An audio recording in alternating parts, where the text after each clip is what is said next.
1, 2. Testing 1.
Hello and welcome along to live coverage of day 2 of this County Championship Division 2 match between Middlesex and Nottinghamshire in partnership with eToro.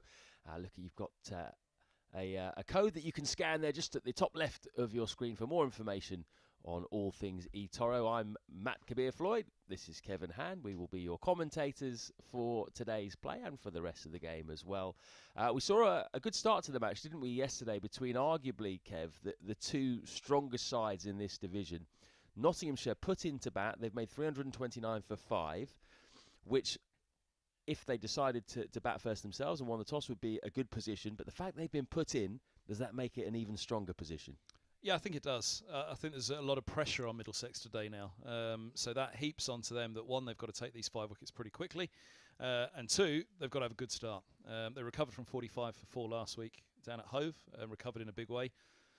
They had Ollie Robinson, of course, Sussex, and a decent attack, Garton as well. But Nottinghamshire, as you said, the favourites. Middlesex, I think, need to make sure they don't have a bad session to begin day 2. Yeah, long way to go, of course. Let's just remind you where this game stands then. We'll show you, first of all, how Nottinghamshire got their runs. 329 for 5 in 93 overs. Hasib Hamid, he was the main man, really. 112 in 217 balls. His 9th first-class century. And then it was all about the skipper, Stephen Mullaney. 92 not out off 152 balls for him. He's now just 8 short of an 18th first-class century. Played really well alongside Tom Moores, who's 35 not out. Nottinghamshire very much in the driving seat. As far as the bowlers are concerned, Middlesex not quite at their best yesterday. Tim Murtaugh's just come back from an injury layoff, 1 for 78 for him. Ethan Bamber, not his usual economical self, but he did pick up a couple of wickets, as did Martin Anderson. Toby Rowland-Jones, probably the pick of the bowlers, but of course, as this game goes, he was the only seamer who didn't pick up a wicket. Right, let's just show you what happened then. It was a very entertaining day's play. Hamid looked in great touch, and Duckett too, as they made their way past 50. And they didn't stop there. Middlesex's early wicket was now seeming like a distant memory as Notts reached the cusp of 100. Hamid now just 2 away from a half-century. The team 100 came first, a single enough to get them there. There would be no agonising wait over lunch for Hamid, up to 50 when he turned Roland Jones to the fine leg boundary. Notts headed in shortly after, with the score 104 for 1. Duckett would be unable to follow Hamid to 50. Just 1 run had been added to the total when he fell caught behind to Ethan Bamber, who soon had a second. Clark out-bowled for a duck as he nicked the delivery onto his own stumps. Hamid took them beyond 150, but he'd soon lose another partner. Lyndon James was the man to go, out caught behind for 21 off Anderson. Notts recovered, Hamid still slowly going about his work, the captain now at the other end, and Middlesex's productive period brought to an end. 200 runs the next target of the visitors. Mullaney was the man to get them there, Holman too short and put away to the ropes. The boundary took the pair to a 50-run stand for the 5th wicket. It was a partnership that couldn't be broken before tea. Hamid still there, quietly making his way to 97. Mullaney more bombastic on 46. The score, 227 for 4. Last week, a whole host of openers fighting for a spot at the top of England's order hit hundreds, so Hamid timed his to perfection. 3 figures all his when he flicked Murtagh off his pads for 4. Mullaney too would have a reason to salute the Notts balcony. Anderson's short ball hoisted over the leg side for 6. 50 runs to the captain. With a single off the same bowler, Hamid took the score to 250 and in the process took the value of the partnership to 100. Mullaney once again climbed into an Anderson short ball, not full of confidence in the final hour of the day, but Hamid wouldn't be able to stick around, out for 112, caught behind and heading off with his tail between his legs. Moores was a different kettle of fish altogether and wasted little time in finding the boundary, but Mullaney was the one to watch, barely pausing for breath as he kept up his attack and put 300 on the board. The pair would put on a racy 50 partnership from 76 balls and would finish the day 329 for 5. Hamid's contribution at the top set the pace, and then Mullaney took up the baton. He headed into the pavilion 92 not out, all eyes on whether he will make it to 3 figures early on day 2.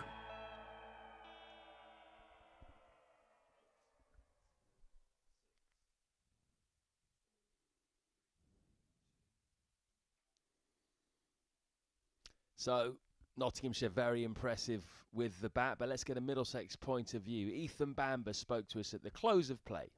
Ethan Bamber, thanks for joining us at the end of day 1 here at Lords against Notts. Won the toss, 5 down the visitors at the end of the day. What are your thoughts on the day? I think it would be wrong to say that we, winning the toss and bowling first, you'd love to bowl a team out in the day, no doubt. They played well, but I think, reflecting honestly, we probably weren't quite as tight with the areas as we'd like to be. Toby bowled phenomenally well. Yeah. He won't bowl much better than that, and he's very, very unlucky not to get a wicket. Mertz and Martin too were brilliant. They had to carry me because I wasn't good enough, unfortunately, today. I know you set yourself high standards, and you obviously said you weren't at those high standards today. You're uncharacteristically a little bit expensive, a few boundary balls bowled. I think as a unit, though, we bowled particularly well. I mean, the morning they scored freely, but there were plenty of good deliveries out there that could have got better reward on another day. Absolutely, and the surface, there is assistance there. It's one of those where you've got to be precise with the areas, but if you get it in the right area, there is assistance. I think that's probably why it's frustrating that we didn't maybe string as many good balls together as we'd have liked. With a short boundary, I think, and it's a good wicket, if you miss, you are going to go for a few boundaries and it may be fast scoring, but I think we probably expect better of ourselves on that surface, and certainly myself. Yeah. Fair. Ethan, we found ourselves in a pretty similar situation down at Hove last week where end of day 1 hadn't quite got into the visitors, or in that case the hosts, as much as we would have wanted. We went on to win the game. What's the mood in the dressing room after a day like today? Oh, I think the mood is very, very, very level, very positive. We still believe we're well in this game. We know we can bowl a lot better than that, and I think we feel that if we can do what we know we can tomorrow morning, then we're right in the game. There's the dressing room doesn't change whether we're on top or underneath. It's a very level place, led from the top, and I think all the boys know exactly what we need to do to try and win this game. That's good to hear. Does that victory down in Hove, when you hit 370 on the final day from a tough position or two earlier in the game. Does that give you the confidence to think you can pretty much pull any game back from a situation you might be in? I think there's great belief in there that we can win from anywhere. I think there's great belief in one another's ability. There's a huge amount of enjoyment of one another's success, and there's an absolute clarity around what the team wants to achieve and how we want to go about our cricket. Whether the outcome is always as we want, we didn't execute today probably on the whole, but we know exactly what we're trying to do, and that comes from the top down. So yeah, absolutely, it gives a massive amount of confidence and belief. Good to hear. Without wishing to state the obvious, clearly the job tomorrow morning is to get those wickets and wrap the tail up. What are we looking at as a target for the oppo to set in the first innings? We haven't spoken about that. I think we've got to bowl good balls. They're obviously in a strong position, but as I said, if I cannot be useless, and if the guys can continue to be as brilliant as they have been, then I think we're looking to, it'd be great to have them out by lunch, but equally, if it takes longer, we've got to make them go as long as they can for as few as possible and be really disciplined. Having seen you bowl with great discipline yourself for the last couple of years, Ethan, my man is on you, pulling it back tomorrow and being right back on it. Very kind. Do hope you are. All the very best of luck. Thanks for joining us, and go well tomorrow morning. Thank you. Cheers.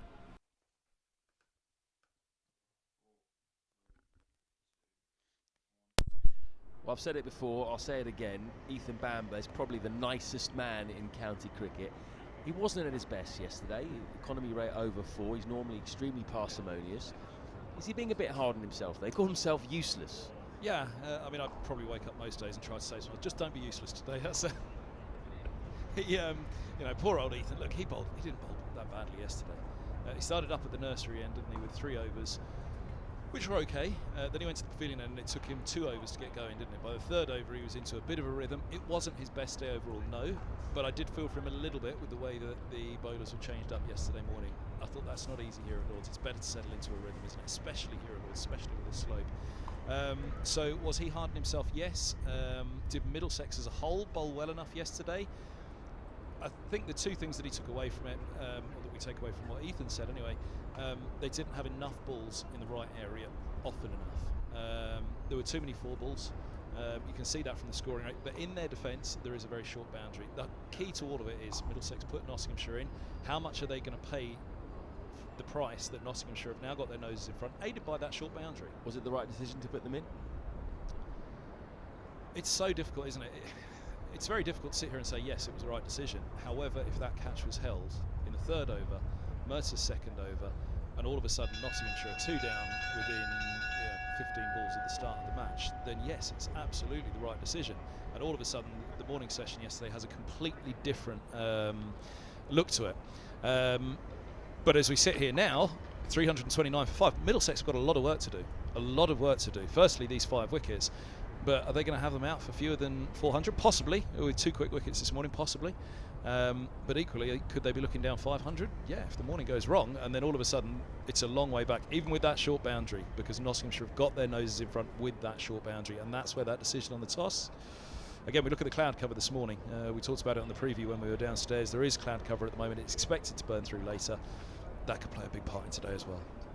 Well, it certainly could. Let's look ahead then to today, and we always say this, don't we, in cricket? It's a big first hour.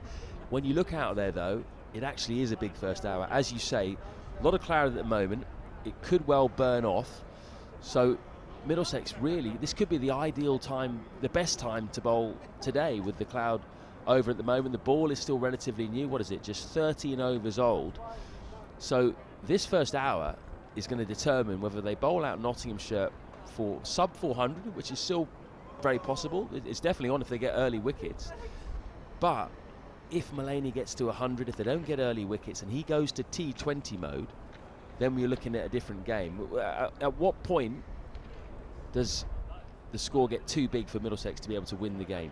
Well, I think the 2 men we just had in shot there, Toby Rowland-Jones and Mark Ramprakash, they're very key, aren't they? How's Ramprakash going as batting consultant this year? Not bad, because how many times have Middlesex been in this position over the years where the batting even in positions where you think, oh, they've got a chance here, and all of a sudden a collapse comes through, it needs Roland Jones to pick up where he left off yesterday. He bowled brilliantly. He was the pick of the bowlers, none for 46 off 23 overs. Economical. He was the one that had the ball on the spot. He was the exception to what Bamber was talking about. He did keep it on the spot, ball after ball after ball. Merceris first came back after a month out with a hamstring injury. You can see him in the centre of the shot there. He's looking sprightly. He's got a smile on his face. They need a big start from those two. You mentioned it already on the preview. For social media, for all the social media channels, that it's likely to be those two. And Middlesex need them to have a very good start. Otherwise, look, should they get 450 from here? I think Middlesex should be saying to themselves, absolutely not. They've got to have them out around that 400 mark, but certainly not close to the 450. If Notts do get 450 plus, does that mean Middlesex can't win the game? Is it all about drawing the game after that? You'd think so. And they're almost back to the position at Hove then, aren't they? Your first thought's got to be get yourself a footing here. Ask Pete Hanscom about that chase down at Hove. At what point? What were you thinking when you went out? Were you thinking this is possible? He said no. All you think about at that point is saving the game first. It wasn't even that get to tea chat. It was save the game first, and then see what happens. They said it happened easier than they expected down at Hove.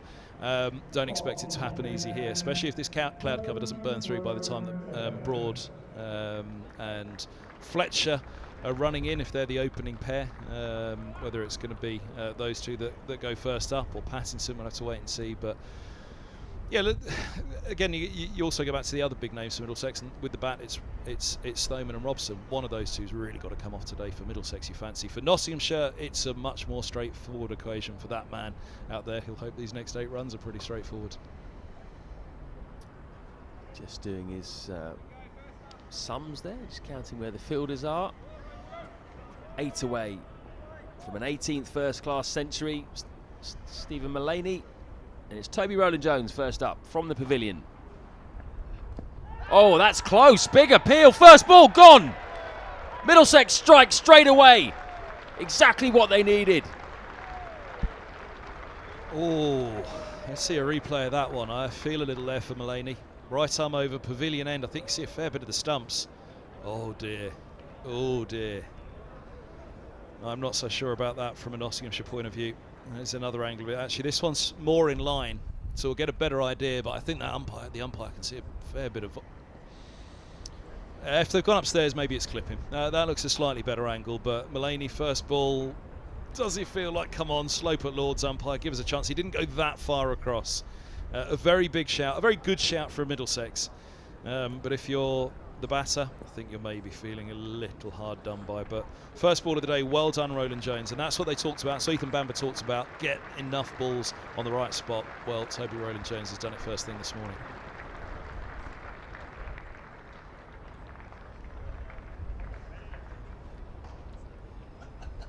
Well, we spoke, didn't we, about the need to get early wickets, how important this first hour would be. That is the perfect start for Middlesex, and they'll be very relieved that Nick Cook put his finger up there. I agree with you, Kev. I think that was a 50-50 call at best.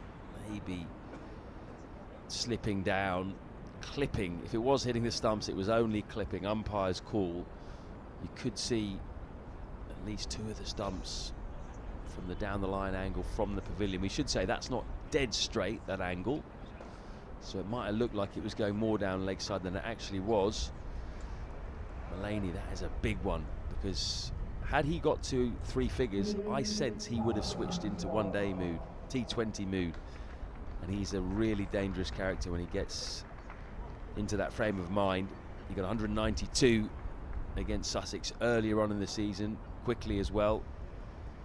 So now we've got a left-hander at the crease. Liam Patterson-White, left-arm spinner, has started really well with the ball this season, but he can hold a bat too. Hit his first-class ton last season against Somerset at Taunton. Overall stats pretty good as well. 715 runs at an average of 24, 104 50s. So he's no mug. He's not a tail ender. Another stocky left-hander to join Tom Moore's. Well, how many times have we said in this innings there's a chance here for Middlesex now? First ball for Patterson-White. Oh, it's on the money as well. That's a good first delivery from Roland Jones. Thick inside edge. Patterson-White is away. Did Roland Jones buy that little bit of luck with the way he bowled yesterday?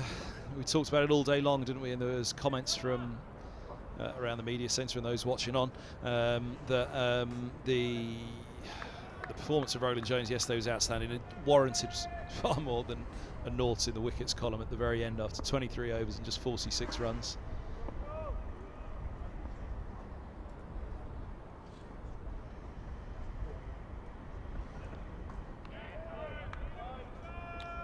So Middlesex buoyed by that early wicket. 3 slips in for Tom Moores.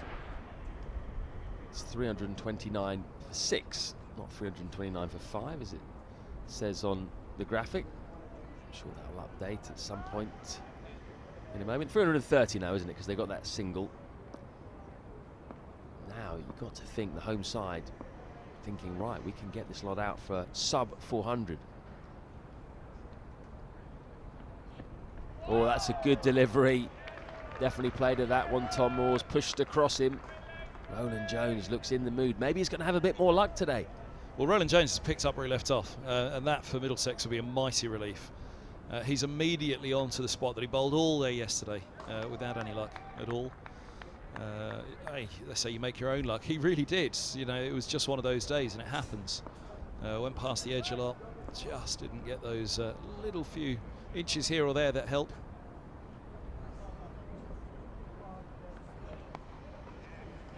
Bit short at that time, and that enables Moores to tuck him away to the leg side. A couple of big appeals, weren't there, for inside edges? Say inches, it was millimetres at times, wasn't it? Just there was one in particular.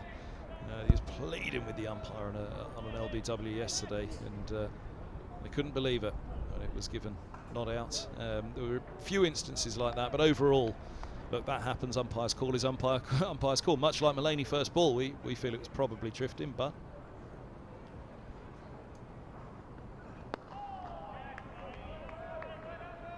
again, he makes the new batsman play immediately.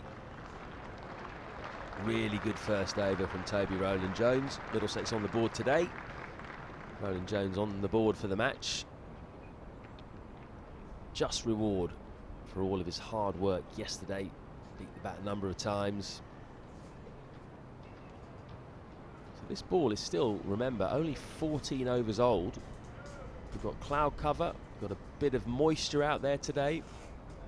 These should be good bowling conditions for Middlesex. Can they take advantage and ram home this good start? yeah, fantastic start. Moores has been so aggressive. How will he go this morning, though? I mean, we talked about 2 wickets for Middlesex, didn't we? For Nottinghamshire, they surely will be saying to themselves, look, keep them out there. That's the other thing. Keep them out there. Not just the runs, but keep Middlesex out there. So, although they will be thinking about certainly the 4th batting point, the 5th is certainly also a milestone that they can think about.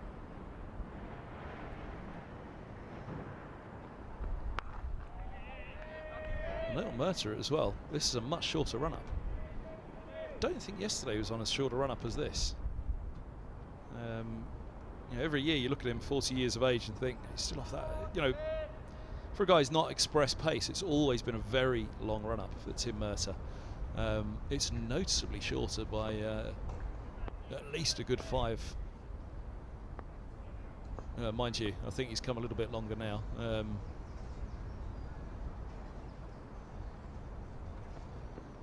Oh, big drive, big waft from Moores.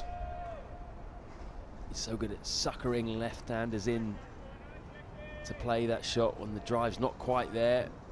Yeah, just seamed away. He's gesturing there to Patterson-White.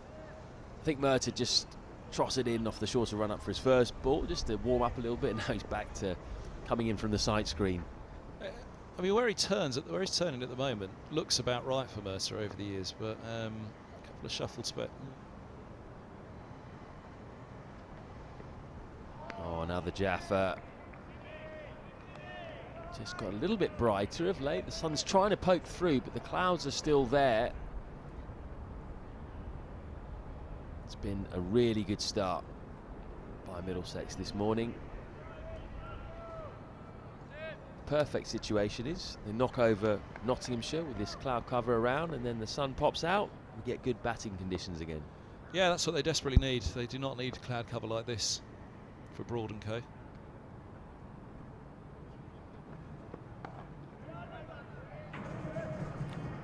This looks to be a stern examination of Moore's technique this morning. How is he going to approach it now with Mullaney gone, the senior man, the guy who was set, was on 92. Moore's played very well yesterday, left well, defended well, but he is a naturally attacking player. So will he try and take the bull by the horns now and be the dominant partner?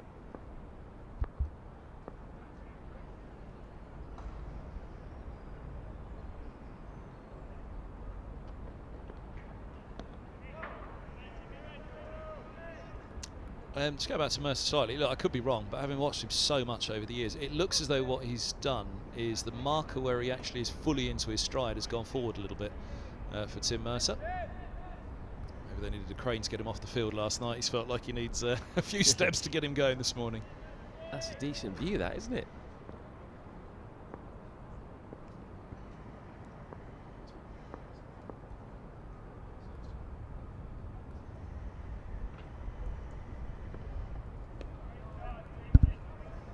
Maiden to start with for Murtagh, 331 for 6.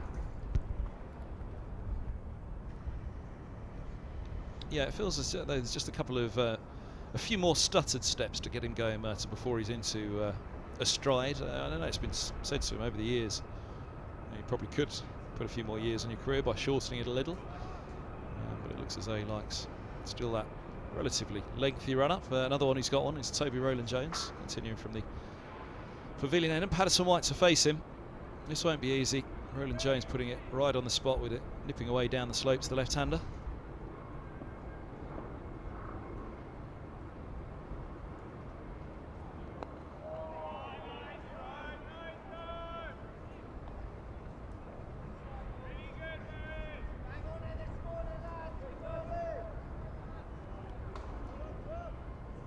Liam Patterson White has had a great start to the season with the ball. At one stage, he was the leading wicket taker in the whole county championship. He's been caught up, and it's still fantastic. 18 wickets at an average of 18.5.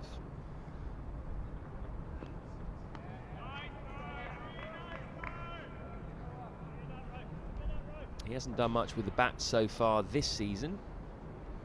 53 runs at an average of 10.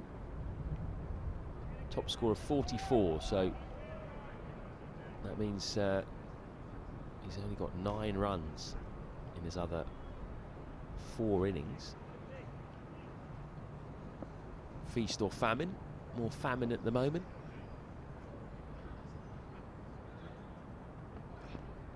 Goes a long way back, doesn't he? Good leave that. See how deep he goes in the crease there, Handy. It's almost like Gary Balance. Yeah, the Balance scored a wonderful innings, a wonderful knock here. It was a feat actually for Yorkshire back in 2014. He was the man who went ballistic when they set Middlesex 472, which Middlesex chased down. It was a stunning knock to watch, and it had that short boundary.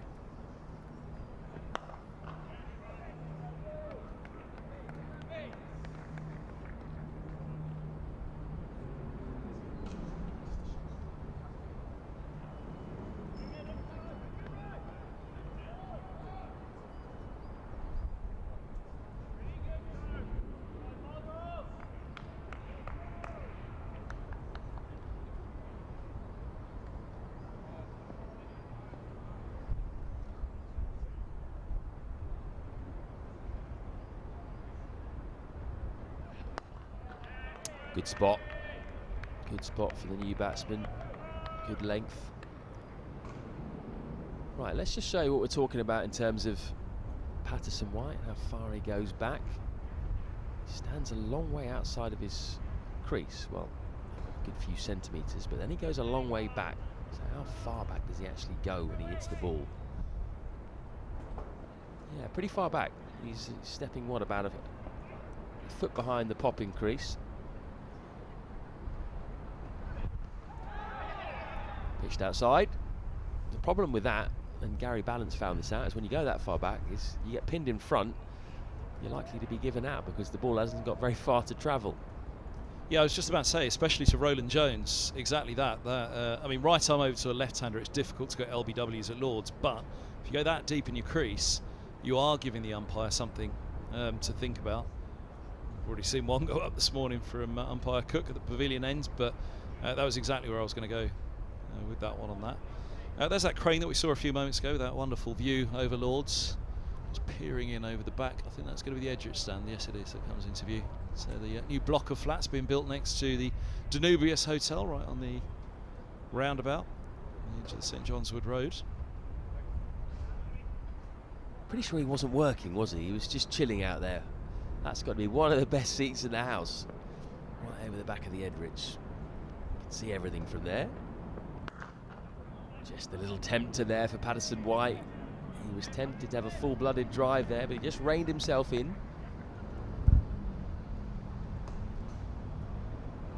Just going back into Patterson White, going too deep into his crease. There'll be a difference in facing Mercer as well doing so. Mercer moving that ball around a fair bit. Obviously one of the things that people have tried to do to negate Mercer over the years is bat a long way outside of the crease. Try and negate that swing, try and negate that movement. We've seen Simpson stand up so many times to keep them in their crease.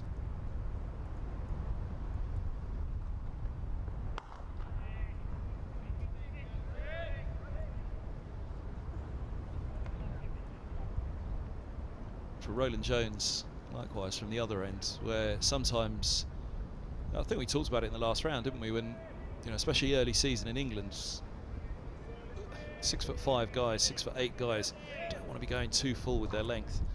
They feel they become a little bit floaty, but they need to bowl a fuller length because the tracks aren't quite hard enough yet.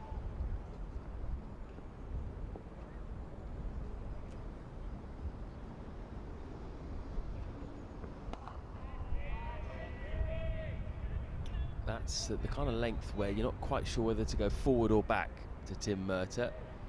In the end, he went back, but was a little bit stuck in the crease.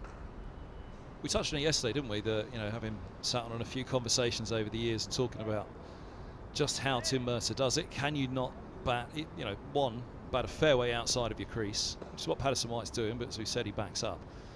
That often will bring Stimps to the stumps, they're back in, but even just with a big stride forward, can you not negate what Murtagh does?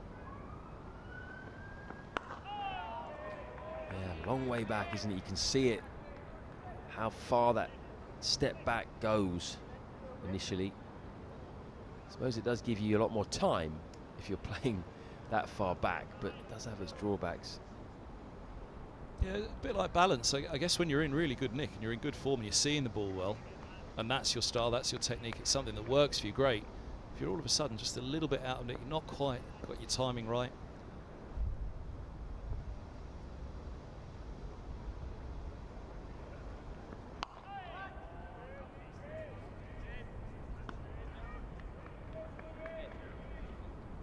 So Notts will have their eye on that fourth batting point, just 18 runs short of 350 at the moment. Remember, you've got 110 overs to score bonus points, and then you can no longer do it. So 400 will be the ultimate target. That'll be the fifth and final batting point. And they've got, what is it, 13.1 overs to get there.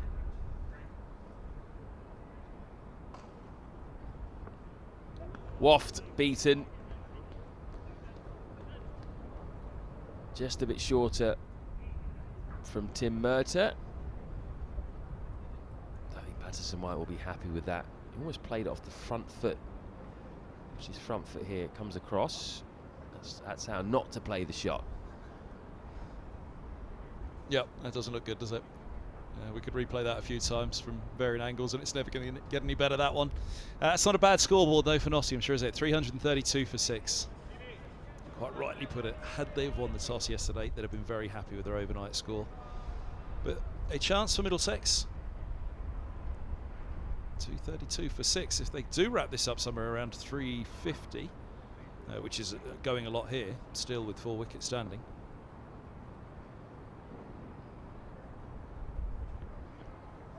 Good leave. He sensed a lot rests with Moores here. He's been watchful so far. Yeah, a lot like rest with this pairing, doesn't it? Roland Jones to Moores. This could... If Moores can get through Roland Jones this morning, Bamber didn't have his best day. He better come back. He didn't have as bad a day as he made out in that interview this morning, but you bet he'll come back stronger today.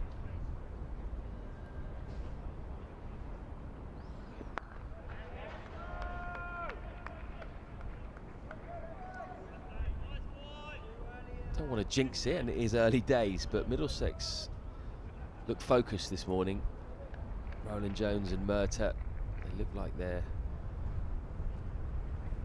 getting closer to their relentless best.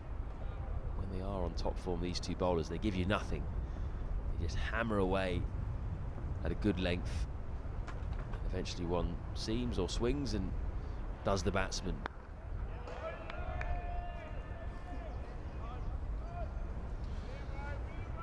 Yeah, you can bet that this bowling lineup, they've set themselves very high standards over the years.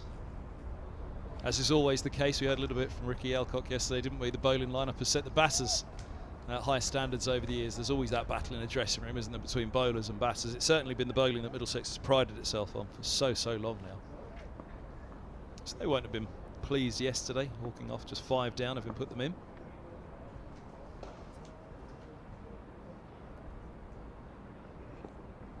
That's carried a long way. Bit of zip for Roland Jones.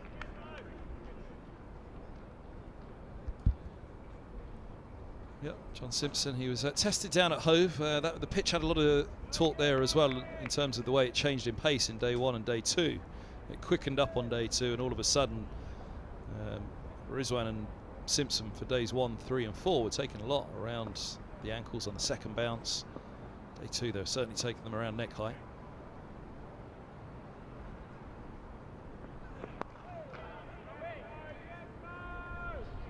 You sense there's another one coming here. If they just keep hammering away, if they just keep their patience, Middlesex. There's still a bit of nip in this pitch. This ball is still relatively new. Just got to take the chance when it comes. Only 2 slips for Moores. 3 for Patterson White. No gully.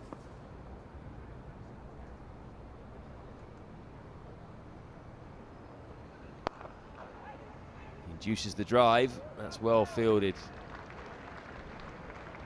by Martin Anderson. 332 for 6. It was interesting actually watching Rizwan down at Hove when if a ball did keep low and he was then taking it on the second bounce, the calmness with which he just let it hit his pads, you know, especially when it was from the Cromwell Road end coming down that slope, which can obviously just shoot along a little bit more going down the trajectory, down the slope. But yeah, interesting just watching Rizwan calmly let them bounce back off his pads, as Simpson does as well. 2 world-class keepers on display last week. Pretty decent ones here as well.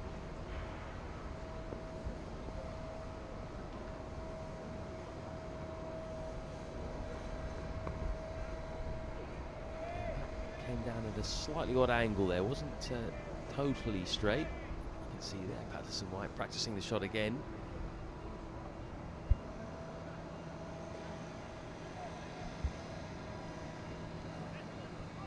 There's that short boundary away to the right-hand side that we've been talking about. You can see that really does put it into contrast, doesn't it, where the pavilion is, where that gate is, the test track in the middle. It's a long way, and Middlesex have obviously had to think about setting this field accordingly.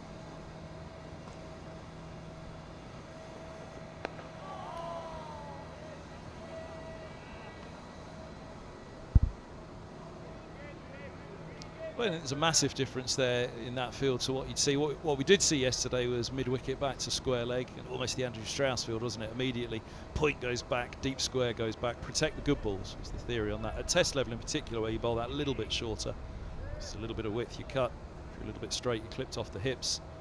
He used to do it, even when he'd just take over for an hour as Middlesex captain when he was back as a play, you'd just instantly see point and deep square go back.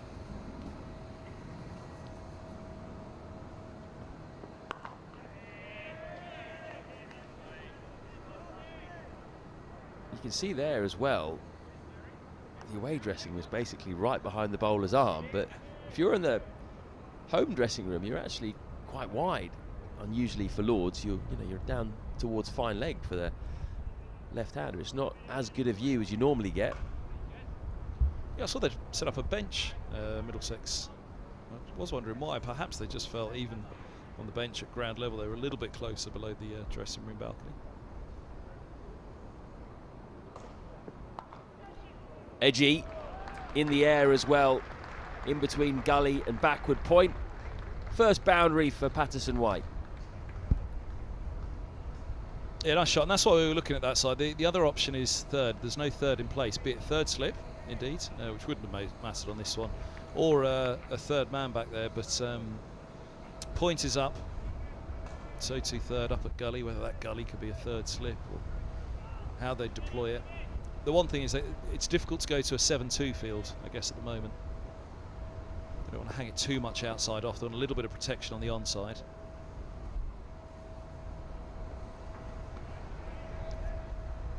Goes back to his sort of length, a bit fuller.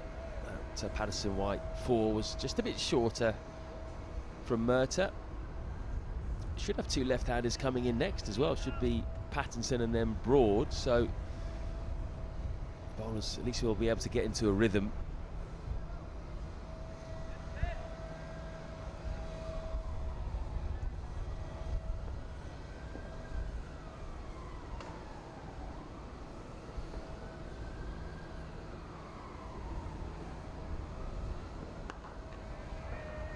Solid forward defence to finish the over. 4 from it.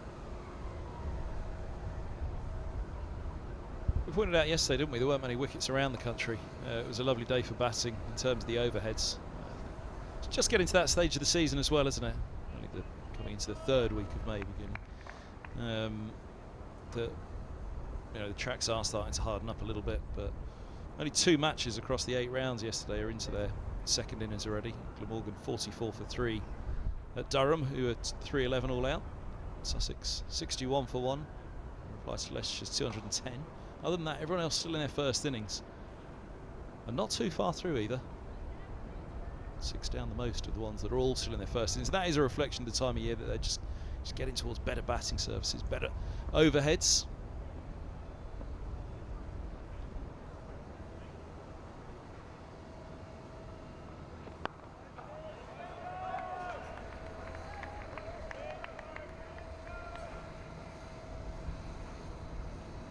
Roland Jones yet to bowl a bad delivery this morning, I think. He has been bang on the money so far. Moore's equal to it. Been impressed with his defence, actually, in the way he's left the ball. He's been very patient.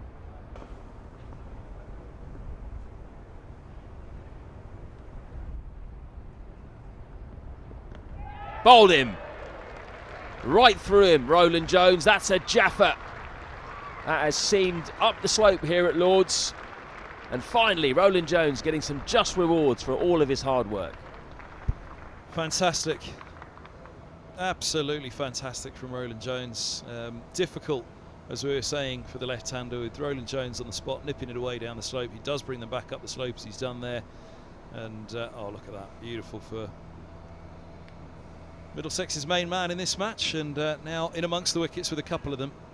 Very much deserved based on yesterday. And well, this is a crucial point now for this innings. Middlesex could all of a sudden put what was a difficult day behind them. Talks about that old test viewpoint of putting aside in having them 7 down overnight. Well, this is virtually a test day. 7 down in the 100th over. So they're not that far away yet. Middlesex 2 away from the bowling point, which even that was starting to look in a little bit of danger at times yesterday and overnight. With the Nottinghamshire looking very much towards the 4th batting point, 400 of 5th, and then how far beyond? Well, Middlesex will be very disappointed if they're not able to somehow take some control with the way that they bowled this morning. The performances there, you said it, they look as though they're a little bit sharper this morning, they're a little bit tighter, and they've got their reward with 2 early wickets, a relatively new ball in hand from yesterday evening, and Roland Jones picking up absolutely where he left off. 2 for 48 from what now into his 27th, looking a lot nicer than the none for 46 from 23. So he's only gone for 2 runs off his 3.2 overs this morning, and reaping the rewards. Not quite the 4 balls that we saw of yesterday from Middlesex. That's what they wanted to put away, and they've done that well so far. James Pattinson, the new batsman. I must admit, I would have thought that Stuart Broad would come in at number 9, but when you look at Pattinson's stats, you probably see why he's coming in. He averages 21 in first-class cricket in 83 games, 5 50s, highest of 89 not out. Having said that, Broad's got 160 in a test match. What a ball first up, turned Pattinson inside out a little bit.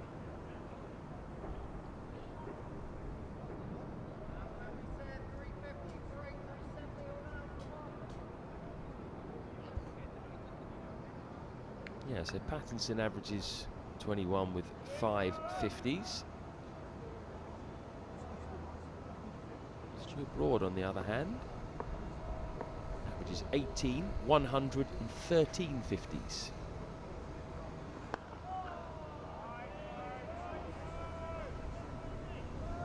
And he's played a lot more games, 152 games. Of course, that 100 here at Lord's, 169. For England in a test match against Pakistan.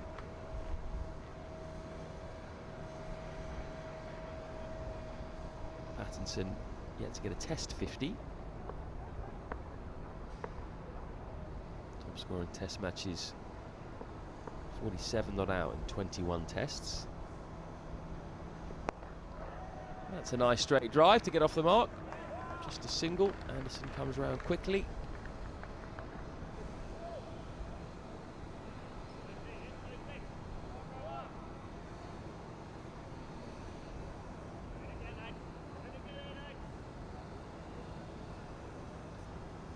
So, Kev, we've got Patterson, White and Pattinson batting.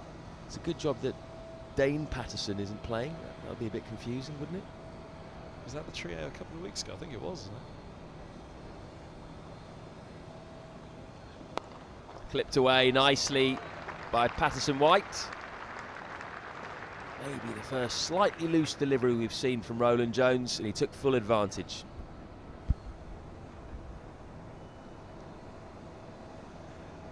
Yeah, it's just gone a bit fuller there, hasn't he? I mean, taken from a straight line to get the LBW, and going back to what we were saying from the pavilion, in particular to a left-hander.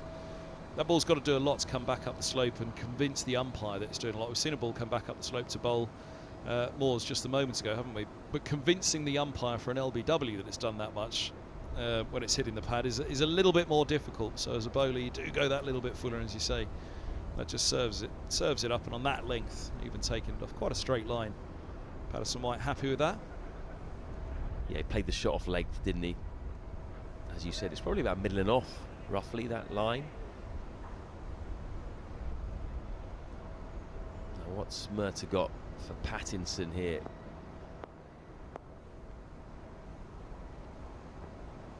Good leave. Just shaped into him, that. Having a little think about that one, maybe a bit closer than he thought on the leave. It's a very, very fine leave for a number 11. A number 9, sorry.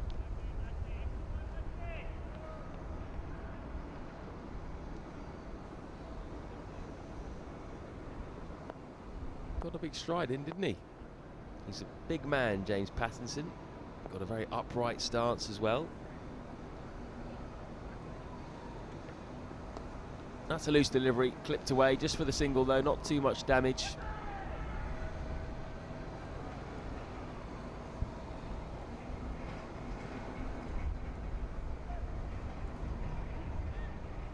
Yeah, first day back for Mercer yesterday from that hamstring injury. Final morning of the Derbyshire match, he had to limp off. Second ball of his second over of the run chase seems to spring to mind for Mercer. It was a big blow for them that day, a big blow to lose him for a month.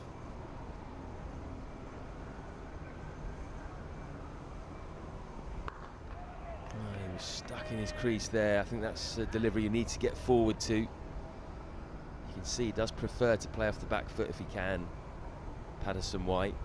But it's a dangerous game to play with someone like Tim Murtagh, the way that he can swing the ball into you and nip it away.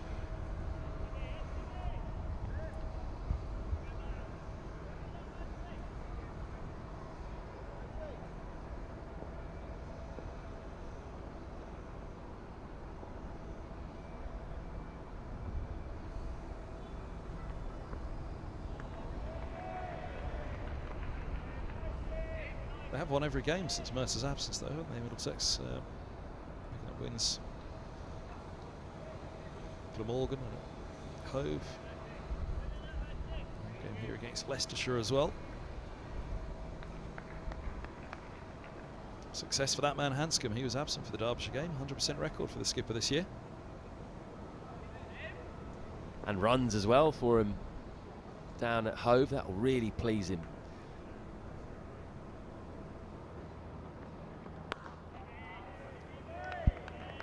Yeah, in some ways it's a relief for him, isn't it? It's been a difficult year with Middlesex. A great shield this winter, though, for Australia. And he'll want to get his first significant score here at Lord's early on, won't he? Just to get that little monkey off his back. I think I'm right in saying his highest score at Lord's is only in the 20s in the game against Leicestershire. For Middlesex, that is, of course.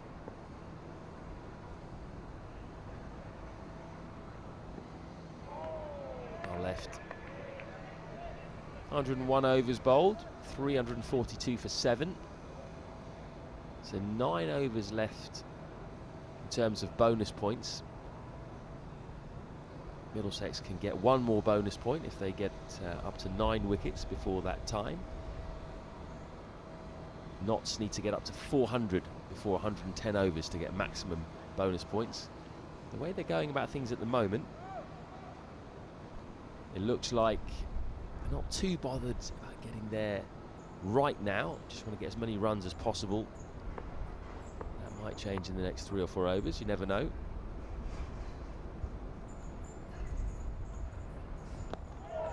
Nicely bowled. So Miles get in behind that one.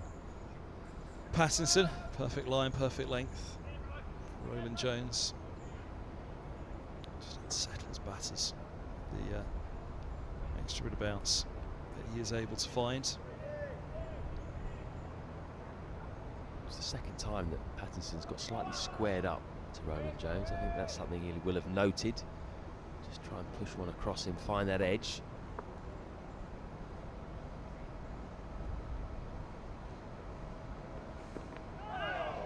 Nearly again. We saw it even on the leave to Mercer, didn't we, when that big stride, as say, mentioned, he got in, whole body comes around. Wants to open up that chest. Patterson, I'm sure he'd love to open it up to that onside behind him in the background there, that short boundary behind umpire Newell. Well, that was similar to the one that got Moores, wasn't it? Just zips off the service and into the left-hander. Such a clever bowler, isn't he? The way that he hits that seam so regularly.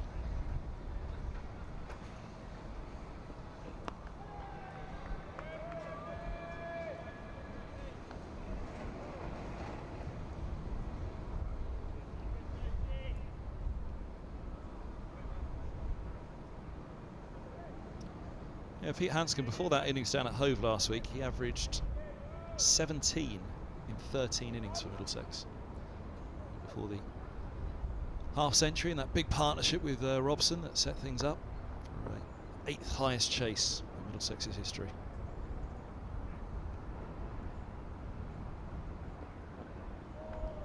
It's a good leap again, there he is.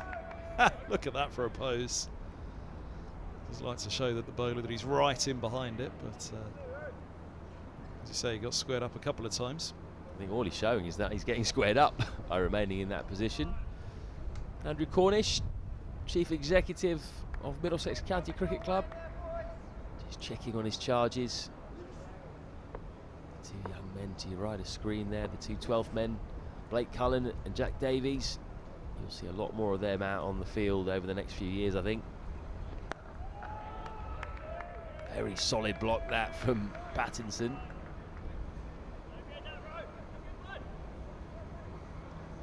Yeah, both England under-19s, those two on the right there. Century this week in the seconds for Davies. Cullen, one of the call-ups to the 100 last year. His express pace really impressed in a T20 against Hampshire at Radlett last year. Side on was the view for that game, and goodness me, he had James Vince on the hop.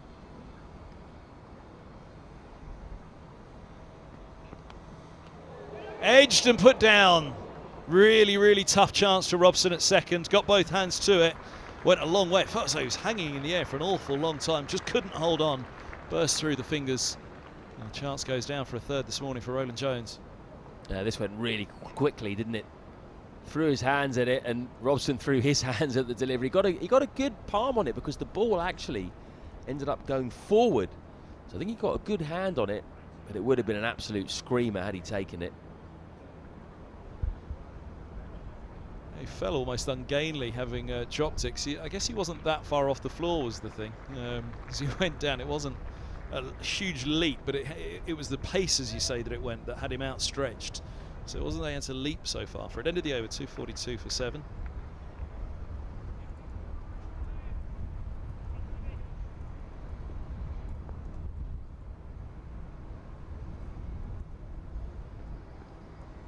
Ooh, it was loose. Very loose from left-hander Patterson White.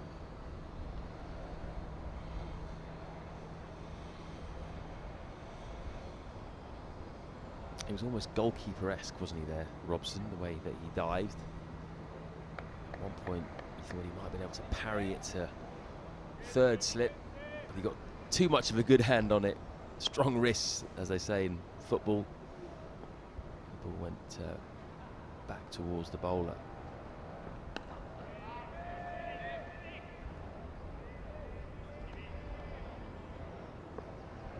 Yeah, I don't think it'll be quite as costly a drop as the one that we unfortunately have to keep harking back to, because it was the only put down yesterday. So this is only the second drop of the innings.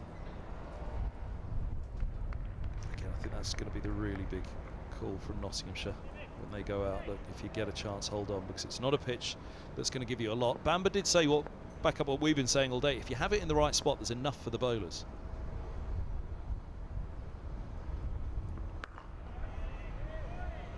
Wind's just picking up a little bit here at Lord's. Just brightening up a tad, but it would have been interesting actually had we had these conditions yesterday morning. And Middlesex had won the toss and bowled first, whether we would have seen a bit more help for the bowlers. There you can see the wind picking up. It's blowing, what direction is that? It's blowing over the nursery round, you'd say, which is east.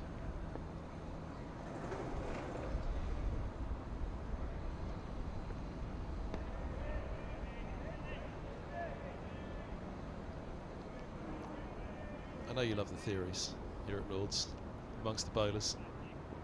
You know the one about the wind coming in from the west. Yeah, fill us in. The warmer wind promotes more swing. Colder wind from the east, the nursery end, negates the swing. So this is the warmer wind coming from the west right now, so we should get more swing.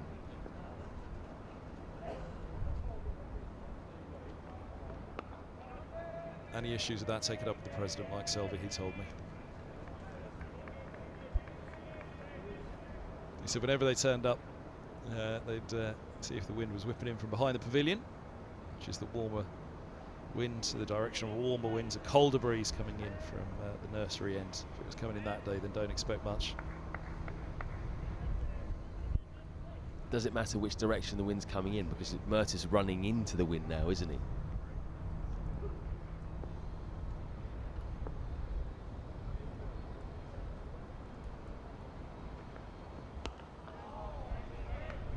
Come back to that in a moment. End of the over. 342 for 7. eToro lets me copy the trading activity of other traders.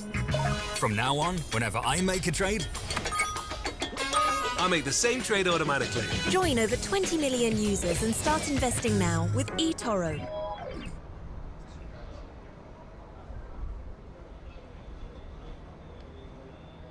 Yeah, I was just going to say on that wind that Mercer's running into at the moment, that when Harris took that 9 for the second best bowling figures at Lords for Middlesex against Durham a few years ago, he was running headlong into the wind. You can see that Middlesex flag is just slightly coming across the ground. It's not blowing directly towards the camera, as it was that day for Harris. There were gale force winds battering the country. If I have a look in Wisden, I'll go and see what storm it was, because I remember I had to write it that year for the Wisden piece. But yeah, it was battering the country, and it was battering James Harris as he ran up from the nursery end, buffering on his chest as he ran in. But 9 for he took against the wind.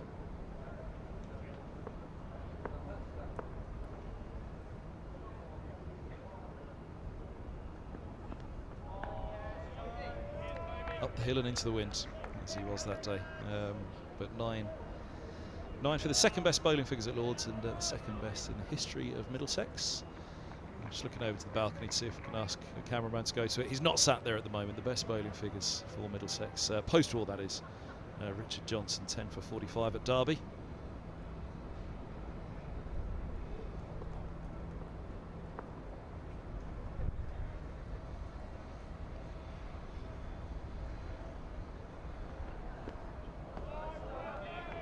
Let's see if he's anywhere spotted inside the glass. Maybe you can see Andrew Cornish is there.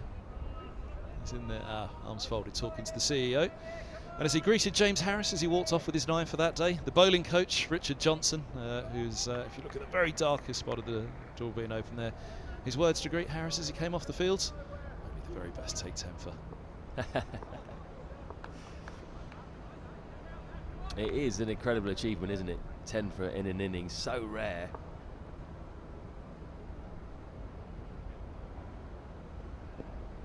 That's lovely from Roland Jones. Down the slope it goes, squared up once more. It's one of those things, isn't it? When you see a 10 for, you always remember where you were when you saw it, whether you're watching it on TV or you're at a ground. It's such a special achievement, and you can feel the nerves as the bowler gets to say 7 wickets, 8 wickets, and you think, you know, is the other bowler at the other end going to get one and ruin it all? I think the last one I saw was Ajaz Patel for New Zealand in the test match against India, I believe. That was in the last year or two. That was pretty straight, that. Clipped away straight to Mark Stoneman, who's just in front of square on the leg side. Stephen Finn it was that day who denied James Harris. He was the other wicket. Just going to see at which point Finn took the other one. I think it was quite low down as well. So, you know, it was well on. It wasn't as though Finn had got one of the first to go.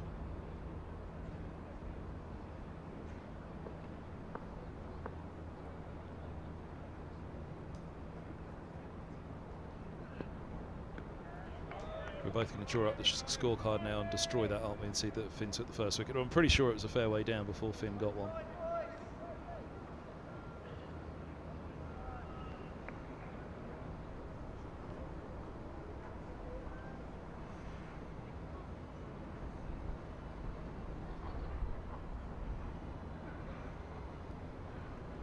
The Ajaz Patel 10 for I mentioned, that was only in December of last year at the Wankhede Stadium, test match between India and New Zealand.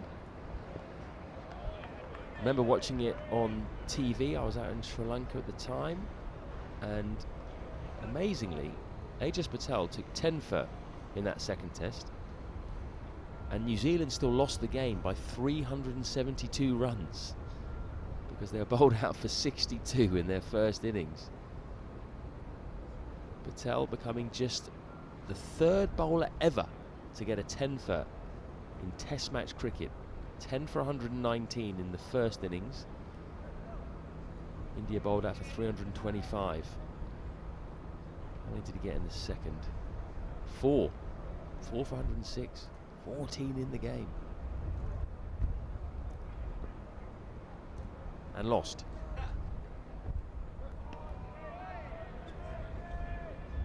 Wow.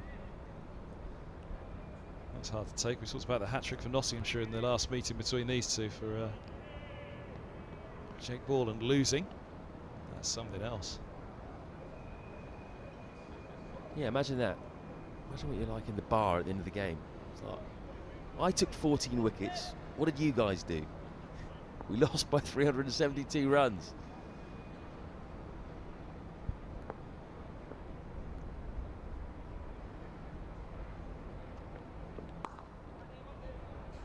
Turn to Holman at mid-wicket. Last game of last season down at Canterbury, Mark Stoneman batted very well, another century, and it was standalone in terms of what the rest did. And I was a little harsh on the youngsters. They were all sat down as I did the interview at the close of play. They sat down right next to us and thought, oh, here we go, come on, lads, just leave it, don't get involved. One of them chipped away, I can't remember which one it was, so I just started the interview with Stoneman. Well, the rest weren't very good, were they?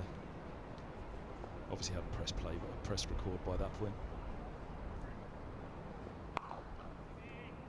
But it settled the kids down, sat next to us anyway.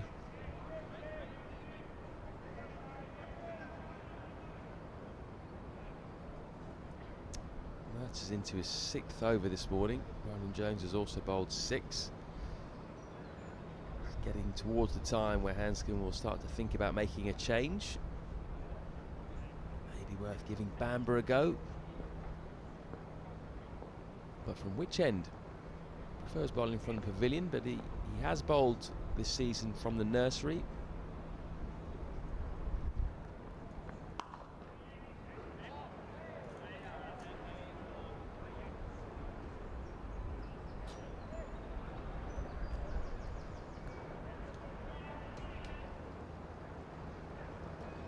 Tim Murder was absent from that second innings against Durham. It wasn't required. It was Harris and Finn who opened the bowling, and well, it was done before Mercer was required. Whether he was injured though, Finn went through 12 overs on the bounce. Looking back at that match.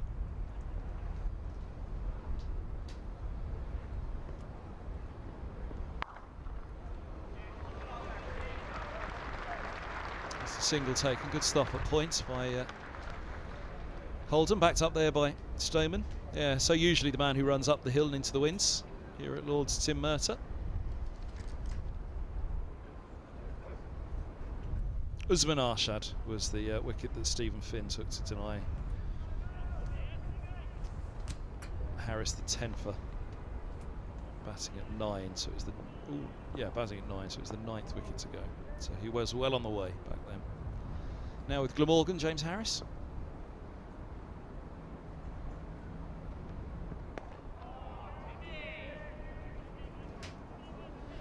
Ended the over, 343 for 7. Let's have a quick look at some of those scores elsewhere. We touched on a couple where not many wickets had fallen elsewhere around the country yesterday as well, similarly to the story here. Division 1, Somerset 346 for 4 in the West Country derby against Gloucestershire. Surrey 371 for 5 in the South of the River derby in London against Kent at Beckenham. Northamptonshire 407 for 4 at Edgbaston. It's all the first innings. And Lancashire 323 for 3 in the Roses clash at Headingley, and still in the first innings there as well.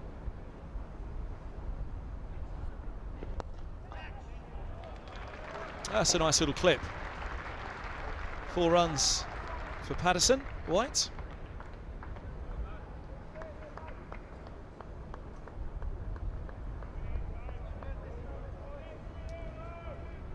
Got one away through there a couple of overs ago against Roland Jones. A rare fall this morning for Nottinghamshire. Again, that was something that was pointed out yesterday evening. Too many 4 balls. There haven't been too many, but Roland Jones again going for the LBW at the pavilion end, right arm over to a left-hander. Because of the nature of the slope, you do just have to go that fraction fuller. And back on the spot again, straight away afterwards. I'll just quickly round up those Division 2 scores. Worcestershire 349 for 8 at Derbyshire. They are into a second innings of the match. At Durham 311 all out, the hosts. Glamorgan 63 for 4 in reply. Sussex, the only other match that has reached the second innings so far, or the second innings of the match. Sussex 93 for 2, having bowled out Leicestershire for 210 at Grace Road.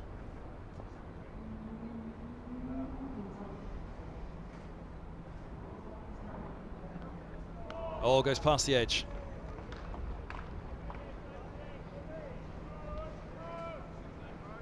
Put out there for exactly that from Roland Jones.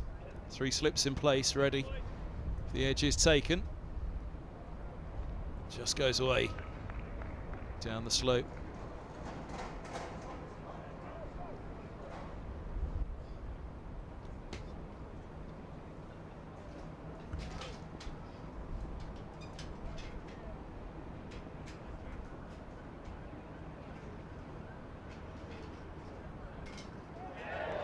Oh, that goes through everything. Now, oh, he's got him. No, he has. He's got him. Top of off stumps taken. Roland Jones has removed him. Well, I thought it was rueful from Simpson as he went for the catch, but he's got him. Roland Jones, it's almost a carbon copy of the ball that took Moores. Yep, absolutely spot on, Handy. Very similar to that. Look at that. Top of off. That is almost the perfect delivery. Drawing the batsman into the drive. Gets seam movement and bounce.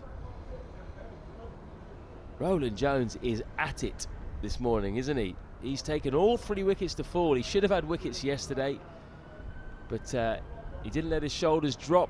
He's turned up with renewed vigour this morning, and he's on fire. 347 for 8 now, so Middlesex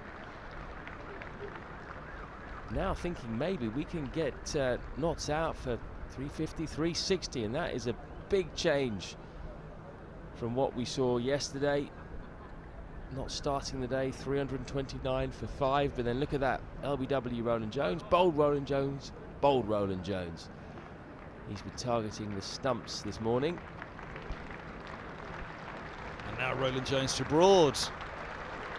We've been together for Roland Jones' time with England. Will Broad be back in the folds? It seems so for England. A job to do for Nottinghamshire here. They're 3 shy of a batting point. We did not think that we'd be saying Notts would fall short of a of the 4th batting point. Pretty sure they won't. But Roland Jones has been brilliant this morning. As you were just saying, Matt, as well.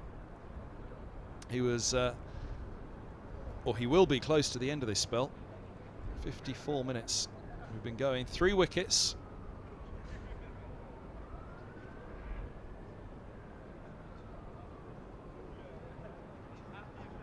Just 18 runs added this morning, and that's a marked difference to yesterday.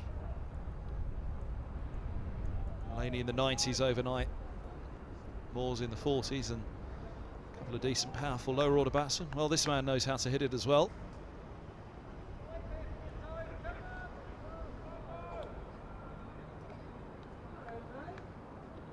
Two balls left in the over.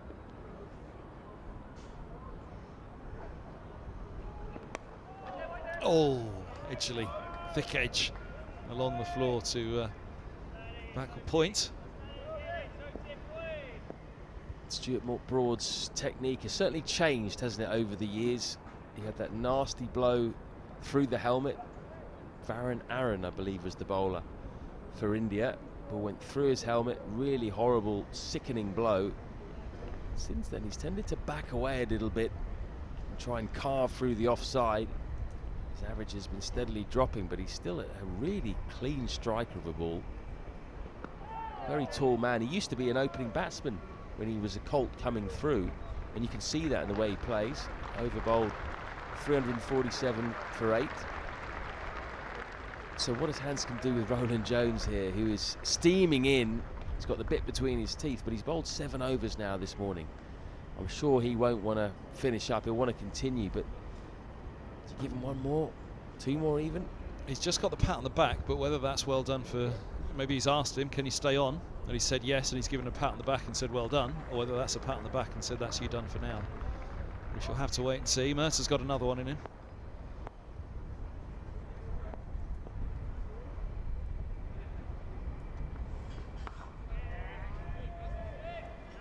And he you've got to be careful with Roland Jones, haven't you, with his injury history. There's no point flogging him, particularly when they're 8 down already, and you've got people like Ethan Bamber and Martin Anderson, young men you can bring on, who can be just as good as the senior men at knocking over these final 2 wickets. I'm sure Roland Jones will want to continue, though. He's probably eyeing a 5 for the way he's bowling at the moment.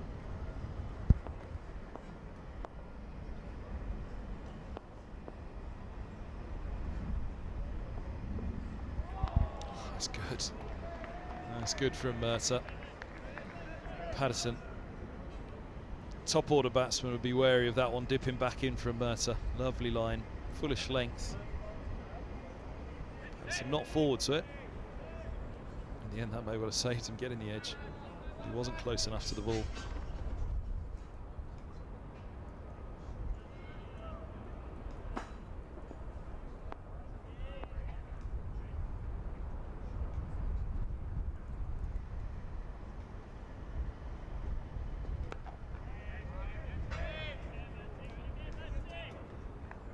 He's been brilliant, Toby Roland Jones. You look at it's not just the wickets, you look at the economy rates of the bowlers and you see how far ahead he's been of the rest. Luke Holman's gone at 6.3, we'll disregard the Careys because he's only bowled 1 over. Ethan Bamber's gone at 4.21, Martin Anderson 3.52, Tim Murtagh 2.88. Roland Jones 3 wickets and he's only gone at 1.9 runs per over. He has been absolutely brilliant, hasn't quite had the support from the rest. Onto the legs, and given the treatment by Pattinson. Saw that one early, saw it big, and decided it was going, and go indeed it does, to a wide long on for old Bamber. That warms him up, he won't be far from the attack. Good shot this from Pattinson, went up and over on purpose. Trying to overhit really. Didn't get it right out of the middle of the bat, but he's a tall, powerful man. That was enough to take it away to that long side of the boundary down towards the Edrich stand. He was probably looking a little squarer than that, wasn't he? So got away with it slightly in the end.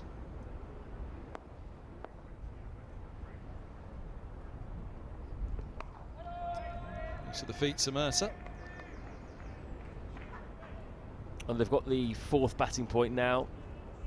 They're obviously unlikely to get to the 5th. Certainly before 110 overs, only 3.1 overs to go. They need 49 runs, but just some signs now that Pattinson, we might see it from Broad too, they might just try and fight fire with fire here and launch a counter-attack.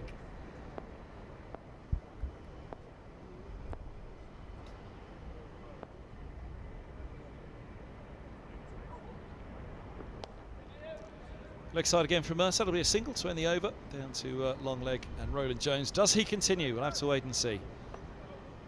107 done in this innings. 352 for 8.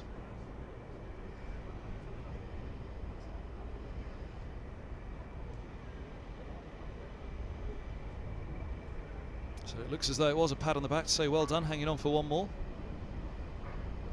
From Hanscom at the end of the last over for Roland Jones. Broad off strike now though. He's 35 years of age, Stuart Broad. As you mentioned, opening bat through his Colts days, same as this man, Toby Roland Jones.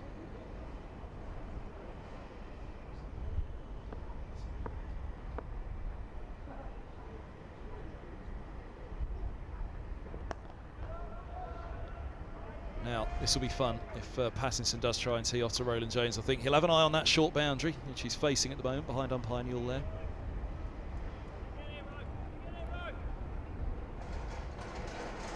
Roland Jones won't mind this at all, I think. He'll just stick to what he does best, keep hammering away at that hard length.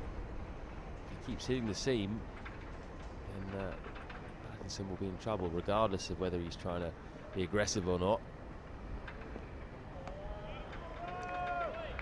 Yeah, it's going to be an interesting game of cat and mouse this, which I think will be almost as simple. I don't think the lengths will change too much from Roland Jones. I don't think he'll bang one in short with that short boundaries pattern, because his eyes will light up, he'll go straight for it. There is a deep square in place, but that boundary is so short that the top edge will go.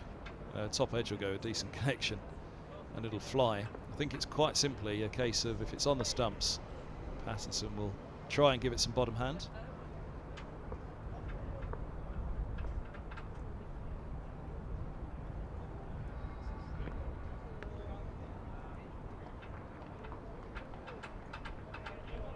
So Middlesex need one more wicket in the next 2.5 overs in order to get maximum bowling points.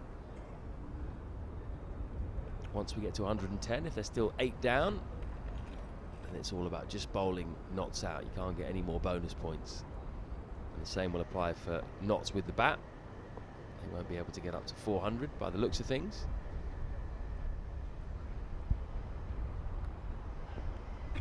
Oh, it's a beaut. 4 for the morning for Roland Jones. 4 for the innings so far.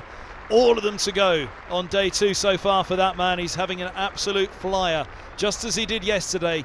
But the reward is coming today for Roland Jones.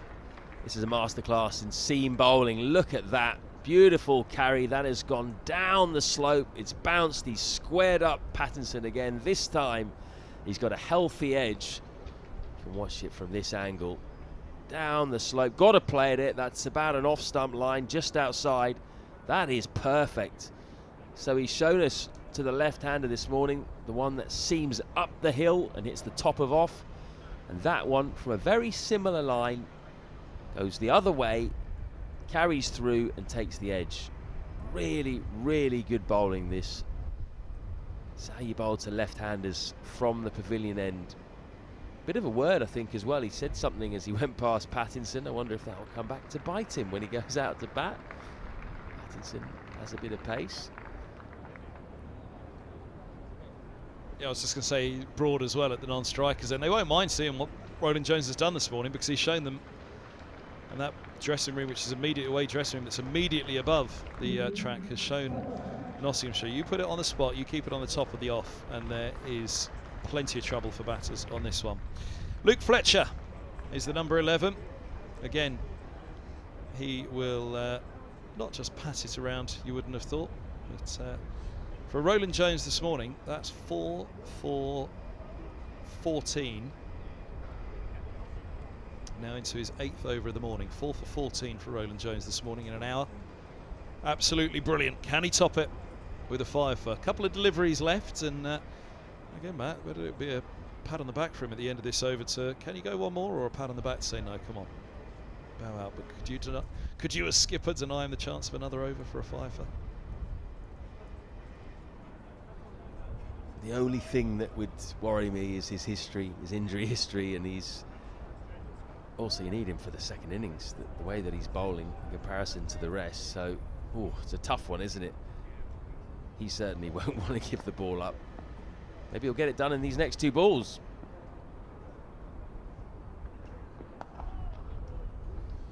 Off the mark, first ball, Fletcher. Get 2 at least. It's all the way down the hill, and it's a long old throw as well, and a misfield. They're going to turn for the 3rd. No, says Broad, settle on it. Just a little stumble over the ball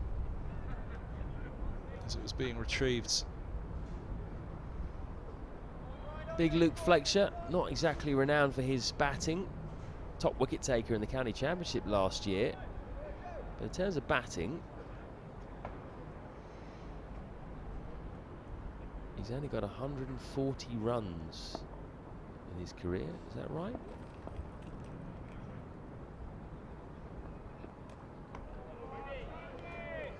Good leave, through it goes. 354 for 9. Another good over from Roland Jones. 4 for. Let's see if that applause for Roland Jones just for the end of the over. What's he got? 4 for 16 in 8 overs this morning now. I must apologise to Luke Fletcher. I'm talking absolute rubbish. I was looking at his stats for last season. Of course, he hasn't got 140 runs. He's actually hit 5 50s in his first-class career. He's got a very healthy average of 13 for a number 11. Highest score, 92. Martin Anderson into the attack. So Tim Murtagh is done from the nursery end. It may be that Bamber gets to go from the pavilion end too, and the 2 young men get the chance to finish it off, but Roland Jones might get one more just because he's on a 5 foot. Going to need to be on the spot here, aren't they? Because Broad will certainly now, I'm sure, think about trying to cart this ball. Points back, deep squares back.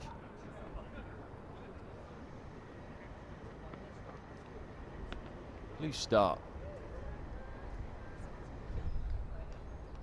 Just a loosener from Martin Anderson. He bowled well at times yesterday. Found more swing than anyone else. Picked up a couple of valuable wickets. Most valuable being Hamid, who was set on 112. Nicked him off. Genuine nick off.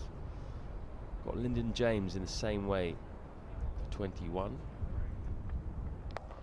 It's fallen. You can see what Broad's trying to do. He clears the front leg so he can carve through the offside.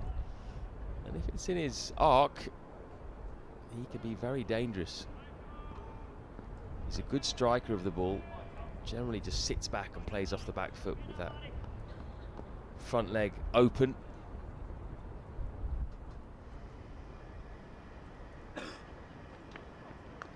Oh, like that. Except that was a little bit uglier than he can be. Trying to go more leg side there.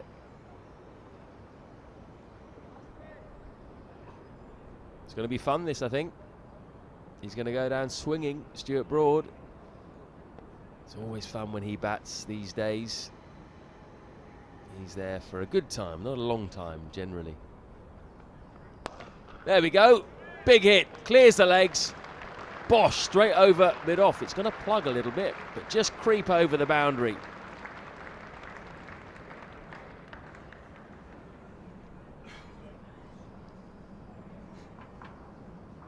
Classic Stuart Broad in some ways with the bat. This, there goes the front leg, it clears, and then he goes over the offside. He didn't quite get that one.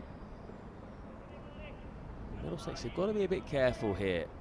Got to have one eye on the runs. He can easily get a quick 30 here, which can get knots up past 400. Mid-off drops out a bit. Short, pulled for just one. Can play the pulled shot too. So a lot of bowlers tend to do that with Broad. They see that he's backing away and clearing the front leg, and then they immediately drop short, but he's ready for the pull too. He doesn't mind taking that on.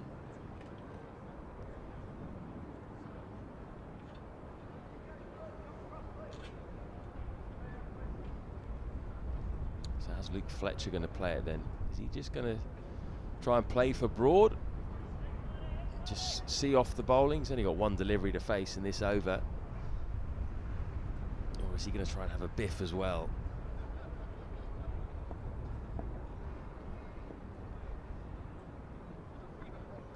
He's a long way across, and he's got a thick inside edge there, so he will keep the strike. Fletcher.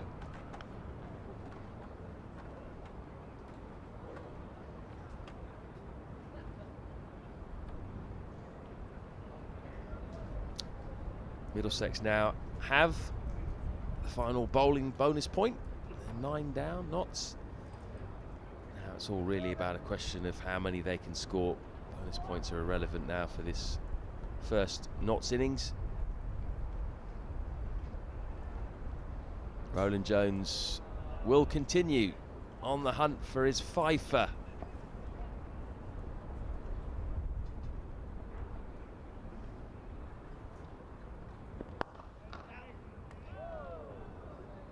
Moving a long way across, isn't he, Fletcher? Is he going to try and run one back into his pads? He's got 19 wickets this season, Roland Jones, top wicket taker for Middlesex, including a 5-wicket haul down in Cardiff. 5 for 40, 8 wickets in the match there.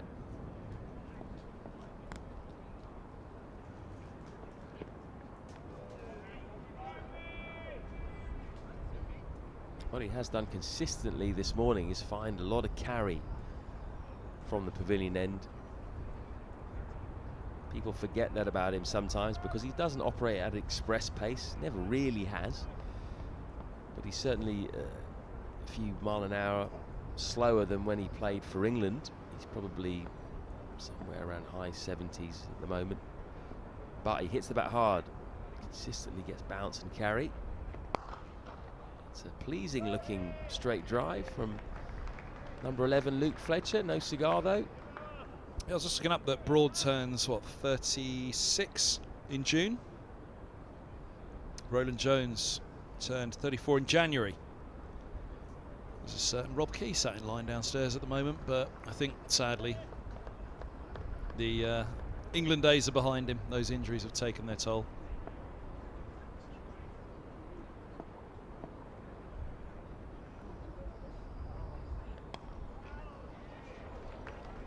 It's going to be more runs, this.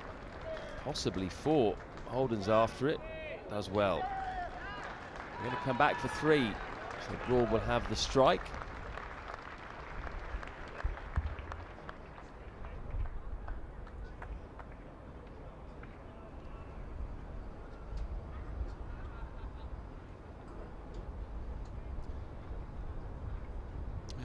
Broad expected to be back in that England side, he and Jimmy Anderson. And Jones at the 5 for against South Africa. Announced himself in spectacular fashion. He's had a spectacular morning here. The great and the good of the scribes downstairs to speak to Rob Key in the media centre.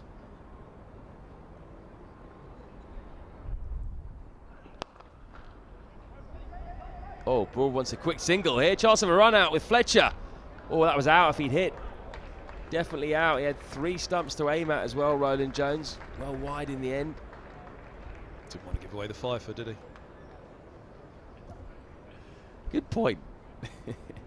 Here we go. Fletcher wasn't quite ready. He was out by a long way there, had that hit. Wanted one more ball at him. Yeah, all the great and the good here to watch. Roland Jones, we were talking about them seeing Hamid yesterday. Rob Key was on the ground yesterday, but that was a brilliant century by Hamid. But unfortunately, this fifer for Roland Jones ages against him, as it is Anderson and Broad, but those injuries in particular have been against this man, sadly.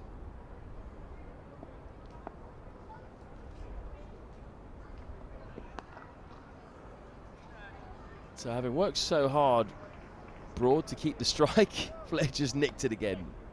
Final delivery of the over, takes a single.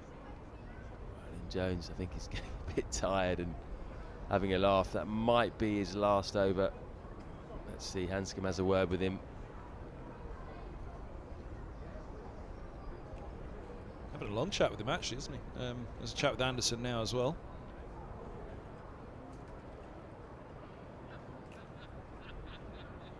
Have we seen Bamber warming up yet, indeed? I think we have. He's down at long leg.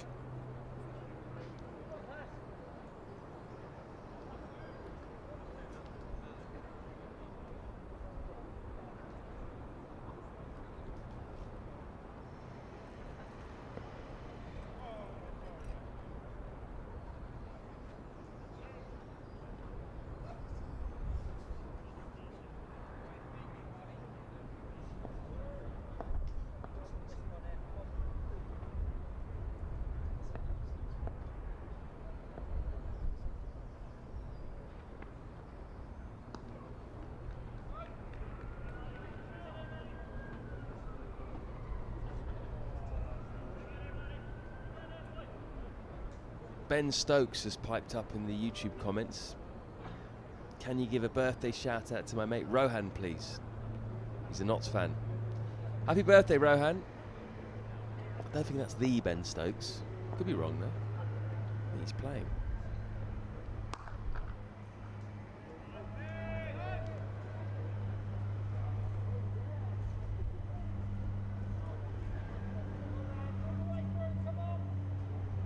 He's obviously just nipped off. Stokesy just wants to make sure Rohan gets his birthday shout. Gone off the pitch. Got the are they bowling up there? Get the 12th man on. Sorry, I've just got to send a message.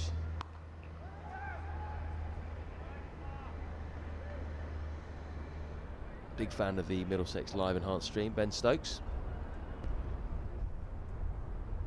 So was Rob Key, wasn't he? Tunes in a fair bit, watches the cricket when he's not On the golf course? Or working?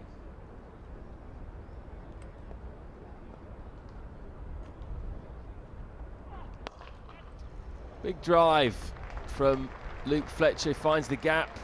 He's going to run away down the hill, chase on for Luke Holman, gets there, and they're going to come back for 3. So the perfect result really for Notts, which will bring Broad back on strike with 2 deliveries. They just need to be careful of the tail wagging here, don't they, Middlesex? To have Nottinghamshire 352 for 9. That really was beyond wildest dreams this morning. We all turned up and talked about whether Notts can push on or whether Middlesex can try and rattle through the last 5, but to say that they'd be 9 down for 352 really exceeded any expectations. Having got to that point, they don't want to let it get away now.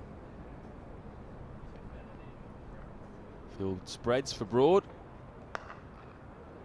Thick outside edge, well stopped.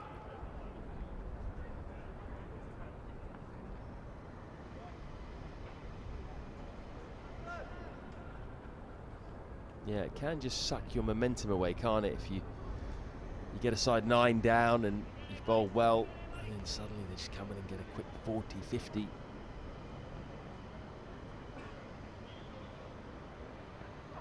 Short, goes for the pull, big appeal. Might have been a bit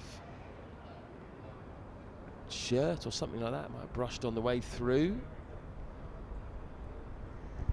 He's the man they go to for the short stuff, Anderson. Just, as you say, clipped a bit of the shirt, the sweater on the way through. He was through the shot, wasn't he? Broad. But Anderson, if they ask one of them to bang it into Broad, especially with that big boundary from the nursery end to the left-hander. But it's going to be Ethan Bamber.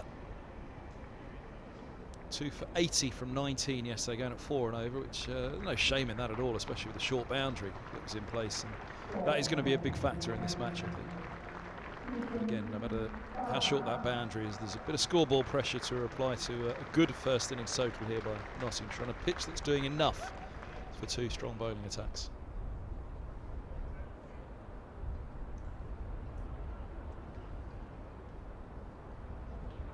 So it looks like Ronan Jones won't be able to get his 5-wicket haul, but he's done more than enough for Middlesex this morning. Can Bamber come on and finish things off for his side? He was very hard on himself on interview last night. Said he was useless, and the rest of the bowlers had to carry him. He wasn't useless. He just wasn't quite at his best. Still had his moments though. Picked up 2 wickets in quick succession after lunch. And this is his end. This is the end he likes to bowl from. You do sense that Bamber hasn't quite hit his straps this season, hasn't quite got the confidence that he had last year, but he's got to remember that when he bowls well, he is a key bowler for Middlesex. 52 wickets at 20 last year in the county championship. Not quite hit those heights yet, but he is a really useful weapon, particularly here at Lord's. If he can be his usual economical self. Oh, clipped away nicely by Luke Fletcher. That's a good shot for a number 11. That's raced away too, right out the middle of the bat. What's his nickname? The Bulwell Bomber, isn't it, Luke Fletcher? Where you put a leg stump half volley on most grounds, but certainly here at Lord's, again, you hit him with the slope, aren't you? As a right-hander, that ball's coming into you. You're feeling confident. You're feeling confident to go with that shot. So even though there's a huge boundary to the leg side, Bamber just needs to be a little bit careful here. Dr. Carey's leaning on the advertising board at deep point in the background. He's protecting that short boundary. He's having a bit of a rest. Big yawn from Josh. What's the response from Bamber?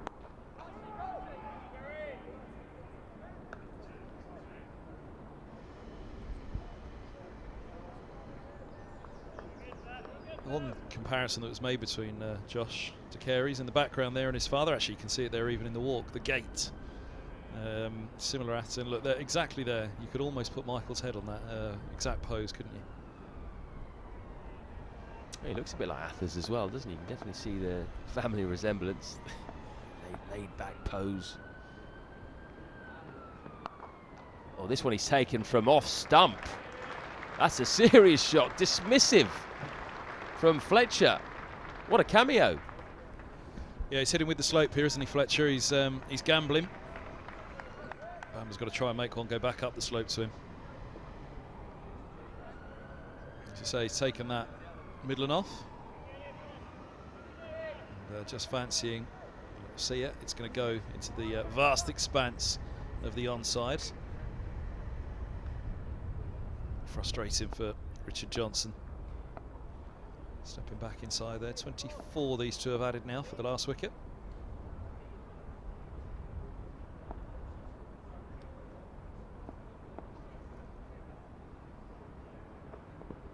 Oh, he goes for the bouncer, which Fletcher almost ducks into there.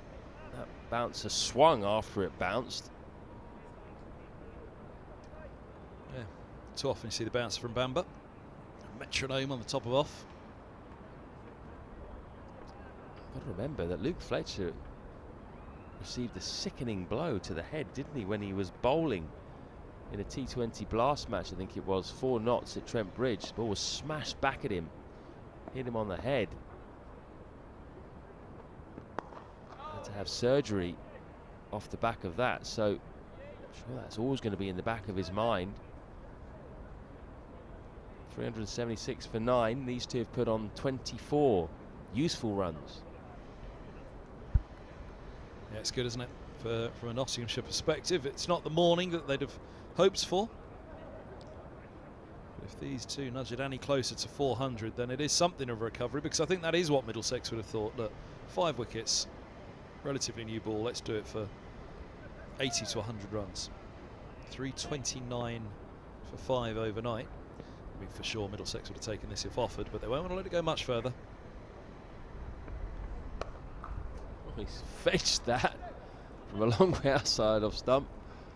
2 men out on the leg side boundary now, though. So just a single will bring Fletcher back on. Going with the short stuff straight up to Broad again. That field was set accordingly. It'll be interesting to see how Anderson goes now to Fletcher. 18 from 18.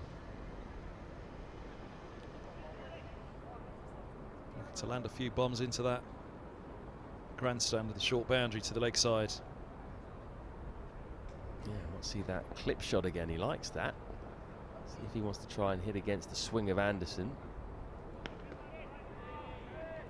Yeah, it's a different equation for him doing that, isn't it? Trying to pick up Anderson to that short boundary. He'd be hitting against the slope, against the swing.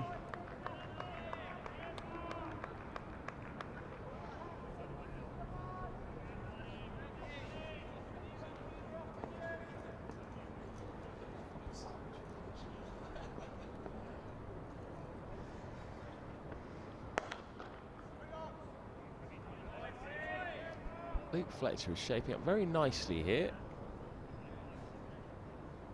I wouldn't be surprised, I don't know his batting history too well, but I wouldn't be surprised if, as a youngster, he also was someone who batted higher up the order. He's just taken the stump out of the ground. I don't know why he did that, just felt like it. He's a bowler, isn't he? He likes seeing the stumps out. He's a jolly character, isn't he? Luke Fletcher likes having a laugh. I was going to say, he's great fun, isn't he? Shared the commentary with him a few times. Big personality on the field and in the commentary box.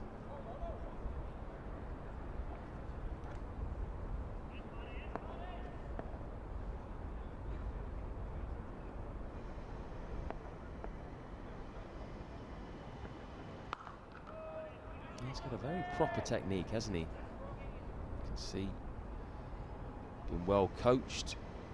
He's not playing rash shots. He's going almost a run of ball. He's playing proper cricket shots, really. Not slogging by any means. If anything, Broad really is much more unconventional in the way he plays. Just his leg side. Takes the front leg out.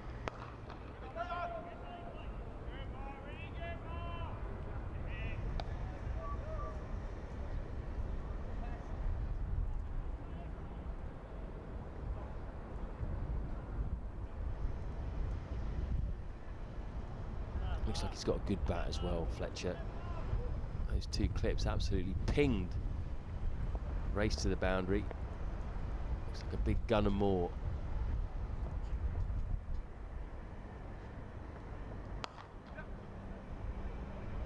A lot of Nottinghamshire players use Gunnermore actually. Gunnermore factory is based in Nottingham, very close to Trent Bridge. 378 for 9. eToro lets me copy the trading activity of other traders. From now on, whenever I make a trade, I make the same trade automatically. Join over 20 million users and start investing now with eToro.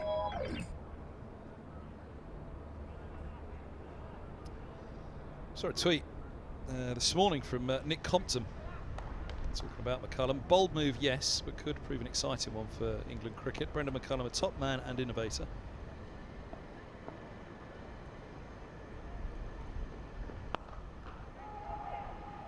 Yeah, I totally agree with that really. I've seen some points of view saying that this is a risk, but... He goes on. Okay. Concerns, writes Compton. Is the back yourself mentality one that hasn't worked recently the right option? Perhaps a coach with more credibility to contrast Ben Stokes' aggression, better option. Says Nick Compton. Perhaps some of the questions Rob Key's answering downstairs with the packed media centre at the moment.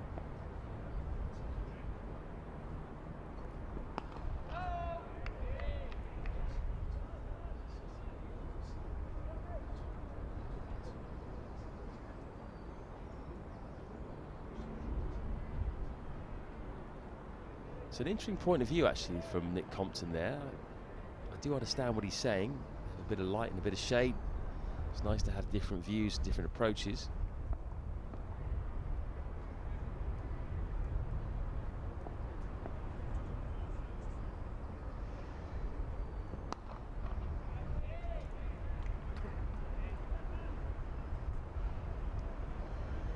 I think for the people who think that going with McCullum is a risk because he hasn't coached a first-class team before or a test side, that I don't really understand. I think the risk would have been to go with more of the same of what we've had. I think the system needs to be shaken up a little bit. English test cricket is at a very low ebb. It can't really go down any further. Aerial just short of Stoneman, who's almost wrong-footed.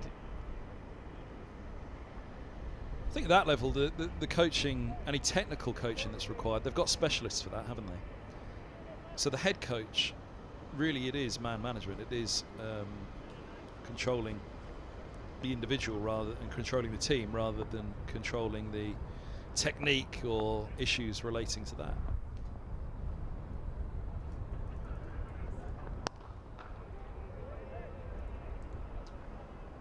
Jumping J Flash, I think, makes a good point on the comments on YouTube. I think he's talking about the McCullum appointment. Says the reward for getting it right is greater than the disgrace of getting it wrong. Which is a good point. I don't see how it goes badly wrong with McCullum, though, do you? I can't see that at all. I can't see for a moment how this could go disastrously wrong. I don't think it can get much worse, really, from where we are. We've got to take a punt. Bouncer, which doesn't carry to John Simpson, and a bit of banter from Fletcher. I don't know what he said there, but probably something along the lines of that wasn't very quick, Ethan. You'd imagine with that pair they'll be bold, but they'll be consistent, won't they? Stokes and McCullum. They'll go with the plan. You don't think it'll be wishy-washy this era for English cricket. And likewise with Rob Key. Straight talker, as they all are. All three that will be involved in that pecking order for the test side. Just don't see how it could go disastrously wrong under McCullum. He's a good man, isn't he? And he'll rally the team. Oh, good tactic that, I think. Go for the Yorker with Broad backing away. He was equal to it on that occasion. Interestingly, Broad's tried to farm the strike here, but actually it's Fletcher who's been getting most of it. Broad's faced 12 balls, Fletcher's faced 29, and Fletcher's been the aggressor. That's Rob Key's watching. Yeah, wants to put his hand up for the opening spot. Again goes full Anderson. And Broad takes one.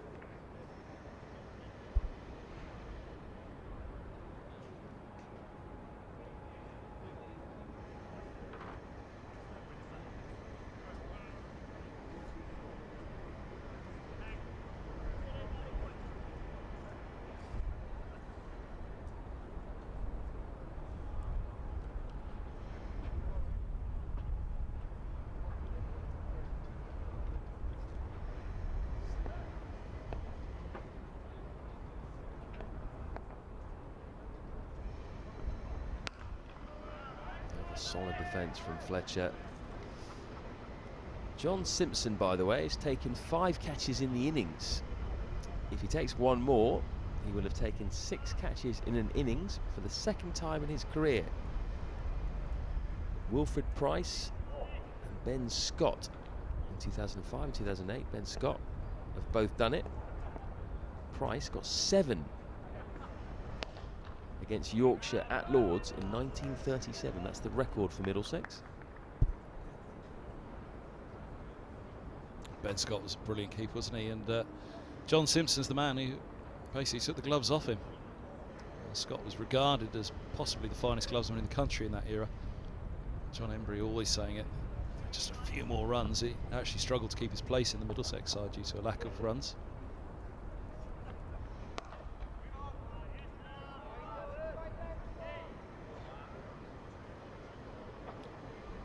Yeah, good lad, Scotty, as well. He's a personal trainer now. He's become very fit.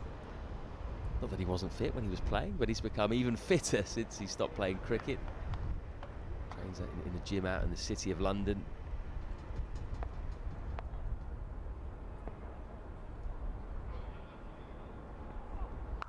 That's short and cut hard by Fletcher off the middle of the bat for a single. He will keep the strike. Yeah, Scott and David Nash were having a massive battle for the gloves, back and forth between the pair of them, really, as to who they went with. And Scott regarded as the best glovesman in the country by Middlesex, certainly in that 2005-2006 period by the then coach John Embry. He was a big part of that 2008-2020 winning side.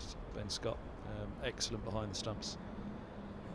Nash was highly regarded as a batter by England under 19 and all the way through, but neither of them could hold down the place. Then all of a sudden, young lad from Lancashire nips down, John Simpson, and grabs the gloves from the pair of them.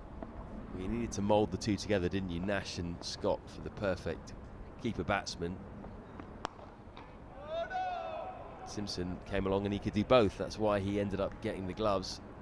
But you're right, Scotty was a really talented keeper, arguably the best gloveman in the country at the time. Came and played some club cricket for Hampstead actually after he finished playing for Middlesex. And he was a big part of our title-winning side in 2013. He got big runs. He only played about 3/4 of the season, then broke his wrist in a motorbike accident, but he already helped us get some significant wins. That seemed a long way. Too far, really, to get the edge. But he was really good off the pitch as well. He was very good in the bar and a very positive, good lad. Yeah, he's a very popular figure here at Middlesex. A brief stint with Worcestershire, didn't he? He knocked Middlesex out at one of the white ball competitions in a knock at Uxbridge. Oh, that was close. That was on target on the stumps. Inside edge for one. Fletcher into the 20s. She smashed it out of the ground at Uxbridge that day. Middlesex were pretty confident they were going to go through. I think it was the end of a group stage. Middlesex just needed the win. Scott came out and smashed it around Uxbridge for the win for Worcestershire. That 6 for Simpson was against Yorkshire in 2013. It's around 2011 when Simpson pretty much wrestled the gloves and held on to them. 2010, 2011.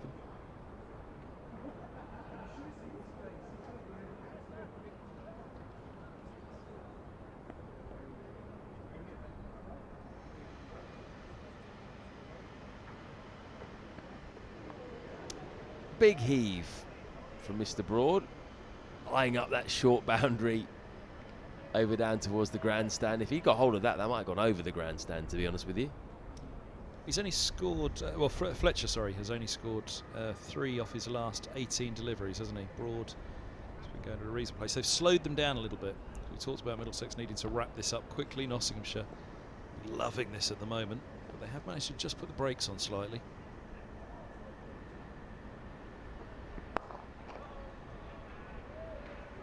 Well bowled. You mentioned Uxbridge there, Handy. Uxbridge was one of Middlesex's main outgrounds back in the day, wasn't it? Very flat pitch. It used to be a run fest there. Gatting Way, really close, one end of the ground. Yeah, it was in its heyday. It was a really popular outground, but just that square died a little. It became slow and low.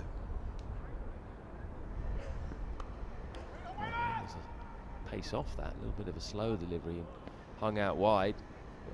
Well finished that over Bamber, just one off it. Score's creeping up though, 381 for 9 now. Yeah, it's a shame because it was, as you say, in the heyday for Middlesex. When you talk about watching Haynes and Gatting smash it around Uxbridge. Hard and fast track as it was, but yeah, slow and low by the end, so it didn't make good for good first class or T20 cricket. With a lot being played, you can kind of get away with a List A game on a slow and low one. It's just what it is, you know. But you turn up on a slow and low one in a T20 is not really what you're looking for. And likewise for the championship matches, it was pretty dead.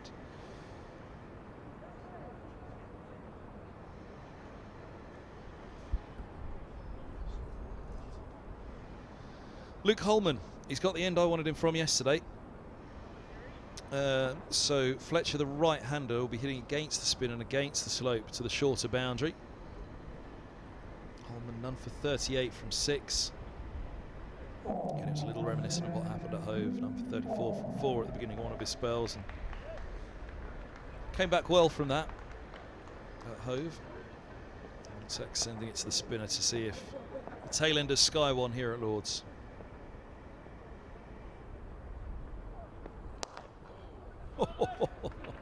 Four runs first ball, straight of long off. Now there was a moment that Holman thought about going for that, but it was perhaps gone as we were watching it on the stream there. It looked close. This was a pure, clean strike, wasn't it? Bosh. No chance for the man at mid-off, who'd actually stepped out a bit. He's about 3/4, but still couldn't affect that and stop it.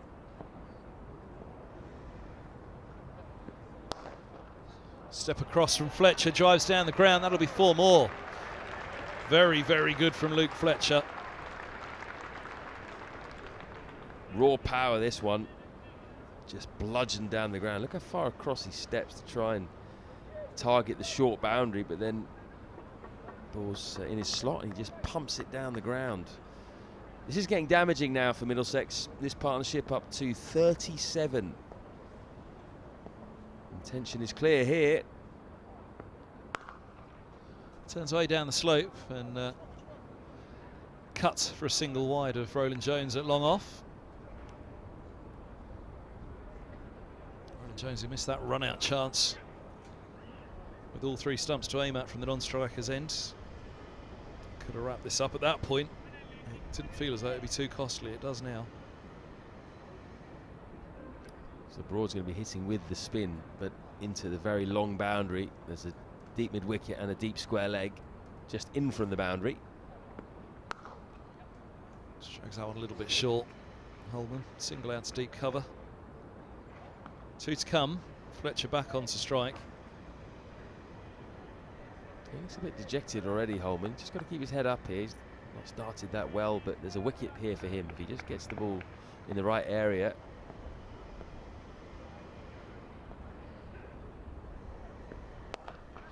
Fletcher steps across again. He's thinking about this onside. Just a single down to long on. He'd love to dump one into that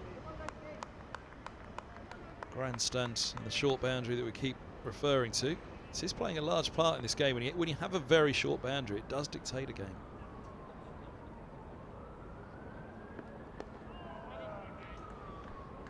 Better into the over for Holman. 392 for 9. It looks like Broad's playing for Fletcher now. Keep him on strike. And why not? The way he's playing, 31 of 40 balls.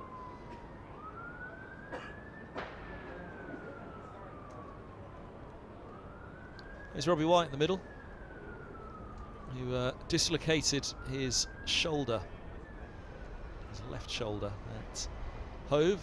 Rolled over it at mid-on, trying to stop a straight drive from, or mid-off indeed, straight drive from Pujara. Painful moment, but fortunately once they had popped it back in, which they weren't able to do on the field, then things were a lot better. Went off for the scan and that was okay as well.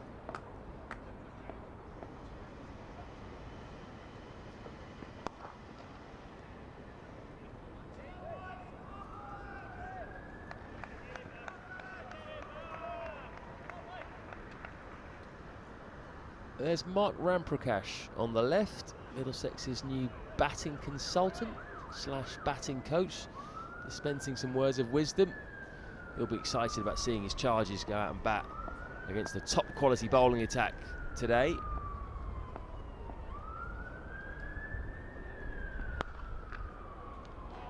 It's a good shot. That's 4 runs. Fletcher moves to 35. And Nottinghamshire nudging towards that 400 now. This might be the shot of the day so far. Look at this, on the up. This is nowhere near a half volley. Good length delivery. That is all timing, just lent into it. Luke Fletcher. What a knock this is. He's playing proper cricket shots.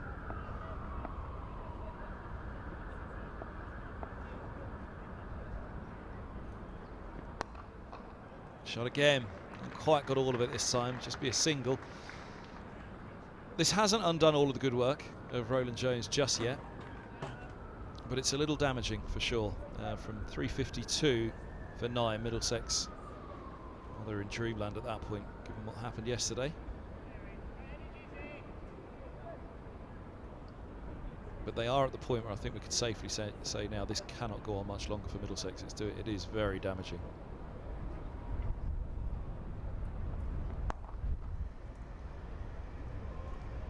And this is where maybe you miss Shaheen, you miss a bit of pace, a change of angle, something like that. Tom Helm, someone who can rough up these tail enders. They haven't quite got that pace in this game to do that. Roland Jones is your trump card, the way he's bowling, but you can't keep throwing the ball to him. He's just bowled a long spell already this morning.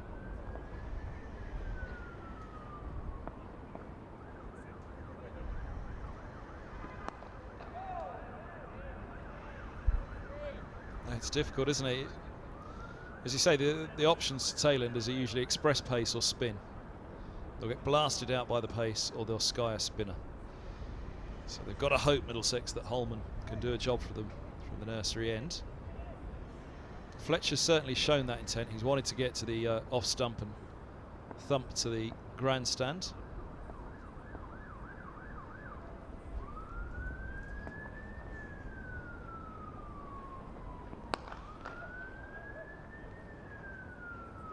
And he'll be on strike for the next Holman over as well. Good single taken. And Fletcher's taking charge here of the bowling end of this partnership. 37 from 45. It's an excellent knock for the Nottinghamshire number 11. 399 for 9. He's warming himself nicely up for his bowling spell.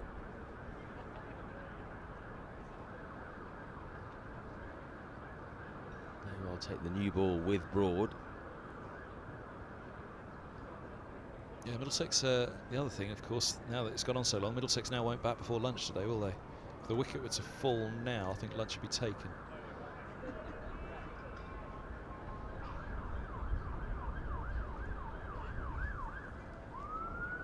Might have to come out for a couple of overs, maybe. I thought if they were close enough to lunch that it would be taken, but maybe there'd be a couple of overs to face.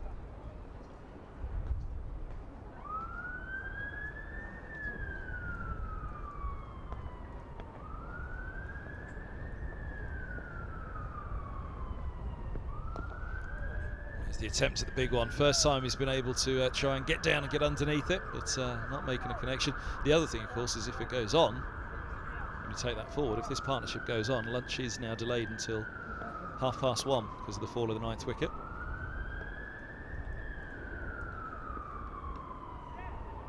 Bit of turn for Luke Holman. First time we've seen some really bowled at a good pace as well. He's going to have to just hang it outside the off stump a little bit. He can't afford to let Fletcher target that short boundary. He's gone wide with it. Fletcher's gone down the ground. He's got all of it. Wow, that's a huge shot to bring up the 400. Roland Jones and Murtagh in position at long off on long on. They didn't have to worry about that. Gun barrel straight from Fletcher. That's massive. He's had to reach a long way as well. That's a long boundary down there underneath us towards the nursery, and that's whacked into the advertising hoardings well clear of long off and long on. Big hit especially considering how far he had to reach. And Holman's got some thinking to do. Sam Robson just dispensing some advice. He's seemed a bit down on himself ever since he came on today, Holman. Body language not quite there. I think that was the right thing to do, to toss the ball up outside the off stump. It was just a good shot. He really connected with it. I think that's the tactic to keep going with. Just try and mix the pace up a little bit. It's a tough time to bring him on at this point when Fletcher's hitting out. It's the right move, but having had those overs, as you say, that left him a bit dejected yesterday after Hove, where he was disappointed with his performance with the ball, harshly, overly critical on himself. He's a very, very young spinner. It's good to see that the team are gathering around him saying, look, don't worry about it. The delay is that they're looking for a replacement ball. I think that this one's gone out of shape with that latest bludgeon from the big man in shot. He's just gone to maybe get some replacement gloves or something like that. Something getting thrown down. Some water. He's saluting his fans. It's not quite Romeo and Juliet up to the balcony there, is it?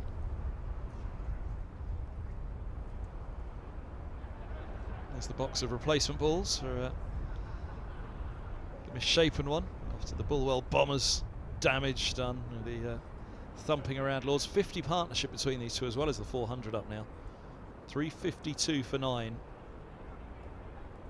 was a brilliant first hour for Middlesex. The second hour swinging as hard back to Nottinghamshire as Fletcher is for the ball. 43 from 48. And a 50 at Lords in sight for the very popular Luke Fletcher.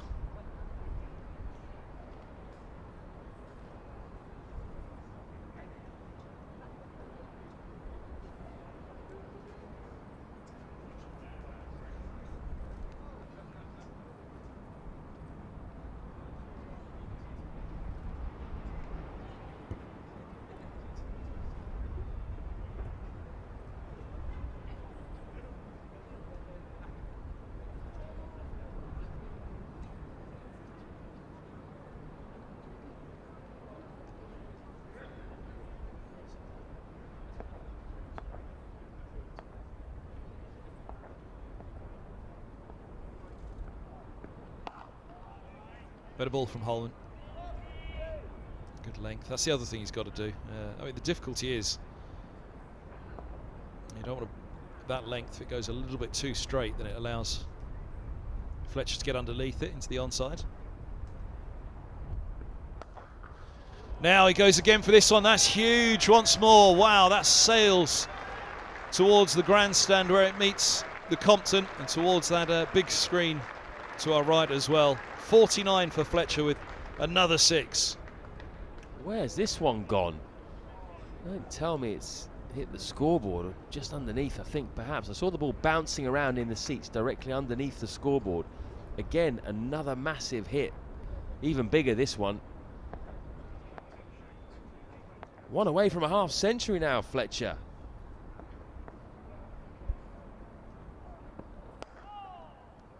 And I thought he'd do it with a single after all that, but it's straight to De Carey's at the mid-wicket. We'll have another look at that latest 6 from Fletcher.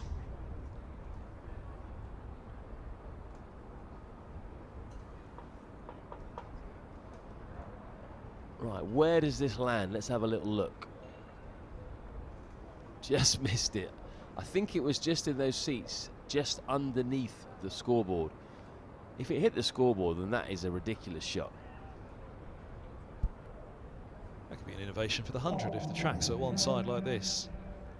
You hit the scoreboard, you get 10. And we're going to have double spin here. De Carey's on. Yeah, it's a good move. I wondered whether De Carey's Sam Robson, another leg spinner. Or De Carey's... Again, he's bowling with the slope, the off spinner, so trying to turn it down the slope. With Broad on strike first up, he'll be hitting against the slope and against the spin to the shorter boundary, but at the rate Holman's going, you think just drop the single into the vast expanses of the offside for Broad that he looks away towards as he bats. Smile on the face there for Richard Johnson. Probably last night's football result, but we won't linger on that, Floydie.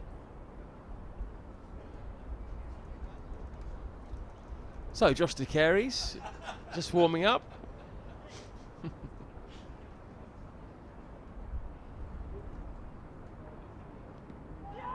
Just outside the line of off. Going to get runs for it though. Down to very fine third it goes. They've taken a couple, just looking for the paddled sweep. Broad, just thinking of Fletcher, I think. Just happy to try and let him get onto strike. Let's try again though. Couple taken. I don't think that was a million miles outside of the line of off stump. I think it was, but not too far.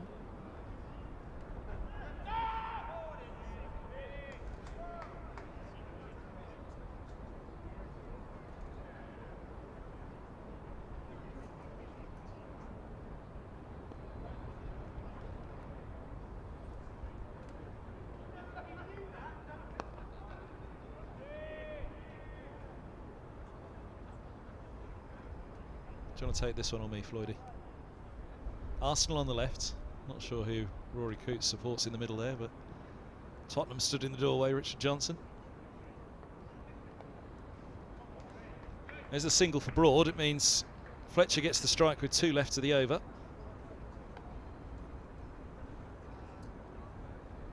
Yeah, it was a tough night for the red half of North London. We'll be back though. Win the final 2 games, we will qualify for the Champions League. That is a fact. The difficult one is Newcastle away on Monday. We'll be watching. I'm sure a few of you will be as well. Oh, he's dragged that down, hasn't he? Well played, Luke Fletcher.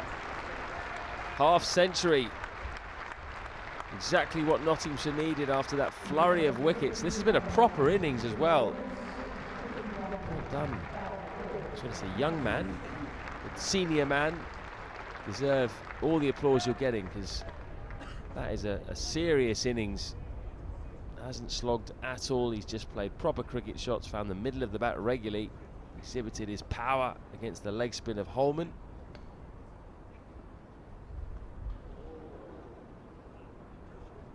Swing and a miss from Broad, but nothing more.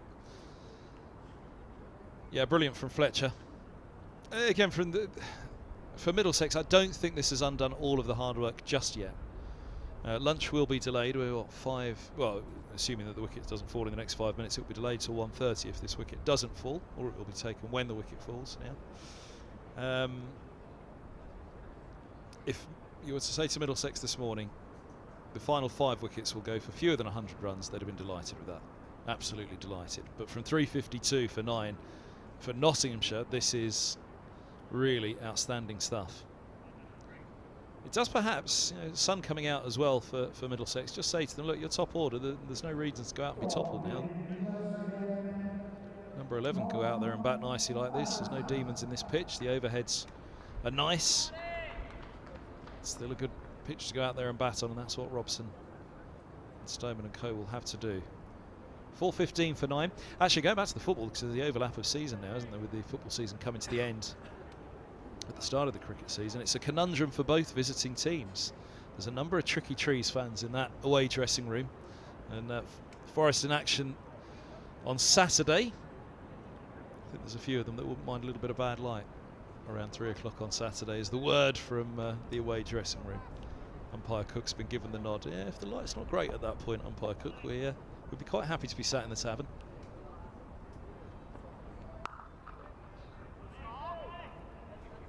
I think they're going to be disappointed. Forecast is pretty good, isn't it, for the rest of this game? Possibly might be some showers on a Sunday morning, I'm seeing, but I think it's going to be by and large set fair all the way through. Should be warmer tomorrow as well. Following week it's Durham here at Lord's. The following Saturday is a conundrum for them as well. Has he gone? He has. That's it. Fletcher's gone for 50. A swing at Anderson as he swings on down the slope. They have a little chat about it as they walk off. Brilliant innings from Luke Fletcher. Really has topped up this innings quite nicely for Nottinghamshire. 415 all out. Another wicket for Anderson. He's bowled well. He's done his part for Middlesex over these 2 days. They've got a big job to do with the bat now, because they'll be up against a fired-up Nottinghamshire after lunch.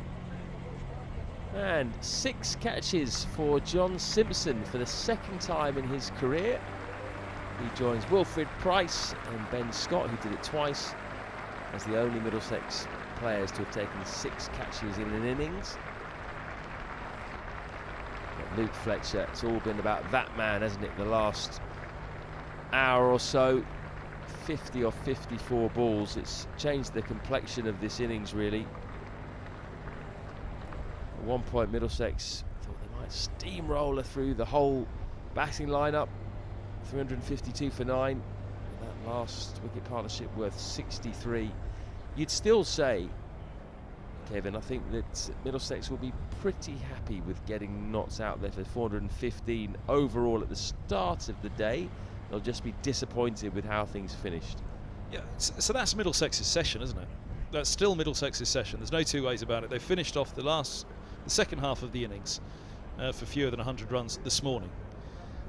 However, to say that that's Middlesex's session and that last wicket partnership was as big as it was, and Fletcher's got a 50, that shows you just how damaging it was. So, yeah, real disappointment for Middlesex to not capitalise on 352 for 9. However, they'll be very happy with it. Nottinghamshire, they'll be delighted. If they'd have won the toss and batted and hit 415 at Lords, they would have happily taken that. So, match situation hasn't changed massively. Middlesex under a fair bit of pressure when they come out with the bat. So just to run you through the batting card then, Hasib Hamid was superb yesterday. He made 112 off 217 balls, was the platform really for the rest to operate from, his 9th first-class century. Then it was over to Stephen Mullaney, the captain, played an aggressive 92 but fell first ball today, LBW, to Roland Jones before he could get to an 18th first-class century. Contributions also from Duckett, 43 earlier on day 1, Moores 36 today and yesterday, and then that brilliant Luke Fletcher, 50 off 54 balls, part of that partnership for the final wicket with Stuart Broad of 63, got Nottinghamshire up to 415. Yeah, the bowling card, it's far from any horror story. Again, yesterday was a tough day, but Roland Jones 4 for 64, and that spell this morning, he was done for 46 overnight, so excellent from him this morning to rattle through them. But it took Anderson to get his 3rd this morning. 3 for 87, credit to him as well. That 3.4, a little expensive, like Bamber, the 2 youngsters. Just be a little bit disappointed with their economies, but overall very happy. The old man at the top as well played his part, 1 wicket, but again that whole innings really, we'll be pondering it as Middlesex bat, no doubt. We'll all come back to that second over from Tim Murtagh when that second catch went down. So Nottinghamshire have been bowled out for 415, having been put into bat, but how good a score is that? Well, we're going to find out over the next few hours and couple of days. The sun is out now here at Lords, so is that going to be better in terms of batting conditions? We're going to take lunch and we'll be back in just under 40 minutes for the second session of day 2.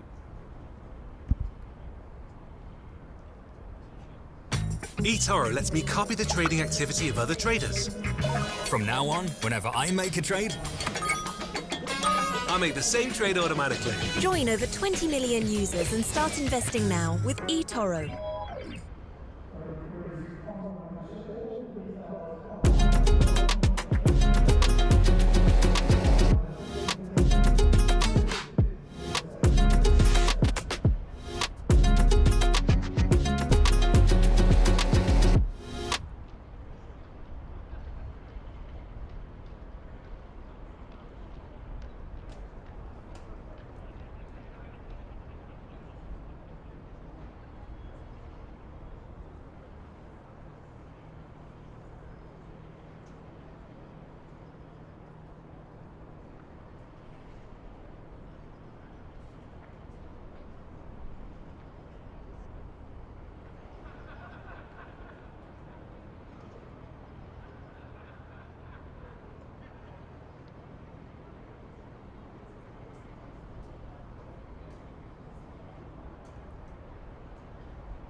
He's just about to get underway.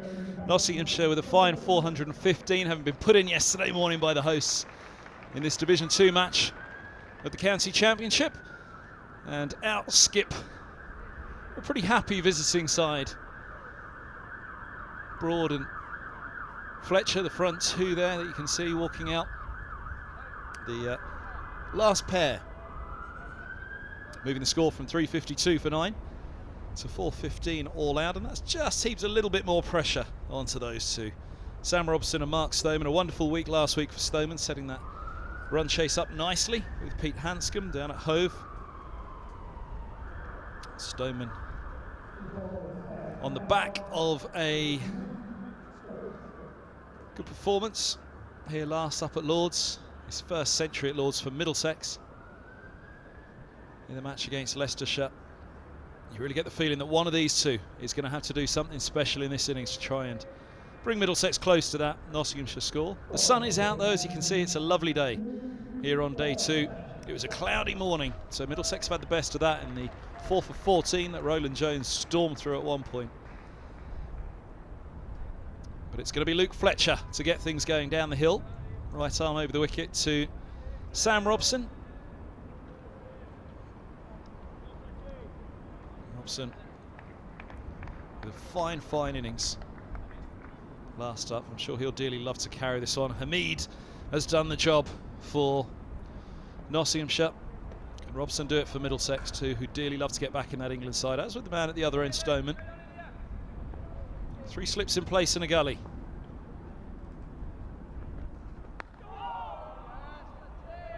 And a solid forward defence first ball. Fair bit of pressure on for Middlesex at the start of this innings. And a good few eyes watching this one as well. Downstairs in the media centre, a reasonable crowd in for this as well. Good numbers on the stream. Good to have you all with us wherever you're tuned in around the world. Of course, let us know where you are at Middlesex_CCC. Include the hashtag #OneMiddlesex.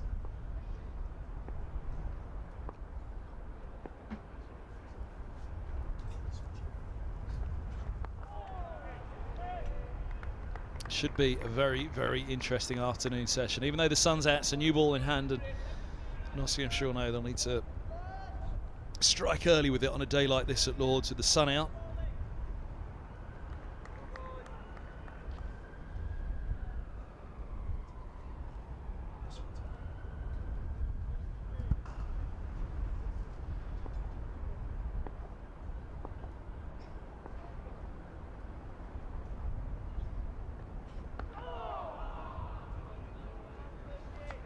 Well, this could work out in theory perfectly for Middlesex in terms of conditions.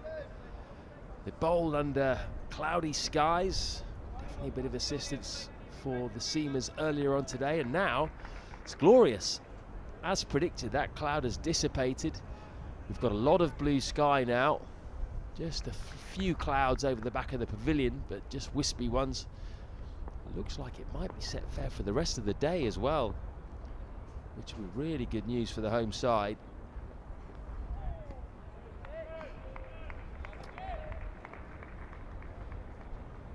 And this is always an important battle, isn't it, when Middlesex play the opening bowlers of the opposition against Sam Robson and Mark Stoneman.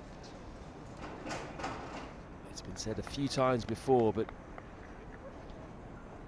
a lot of people think that Middlesex's fortunes this season depend on those two men at the crease.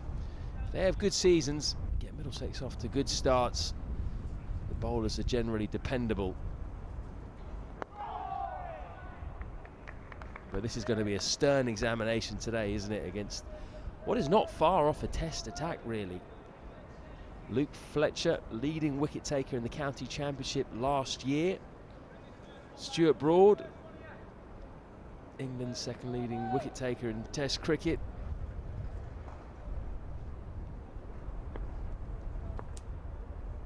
And James Pattinson, who has played 21 Test matches for Australia and is a genuine threat when he gets it right.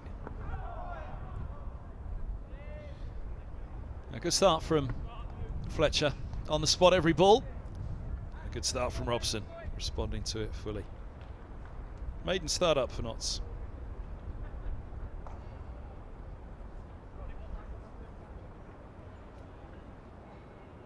So, looks like Stuart Broad is getting himself ready. He's going to come in from his favoured nursery end. Playing on a strip that's probably a bit further over than he normally expects here at Lords. He normally plays Test cricket here and generally have one of the central pitches. This one's right over on the far end of the square towards the grandstand. But there he is, a man on a mission, a man who'll be desperately keen to just remind everyone that he is one of England's greatest ever bowlers. If you're going to look at stats, then he's England's second greatest ever bowler in Test cricket. And yet, he was left out of the side for the squad that went to the West Indies alongside Jimmy Anderson. Well, now, apparently he's very much up for selection again. And he's playing his second game for Nottinghamshire this season. Good start, round the wicket. That's what he likes to do straight away, isn't it? To left-handed batsman. Broad goes around the wicket, and he's so adept at angling in and getting the ball to go away from the left-hander. Such a difficult skill for a right-arm seamer, but he's mastered it.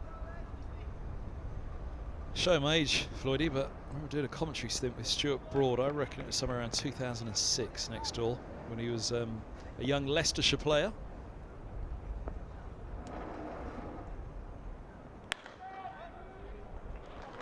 Good shot.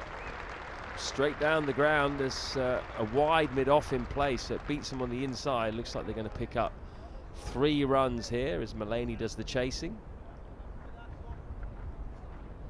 He and Garnet Kruger had stepped up to the media centre just to have a look around, and I was doing the commentary of the match. Middlesex against Leicestershire back then, and he and Kruger appeared at the back of the TMS box, just said they wanted to have a look at it. So, well, come on then, sit down. Stuart Broad, what would he have been then in 2006?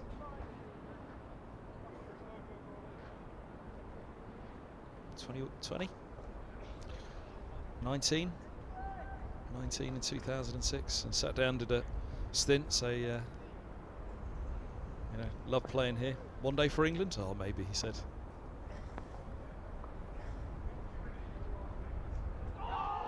That's a lovely ball. Draws Robson a long way across. And outside off. He'll know full well the doubts over Robson and his judgment on off stump. Looked like he went wide of the crease there. Cut Robson in half, went up the slope. Had a decent first game for Notts. Did Broad, rested for the last game, but then the first game, the only game he's played so far, picked up 5 wickets in the match.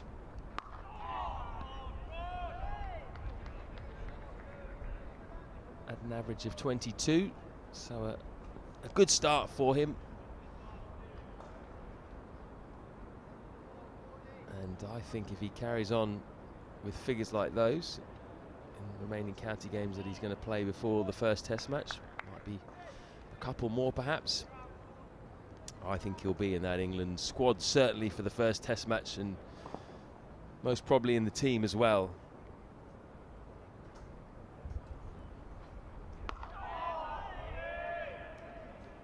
Just had a quick look at Sam Robson's debut to make sure that Broad was playing in that side, that it wasn't an injury or something that had him on the sidelines. Drawn match against Sri Lanka in June 2014 for Robson, his Test debut. Robson was outscored in both innings by Stuart Broad. He got 1 and 19 in the match, Robson. Broad got 47 and 24. And he got more wickets than Robson as well in that game.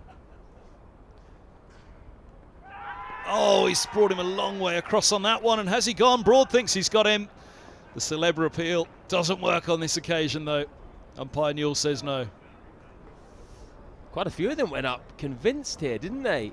And you just, the way that the ball went after it went past the bat, you thought that's a clear edge. Look, second slip's convinced, keeper 2. Maybe they're just trying to kid the umpire a little bit.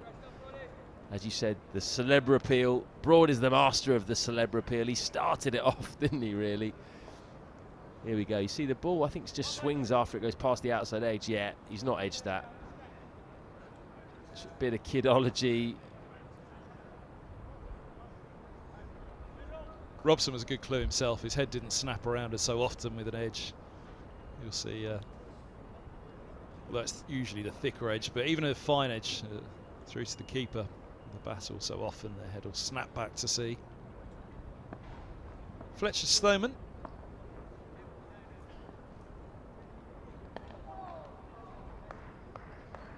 Around the wicket early on, Fletcher. Now, the issue you have here as a batsman is everyone knows about Stuart Broad and the threat that he poses, but you can't underestimate that man on your screen. Luke Fletcher's figures last year were extraordinary. 66 wickets in the county championship, the most, at an average of 14.9.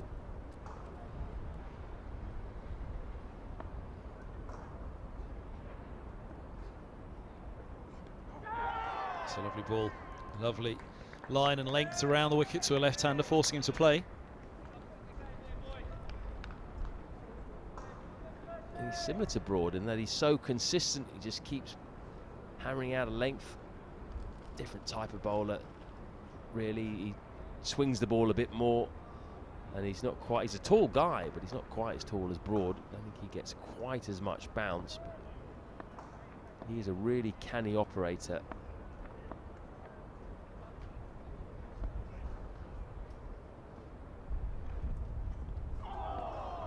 Brilliant.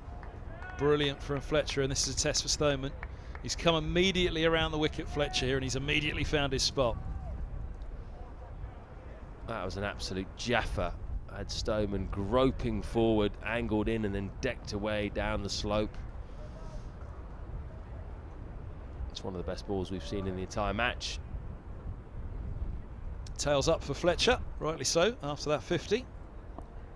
In at number 11, there was a few chuckles from some of the Nottinghamshire contingent downstairs about his position at number 11.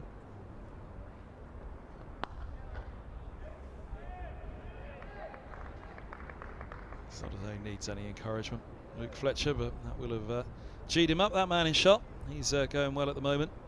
Didn't quite happen down at Hove for Stoneman, just 26 and 1, but 108 and an unbeaten 30 in the second innings here against Leicestershire.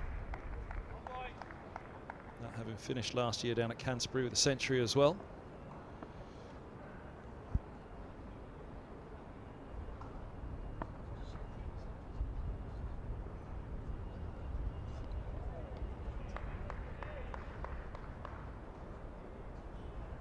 So those 3 centuries that Mark Stoneman has scored for Middlesex have come in his last 7 innings. Sorry, 2 centuries rather.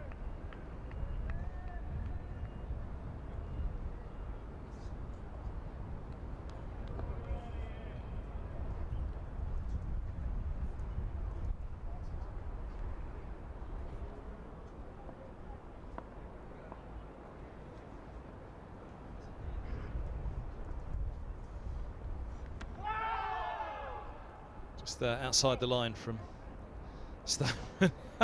Goodness me, this is going to be a pairing, isn't it? Luke Fletcher and Nick Cook. There'll be a fair few conversations there between those two. These two will be having a long chat as well now to work this one out. 3 without loss. It's already looking a really stern examination, isn't it? Fletcher is hitting the seam consistently. He's got 1 to go away from Stoneman, 1 to go into him. And you do sense that this is a really key few overs in the whole match, really. These two are so important to Middlesex. Can they get through this new ball spell?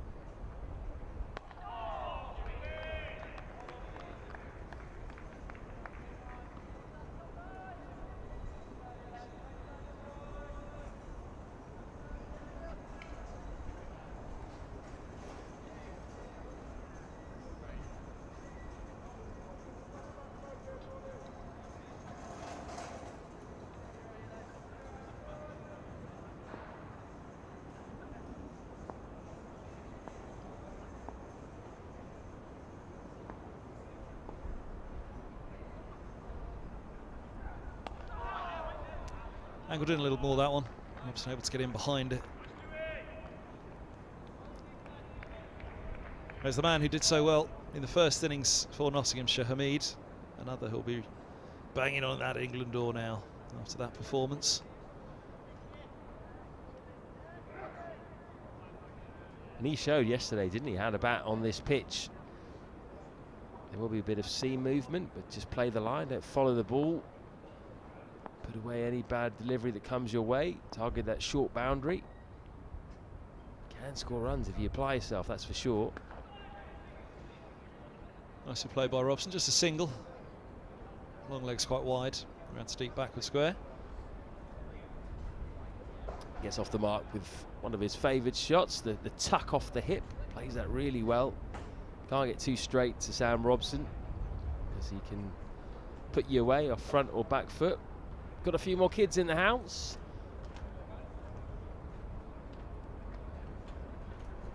Group of them sitting over just on the edge of the mound stand lower, underneath the electronic scoreboard, round about there.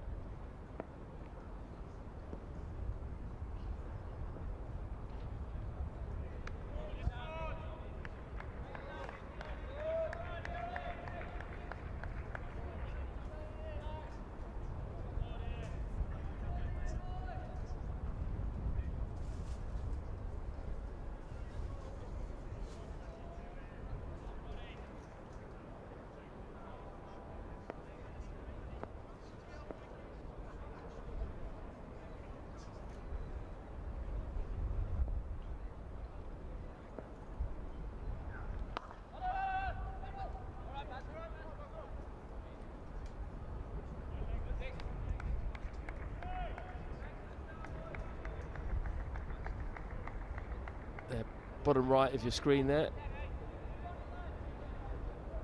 Looks like Stephen Fletcher, Director of Communications here at Middlesex County Cricket Club.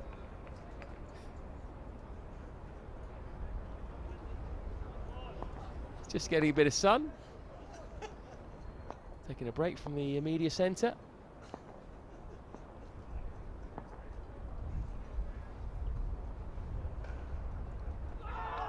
Oh, that's great from Broads. Absolutely brilliant from him. End of the over, 5 without loss.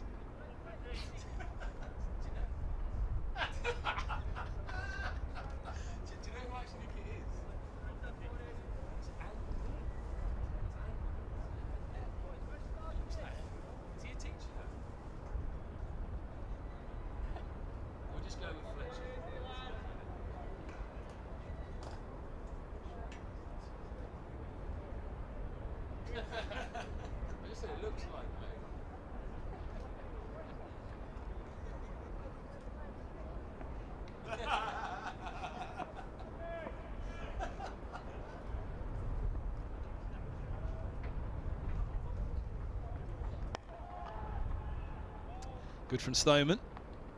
Rotate that strike, don't let Fletcher settle in around the stumps to him. Covers on offers, drop the single. These two do run well together, don't they? Two experienced heads. They know how to rotate the strike and try and keep the bowlers on their toes a little bit more.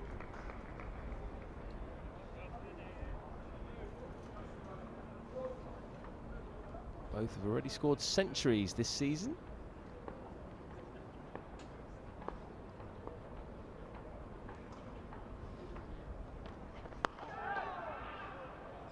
It's nice from Robson. There's a wide mid-off in place, which means a gentle push there. Can pick up a couple, as that has done. Felt as though he was playing a long way away for that one, but got the full bat face down and right behind it. Just a gentle push for 2. Robson got a brilliant 149 in the end down at Hove, absolutely key in that win. And Stoneman scored 108 in the game before against Leicestershire. Here at Lords, his first 100 here at the home of cricket.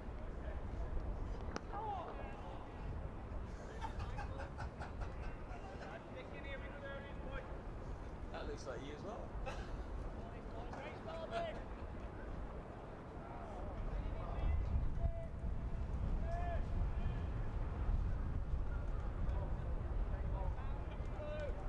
Not a bad spot looking on there in the grandstands. Feed up on a sunny afternoon.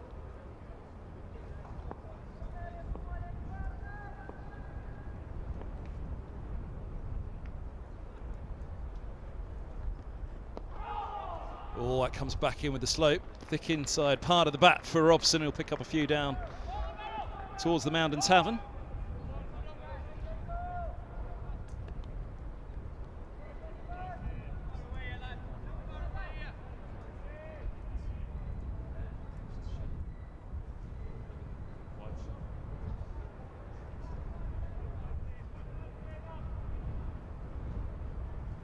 Quite a few in today. Sun's just come out, so now, particularly if you're on the right of the screen there in the grandstand, you can be right in the sun.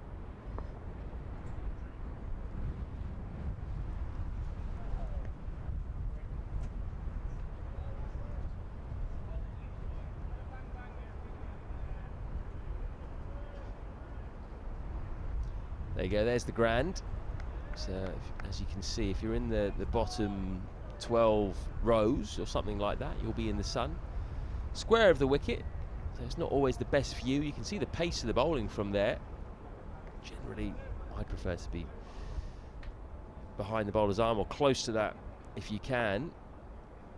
At the grandstand, if you want a bit of sun, that's the place to be right now.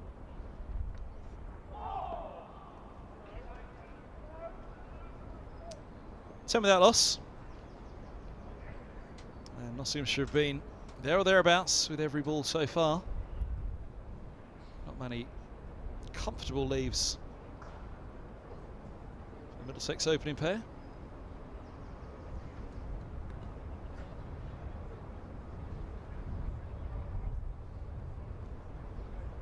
Compton stand, also a really good shout. That's a good view from there, really nice view that. In fact, that's where I'd be, I reckon. Upper Compton right now, right in the sun. Haven't been up there yet, but I'm told it's a long way up, especially if you sit right at the top of the stand. If you get right on the corner of it, though, you can almost be behind the bowler's arm, can't you? You can see all the swing and seam movement. Perfectly in line, actually, for the approach abroad around the wickets, the left-handed Stoneman. I'd imagine that's perfectly in line if you're sat at the top of that stand. That's not a bad view, is it? That's one of England's greatest. Still charging in hard and strong and ready to go again for his country.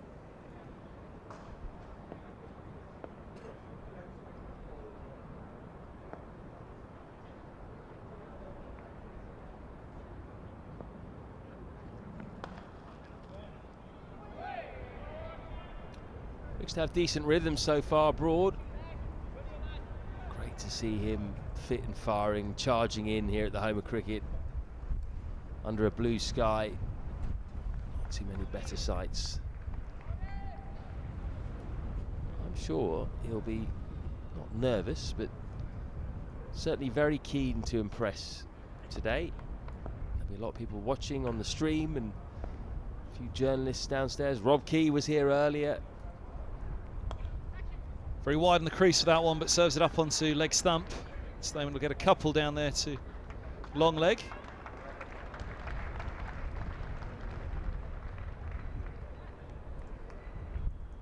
It's probably a good time, Andy, to ask a bit of a question to our viewers, especially those who are watching on YouTube. You can reply in the comment section on the right. Would you play Broad and Anderson in the first test match of the year against New Zealand? Would you play just one of them? If so, which one? Or would you play neither? Let us know in the comments on YouTube.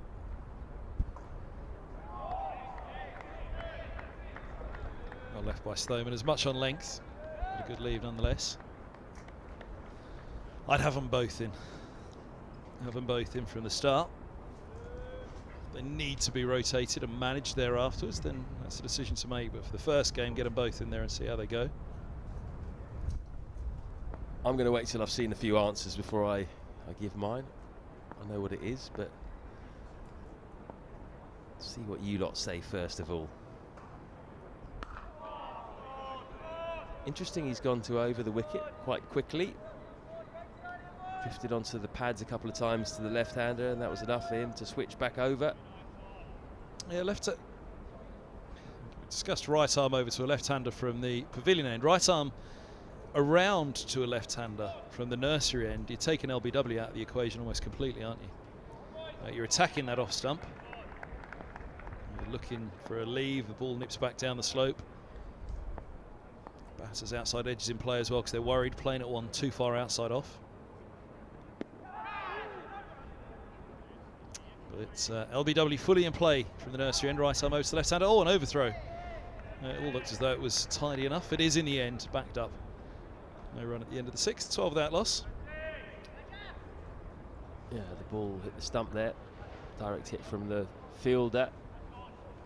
But it was well backed up in the end, so no overthrow. Tidy by Broad. 3 overs, none for 7. Fletcher even tidier. 3 overs, 2 maidens, none for 5.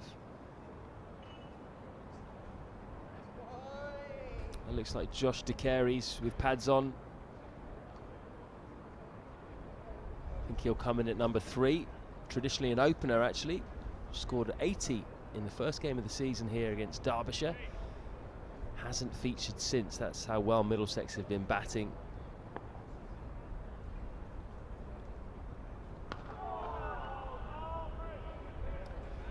And I think, Handy, that's the big improvement, isn't it, this season? If you look at Middlesex in comparison to last season, bowling was pretty good last year.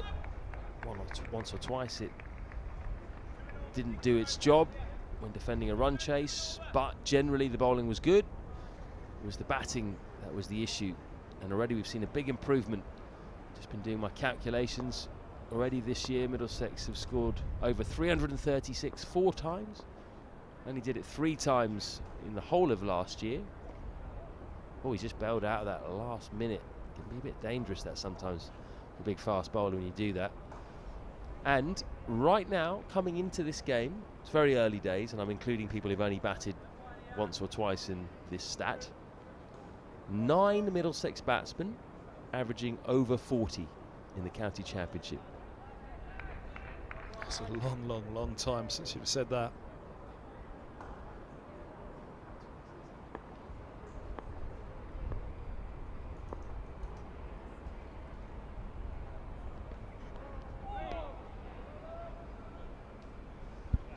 Right, so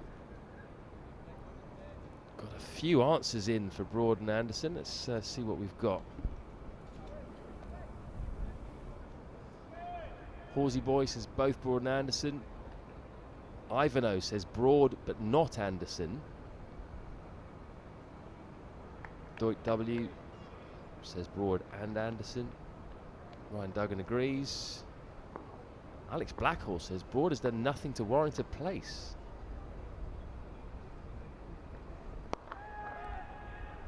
Lovely shot from Sam Robson. Big chase here for Broad. He's got that to do first for Nottinghamshire, and he's just going to win the chase. They've run 3. Again, watchful from Robson, much like that push straight of mid-off a couple of overs back. Just watchful straight of mid-on. They know they're in it for the long haul here too. This one's a marathon for Stoneman and Robson, not a sprint.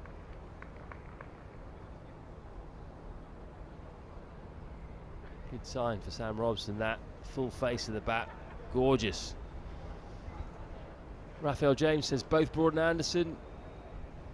Paul Morris says Robinson and Anderson definitely, so he's not going with Broad there.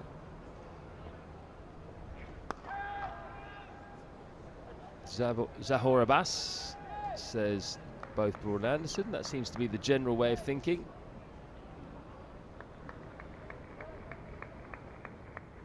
Ivano again says, wasn't Broad England's second highest wicket taker in the Ashes? Yeah, I think he was. Didn't do anything wrong, really.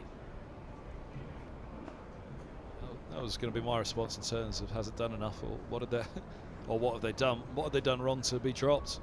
Yeah, how about 500 odd wickets in Test cricket? That's not a bad return, is it? I always thought it was a strange decision because it was made by Andrew Strauss, who came in temporary charge, and he, in consultation with whoever else, Paul Collingwood, I guess, Joe Root, decided that was the way to go. But when you've got a new head coach and a new director of cricket about to be appointed, why make that decision before they come in? Surely just leave that to the new people when they arrive. And lo and behold, Rob Key and Ben Stokes and Brendan McCullum probably all want Broad and Anderson in. A little inside edge on that and a single through square leg. Didn't make any sense to make the decision before the new men came in my opinion. I thought they should have just waited a bit and seen what had happened. There's been whispers, hasn't there, on the record, certainly behind the scenes, but whispers of a little bit of dressing room unrest that led to the decision. But you know, that's what the new coach and the new captain is say there. I mean, even if it was dressing room unrest, that's for the two new men, or Key as well now, 3 to sort out one way or the other. End of the 7th, 18 without loss.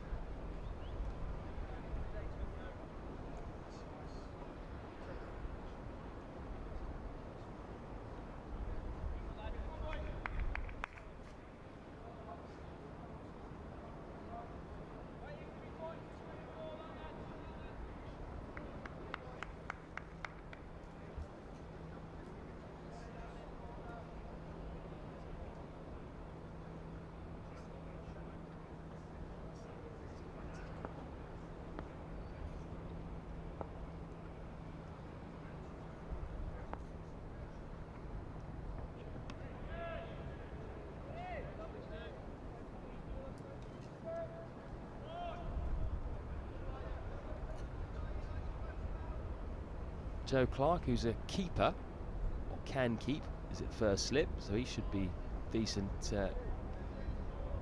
taking his catches. Ben Duckett's the second slip. Lyndon James, the tall all-rounder, looking forward to seeing him bowl. Actually, he'll be the 4th seamer. He's at gully.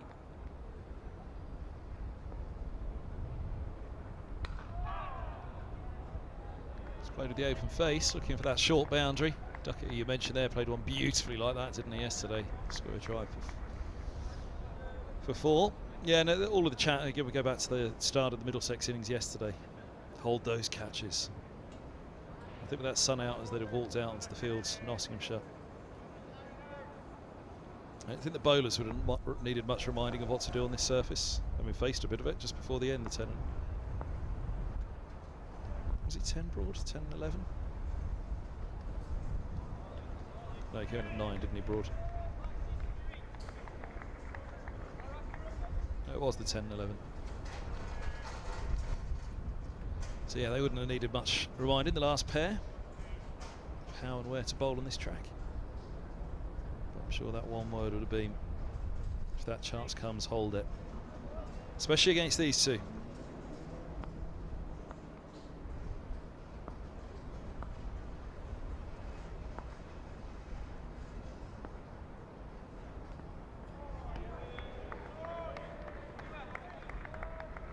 Certainly seen the first bouncer of this innings quicker than we saw the first bouncer when Nottinghamshire were batting.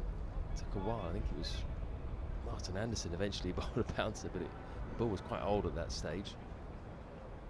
Raw's got a bit more pace, you would say, than anyone that Middlesex had on show today.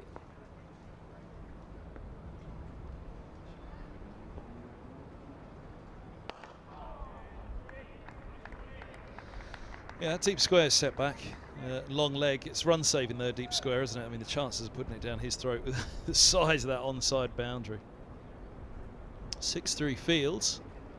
So they've got 3 slips. This third is just slightly wider. 3.5 or 2.5, I should call it. No, I was right first time. 3.5. Sir Ian Botham wouldn't be happy. He doesn't like gaps.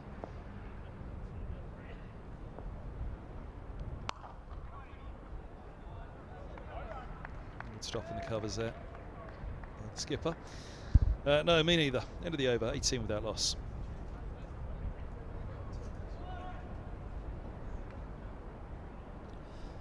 It's been quite a solid start, hasn't it, by Stoneman and Robson? Not too many alarms. There was one that went past Stoneman's outside edge, real jaffa from Luke Fletcher was one that cut Sam Robson in half, bowled by Stuart Broad.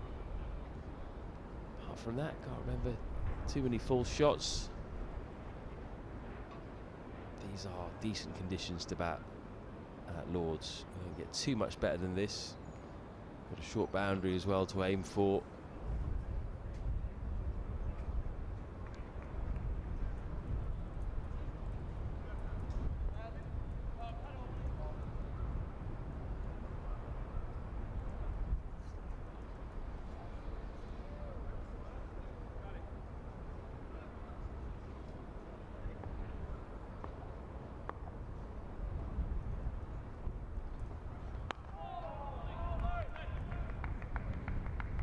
Game of patience at the moment, isn't it? The bowlers aren't giving much away, and the batsmen aren't willing to play at anything they don't have to.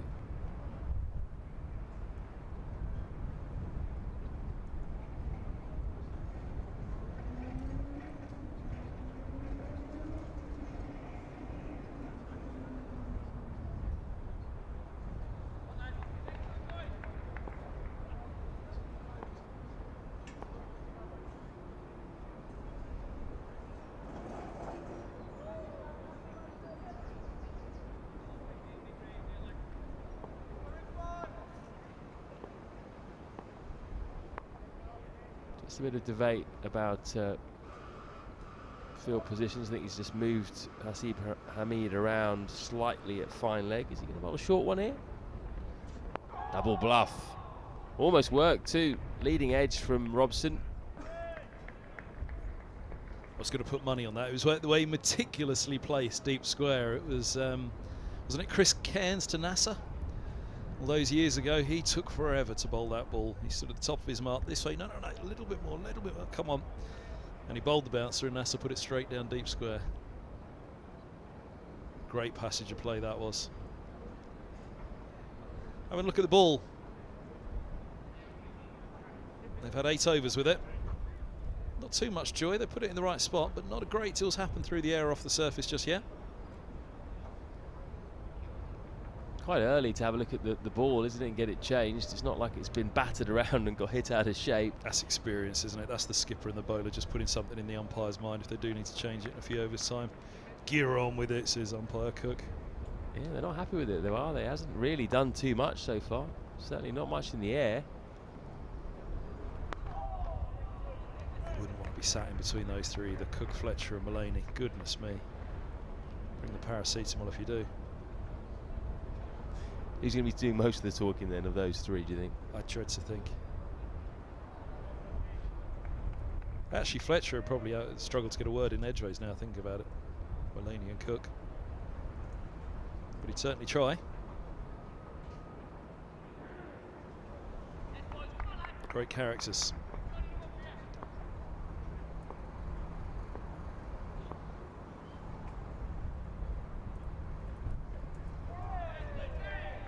Mullaney the first to go this morning, wasn't he? On a busy morning of wickets. Well, certainly a busy first hour.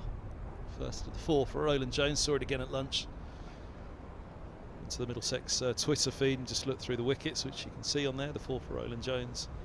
Together in a little video. Doesn't look any better each time you see it, I don't think, that decision. Mullaney. Might just have been clipping leg. First ball of the morning from Roland Jones, making a big impact.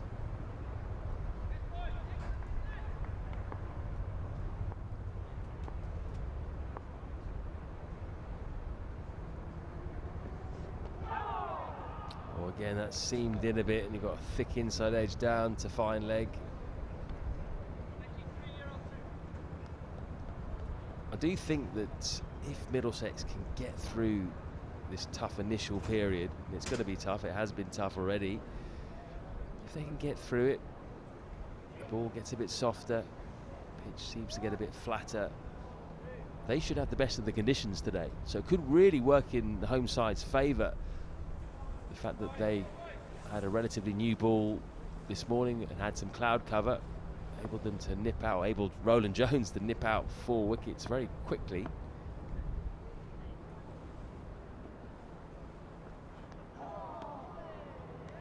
That's the over bowled, 19 without loss. And then As soon as Fletcher came out to bat, just started to brighten up a little bit, didn't it? The ball was getting a bit softer. Didn't seem to do as much. So the same thing will happen in this innings. So just get through the new ball. Got batsmen in form as well, coming in, including De Carey's, who's just come into the side. He's fresh off an 80 in the first game of the season. He should be fairly confident. That pairing screen, I mean, so much was talked about Stoneman coming in to help the young batsmen at Middlesex. You know, just give a little bit more of a senior head, a little bit more grizzly up the top, a little bit more world weary. So we are going to see that first change of bowling, which will be Broad replaced by Pattinson.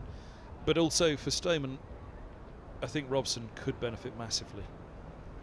And that's the hope, that these two could be a fabulous opening pair. And this is, you know, a real test for them, but a real opportunity as well here at Lord's. Decent crowd, big fixture in Division 2. Interesting move. Broad's whipped out of the attack after just 4 overs. We're going to have a bit more pace with James Pattinson steaming in from the nursery end. 32 years old now. Played 21 test matches, 81 wickets at 26 in test cricket. Good carry straight away. He is a dangerous bowler. He's one of these bowlers who, when he gets on a roll, he's very hard to stop. Very good at cleaning up tails. He can swing the ball both ways. And he's got genuine pace. He can rough people up with his short ball. I don't think he's quite as quick as he used to be when he was playing test cricket.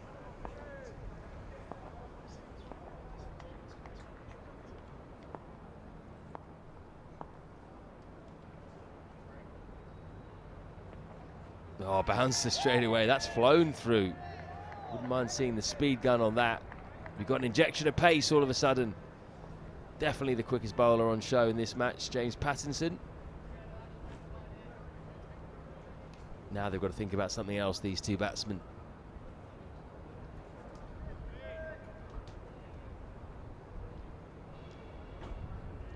Had a picture sent through from the back of the Compton stand. Peter Mead is tuned in up there and watching on. Look at that for a view back down on the play. Oh, that's nice, yeah. Right at the back of it. That was short again. That was a real effort ball. You could see he really bent his back there. Didn't get up as much as the previous bouncer.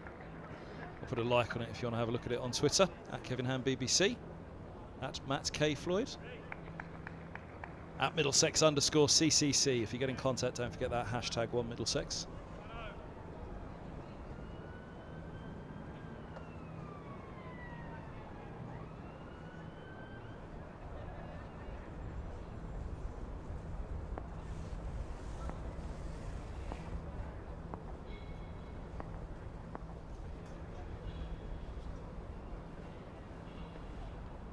This one's full and swinging.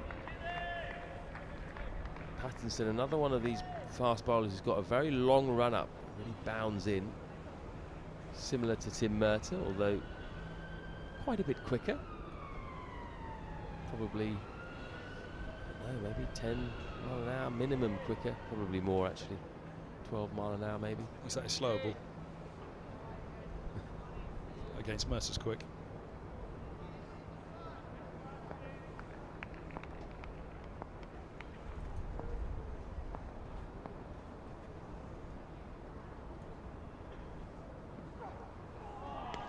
See immediately much more carry for Pattinson than any other bowler that we've seen so far. He's not actually had the best start to the season. He's played 2 out of 4 matches, taken 6 wickets at an average of 41 so far. It hasn't really mattered because other bowlers around him have been taking wickets. Dame Patterson, who's not playing today, 18 wickets at 16. Patterson White 18 at 18. Fletcher 10 at 30, Broad's taken 7 at 22. Lots of options they have. Bowled him! Sam Robson shoulders arms, and not for the first time. Gets cleaned up. Big wicket for Nottinghamshire. Brilliant ball, back up the slope. Robson will be mightily disappointed. for the first time this season. Hasn't come back that much. He's left that on a line where certainly off stump is available. That's not outrageous movement back up the slope from the seam at all.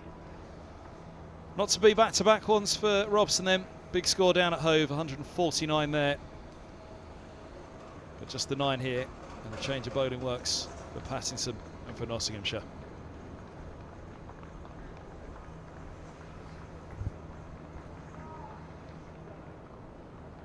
I wonder if he was leaving that or trying to leave that on length as well. Possibly thinking it might have gone over the stumps as well as been wide of off stump. Either way, it was a bad misjudgment. Yeah, he was bowling exactly the same way down at Hove by Robinson. Left alone. Ball that had swung away indeed, the ball before. And then the next one nipped back off the seam, took off stump. And well, with all the scribes downstairs, that was what was written about his judgment on off stump, wasn't it? When he's had his time with England. Here's a man whose father knows all about batting, all about writing as well, and broadcasting.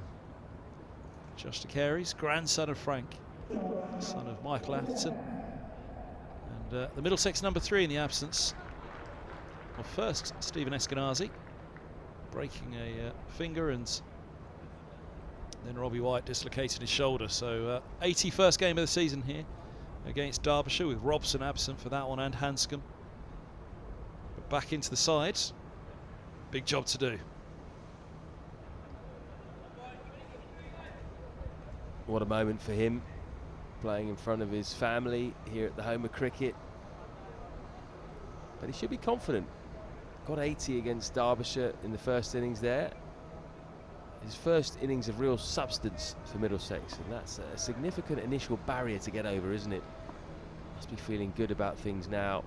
Won't be on strike. Fletcher to resume. Yeah, and that 80 was good enough. Really good enough to show everybody, yep, he can do it, fine, no problem.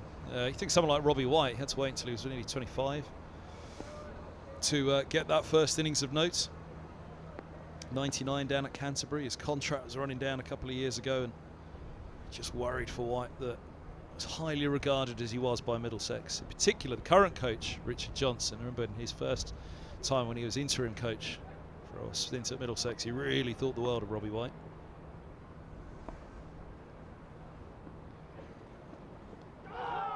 Oh, how's he not nicked that? That has seemed a long way. Once again, Stoneman off balance, reaching forward, groping for thin air. That is an unplayable delivery, really. Like an off break from around the wicket at 80 mile an hour. Yeah, that's what, you know, you look at the Robson dismissal. There's no way in the world that Stoneman could have left that ball alone. Not a chance. Again, you just got to try and do as much right as you can, and then hope. Give yourself every chance. We talked about that yesterday morning with Hamid, didn't we?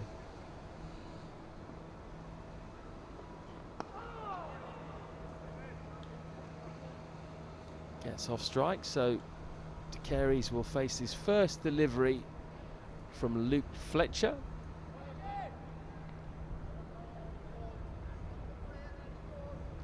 Usually an opener, de Carey's, so coming in at number 3, slightly different for him. Although he has come in fairly early, which makes it a bit more similar to opening, but it is different when you've got to wait up there, you get a bit nervous. I know a lot of people who much prefer opening, and then when they get put down the order to 3 or 4, they don't know how to handle it. They don't like the waiting, the hanging around. Whereas if you're an opener, you know when you're going out there, you know what's in front of you.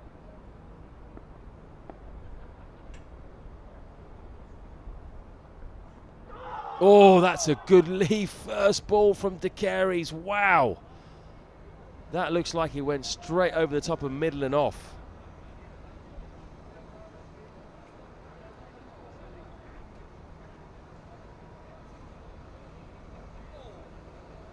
Wow.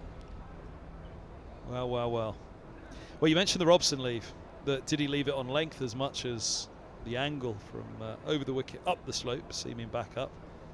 Did Carey's leave that one on length alone? Leave it on line? A little bit of both. Perhaps just that little bit of luck that a batter needs sometimes. Much that previous ball for Stoneman as well.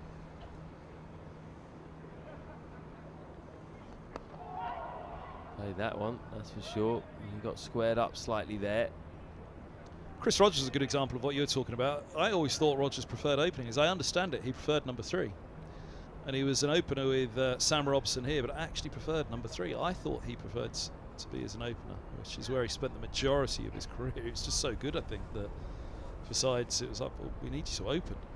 That good a player, but he preferred it at 3. What do you think is more difficult, dropping down to 3 as an opener or pushing up from 3 to an opener? It suggests it's the latter.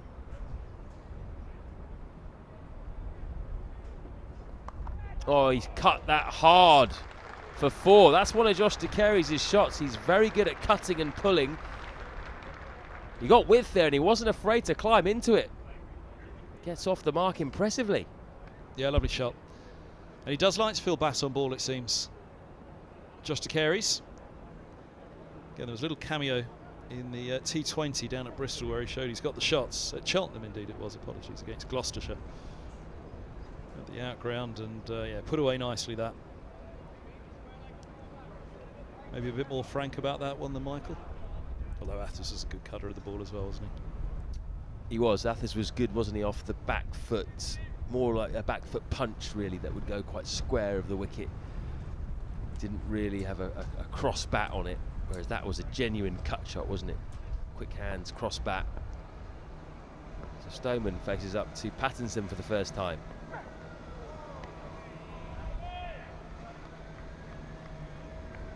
But yeah, just going back to that White comparison with De Carey's getting that 80 early this season. White had to wait a long while, got that 99 at Canterbury. They really did think the world of him. They thought, look, this guy, I mean, it was actually said to me at one stage, this guy's got the potential to go to the very top as a batter alone. He's a very compact player, technically very sound. But boy, oh boy, he got chances sporadically, but he had to wait a while before that first knock that really nailed his place down. De Carey's early in his career has managed to get that knock early on, just to say, yep, I can do it, I can be here. And did it against a decent attack, Derbyshire. Lackmal, Connors. Lost Ryan Sidebottom early in that match, but yeah, it was a decent Derbyshire bowling attack in that game. Decent Derbyshire batting lineup as well. Drawn game first up.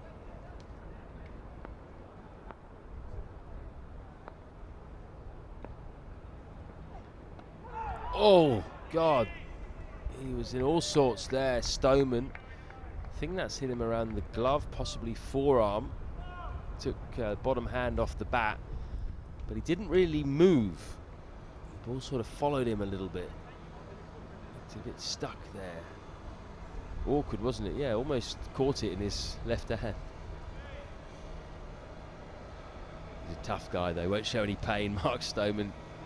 Tough, gritty northeasterner. I've heard of wearing one. Catching one as a batter.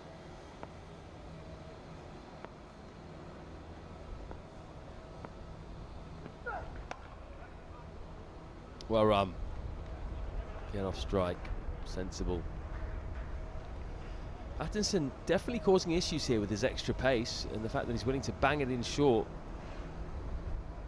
It's really useful to have that option. And that's the big difference between this track and the Derbyshire match, first game of the season. The Leicestershire track last up was further down the slope here at Lords at the other end of the square. This is the same end that the Derbyshire game was, right up towards the grandstands. Slow and low that one was. A good pitch, but just didn't quite have the pace in it just to keep the bowlers regularly interested. This one does seem to have that little bit more pace. It was full immediately to De Carey's. 3 slips in and a gully for him as well.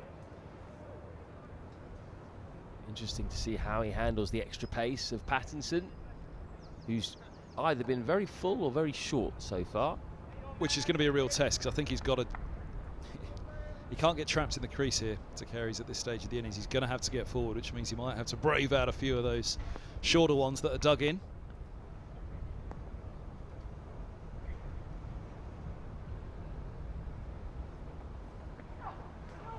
Oh, he's left that on length. That is a decent leave, but a brave one, having seen Robson lose his off stump doing the same thing, and a bit of a stare from Pattinson, a few words. He's never shy of a few words, is he? Probably along the lines of, that's a brave leave, pal, after what you've seen. Fabulous, fabulous live and enhanced stream, this one. If we could have, what we'd be doing right now is splitting the screen, wouldn't we? To see where the Robson one pitched in comparison to that one, the one that Robson left alone to Carey's. Because you say, not too dissimilar at all. But one of them nips back up the slope, takes the top of the off stump, the other one with a bit of pace. It was taken high above the keeper's head in the end, wasn't it? And probably, I think it's fair to say that that's the quickest we've seen of the match, really. Quite comfortably. Anderson's the sharpest of the Middlesex bowlers in this game. Now, I think he and Roland Jones, he might have just shaded Roland Jones anyway when he really pushes it through in days gone by.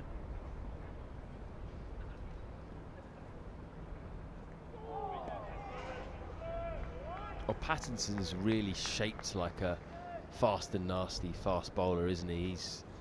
He pounds in from a long way out. It looks like he's put on a little bit of weight since he stopped playing Test cricket. Filled out a bit of muscle, and he really puts everything into it, doesn't he? When he comes in, there's a big effort, particularly from the upper body.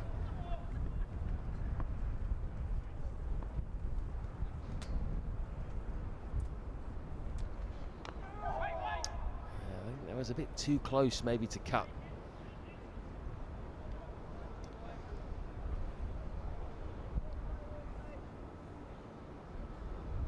Yeah, there he is. See plenty of muscle around those broad shoulders. Plenty of upper body strength as well from Luke Fletcher. I feel a little bit for Fletcher. Famed Lord's lunches. He had that 50 just before the lunch, and then had to be thinking about opening the Bowden pretty soon afterwards. I think he was able to tuck in much.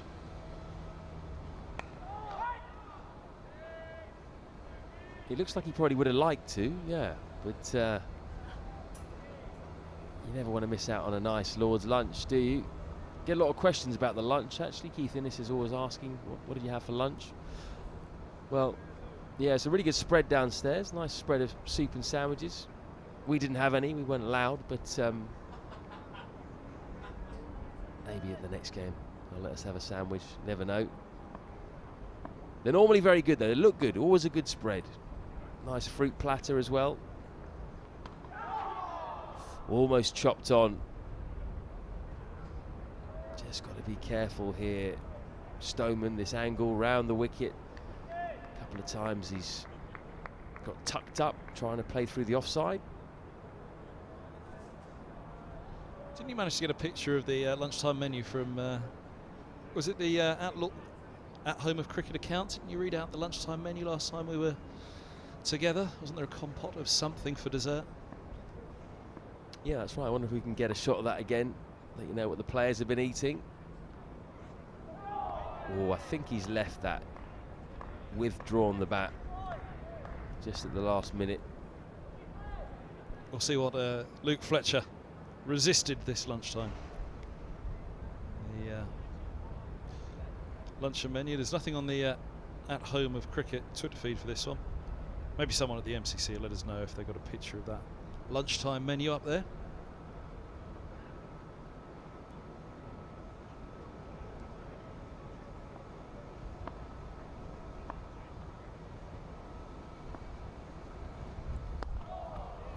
Good over from Luke Fletcher, a maiden. 13 gone. Middlesex 25 for 1. No sign of it, but it looks so packed out a bit on the top tier of the pavilion. It looks busy. A few lunches being tucked into on the back there. A few drinks. A lovely sunny afternoon. What a way to spend a Friday afternoon, eh? NWA.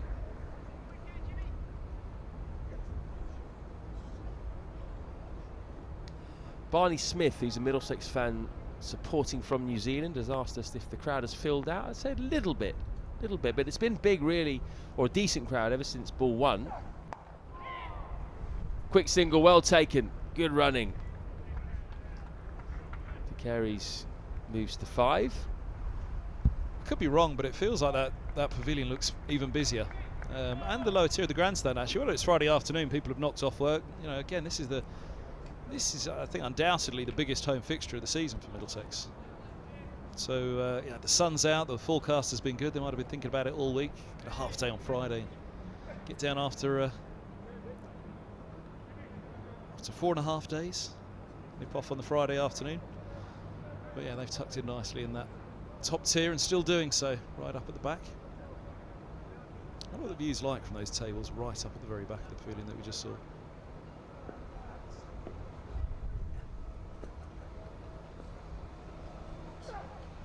Oh, it's another good leave to Pattinson. That one left on length. Did go too high to hit the stump, but he's just bowling a really dangerous line, isn't he? Whether it's from around the wicket to the left-hander or over to the right-hander. He's just right in around that off stump.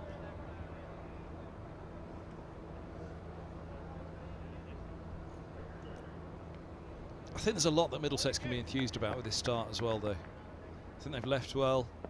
There's nothing particularly exaggerated happening. This looks like a good cricket wicket, exactly how Ethan Bamber described it yesterday evening. It looks as though it's playing very similarly now for Nottinghamshire.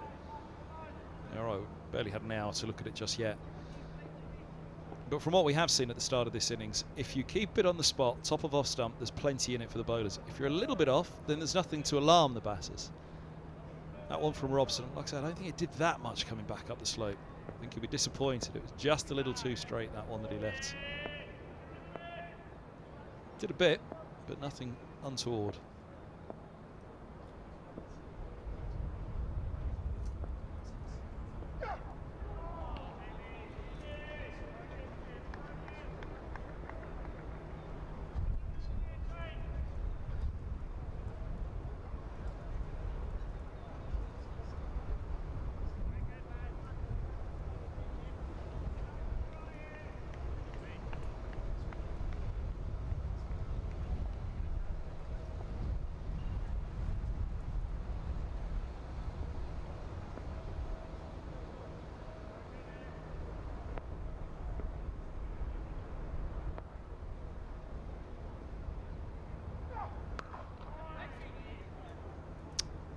So they've taken 3 singles in the last couple of overs of Pattinson, taking the opportunity to get off strike. Those look refreshing. What are they, gin and tonics maybe? Looks like it. And the recyclable Lord's Cups. Get your pound back at the end of the day, don't you? Along those lines anyway. Pretty jealous, to be honest with you. I wouldn't mind being out there right now. Where would you go to? Yeah, definitely. I think with the sun out, top of the Compton, I think.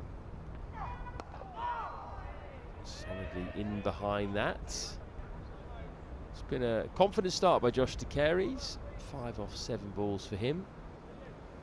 Mark Stoneman at the other end is doing his job. He's blunting this new ball at the moment. 11 off 44 balls. Such an experienced campaigner, and he can play either way, can't he? He can play like this when there's not much on offer in terms of bad balls, and he can just sit in there and take the shine off the ball, or he can score quickly at times and really take the attack to the opening bowlers, like we saw against Leicestershire when he scored his first 80 runs or so, I think, of 90 odd balls. And it would be great for de Carey's to come in with someone like Stoneman, someone of that experience, just to keep him calm, keep him relaxed. Yeah, I think over the years, since 2016, when it's been Robson, Gubbins and Eskenazi, those guys were just coming towards their peak, weren't they? Robson even back then, 6 years ago, 26 years of age. Gubbins and Eskenazi were young. Just in the following years, without someone like Voges, Rogers or Compton around at the top, just lacked a little bit of leadership up there. Broad on from the pavilion, trying his luck from there. Starts around the wicket straight away.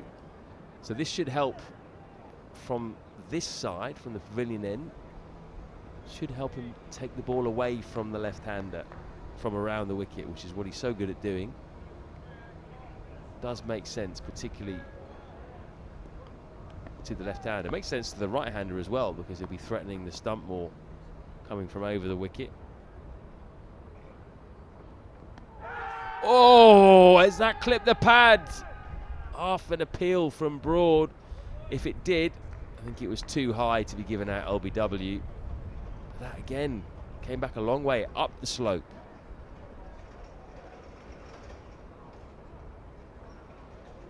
They're living dangerously, these Middlesex batsmen, aren't they? A lot of 50-50 leaves. We've seen one not pay off for Sam Robson already. Penny for Steve Mullaney's Saw his thoughts off right stump go.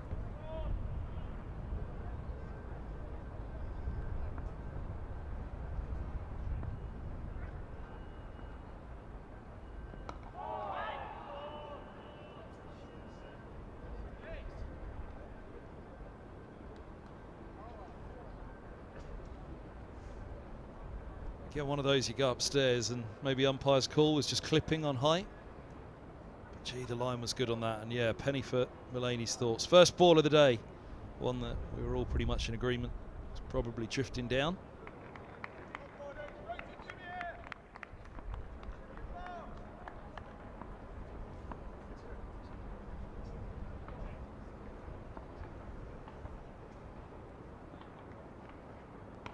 That's Fuller.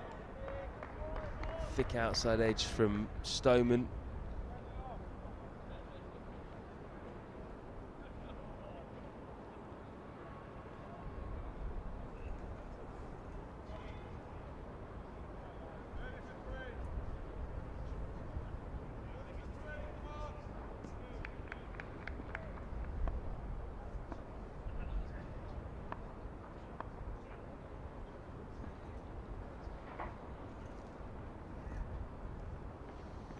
Full. No timing from Stoneman. That was maybe an opportunity to hit down the ground.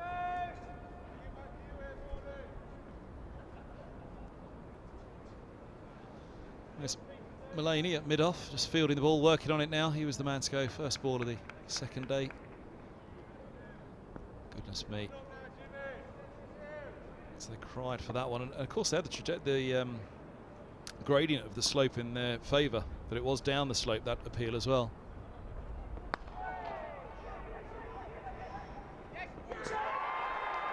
I think that might be out, you know. Given out. Can you believe it? Direct hit from Luke Fletcher. Last thing Middlesex needed, and poor Josh de Carey's is heading back to the pavilion. Well, look at that reaction. That tells you everything you need to know about that single. That was brilliant from Fletcher. Really, really good. De Carey's a moment's hesitation. There probably isn't a single there at this stage of the innings. There was a split second's hesitation from De Carey's, but feel for the youngster, that's outstanding. I think Stoneman probably picked his fielder. It was going to the left hand of Fletcher. He had to get around it and get the throw in. He'd have fancied, you've got to turn the strike around. You've got to be tight on those, and well, the youngsters perhaps learned the lesson there on the call from Stoneman. He set off straight away. He'd undoubtedly would have called De Carey's, wasn't sure. He hesitated for a moment, and that split second has cost him. The replay of the excitement from all of the there's Pattinson White. Look, they could barely catch him. It was Mullaney who eventually caught up with him. And look at the celebration. Big pals, those two. Delighted with Fletcher. Delighted for Fletcher, and boy, oh boy, he enjoyed that. Over to you, skipper. Pete Handscomb makes his way out. And a job to do. The two most senior heads for Middlesex. Handscomb and Stoneman together. You got to feel for Josh de Carey's there, haven't you? Just back in the side after playing really well in that first game, and he's been absolutely done there by the senior man Stoneman. Real shame for him. He'd started quite confidently, only there for 7 balls, but nice cut shot for forward, got in behind the line. I can kind of see what Stoneman was thinking, to a straight mid-wicket, and the right-handed Fletcher is mid-on, but you've got to feel for the youngster for sure. Yeah, absolutely, but you make one slight error, which that was, and your day's over. Josh de Carey isn't going to contribute any more to this innings, so you feel for him. Stoneman now feel he's got a lot of making up to do for that. He's on strike, and he basically pitched that on his own toes, Pattinson. It was that short, and it's been given as a no ball. Ridiculously short. So yeah, Stoneman, I wonder how he's feeling. It doesn't matter how experienced you are. It's never a good feeling, that, is it, when you've just run someone out, particularly a young player trying to make it in the game, and you're still out there. You feel like you owe the rest of the team now. And he's done a lot of hard work here, 11 or 51 balls, but if he doesn't go on and get a score here, he'll be very disappointed in himself. Thought about another single there and then thought against it. You don't want to run out the skipper as well, do you? I'll have to go back and look at the stream to scrub back, but I thought I caught Stoneman kind of putting his arms out to Carey as if to say, why didn't you listen? But that split second of hesitation from de Carey's, it wasn't much. Actually, having seen that, there was a little bit, wasn't there? He was a little bit on his heels. Don't know if we can see that angle again in a moment.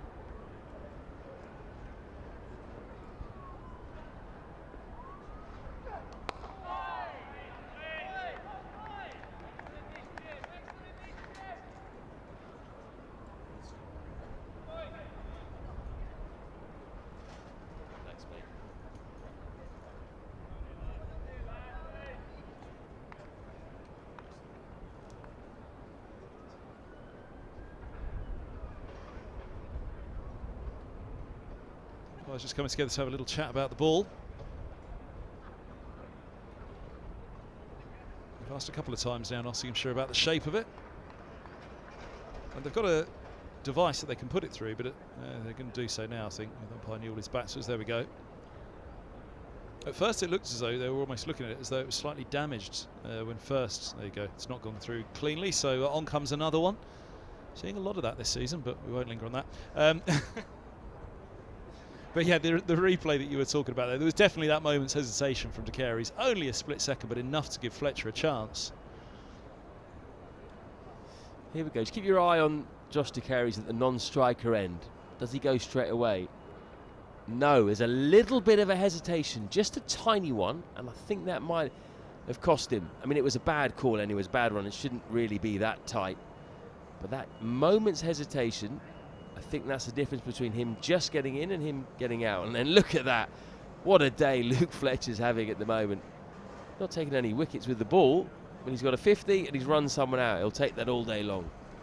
Yeah, and he just caught as well at the end before the camera rolled off to follow the stream of Nottinghamshire players chasing Luke Fletcher. He just caught at the non-striker's end, Stoneman turning and saying, why? His arm just goes out to his left as if to say, why? You know, what?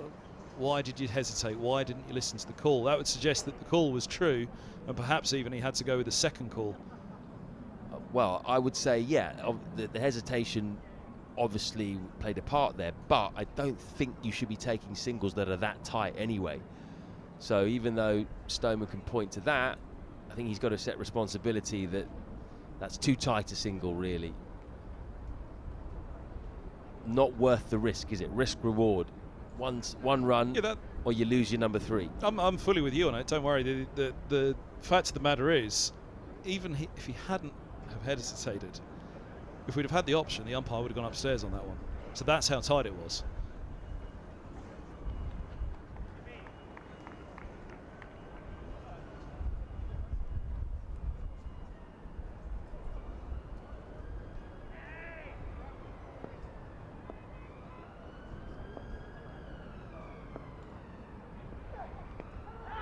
Oh, now I reckon that's bat hitting ground. Has just offered a little noise to get Pattinson excited. I think you're spot on there, Kevin.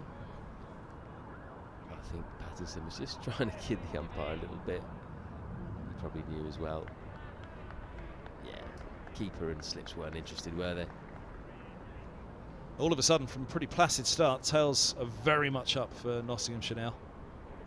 The wicket of Robson, and then it's gone too quickly. De Carey's following. This is what Middlesex didn't have at the start of the Nottinghamshire innings, and that could be something that we're reflecting on later today.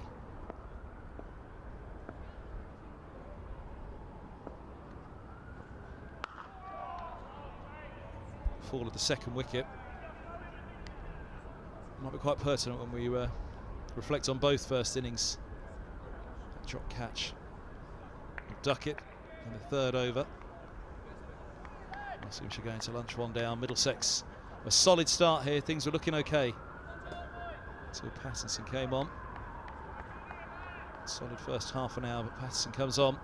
Robson leaves on alone, and then De Carey's is run out. And 2 down already, Middlesex, with the big 2 out in the middle now.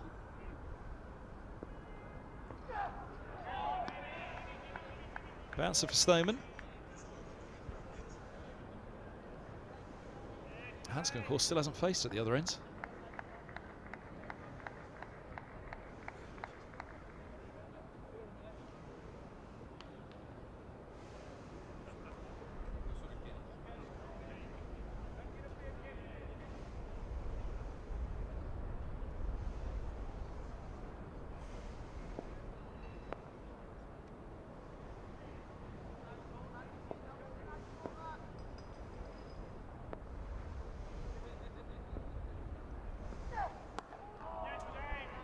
Good ball to end the over. Stoneman right in behind it. Hanscom will have strike. Middlesex 29 for 2. eToro lets me copy the trading activity of other traders. From now on, whenever I make a trade, I make the same trade automatically. Join over 20 million users and start investing now with eToro.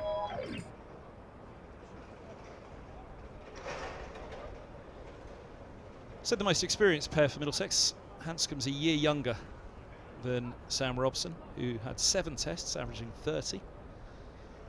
Hanscom 31, 16 tests, averaging 39. Last test being in 2019, after a 3-year stint in the international setup.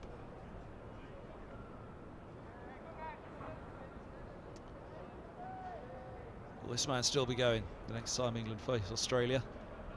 That's going to be back in that Australian side. The fancy is a good summer for Middlesex to back up his Australian summer in the Shields, and he might be close to that test side again.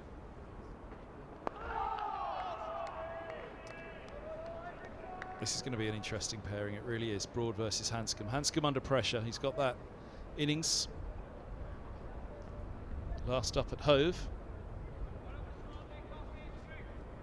He was averaging just 17 from 13 innings. Just 227 runs in 13 innings prior to the 50 at Hove. Only a second 50 in 14 innings for him.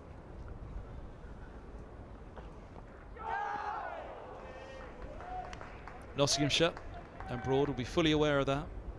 They'll be fully aware of the importance of this pairing, although it was Hanscom and Robson last week. Again, these two. Stoneman's got 11 tests to Robson's 7. 16 tests for Hanscom.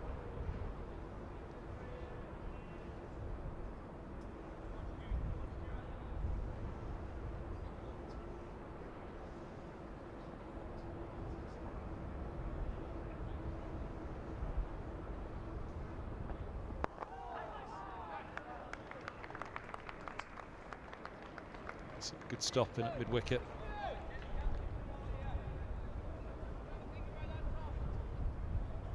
Hanscom definitely could do with a big score, couldn't he, in a big game. Really good knock, 79 against Sussex, which played a big part in winning the match. Now want to do it at the home of cricket against a top attack. That would really be a feather in his cap to back up those runs in Hove. That's a beaut. Broad can't believe it. Hanscom's turned completely the other way. Happened a couple of times last year, I remember, to him at Hove. Part of his technique, really, isn't it? Fantastic delivery. Big seam movement from Broad, who's now, you feel, he's hit his rhythm now, I think. Took him a couple of overs, but now coming in from the pavilion end, this seems to be working well for him.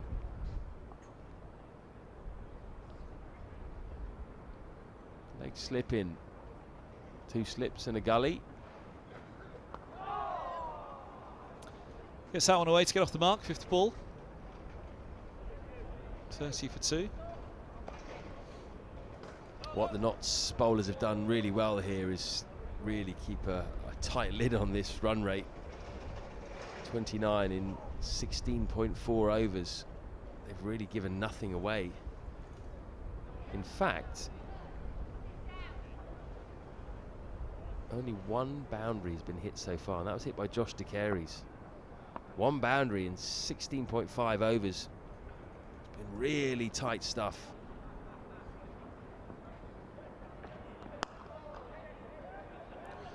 Look at that single taken by Stoneman. The throw goes to the wrong end, doesn't it? And I think that's why there's hands on heads. He's gone to the wrong end, surely. Hamid, I reckon Stoneman would have been short.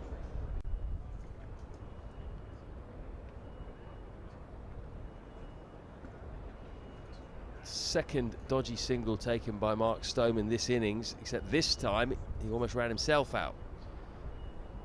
You'd have thought Hamid, had he picked that up quickly and assessed the situation, he would have had a good chance of running him out there, because he had 3 stumps to aim at.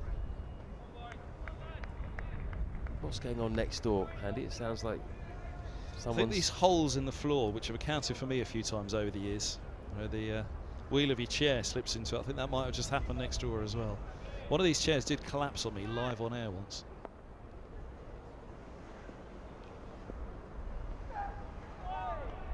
Did you let out a yell? I did. It was an extraordinary incident, actually. Perhaps that's why I'm banned from the cakes downstairs now. One too many that year. It actually came after the most extraordinary incident I think I've ever had in a commentary box, and it involved the Director of Communications at Middlesex, Stephen Fletcher. You're not going to like this, but you're going to have to go with me. He was chasing a moth around the Test match special commentary box, climbed up on one of the stools, the high stools that you have at the back, to try and get it on the ceiling. The moth flew at him.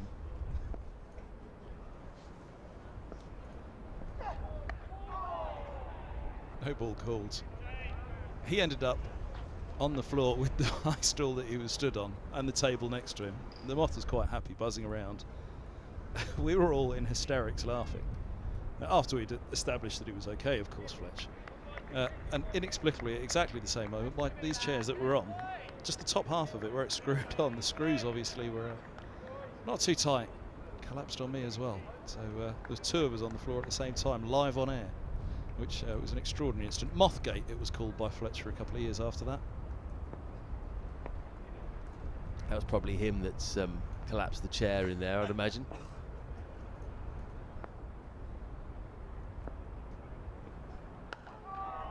It's good stuff, this. Good probing stuff from Pattinson. This around the wicket angle troubled Stoneman the first delivery, didn't it? Tucked him up. Nasty coming in at the ribs.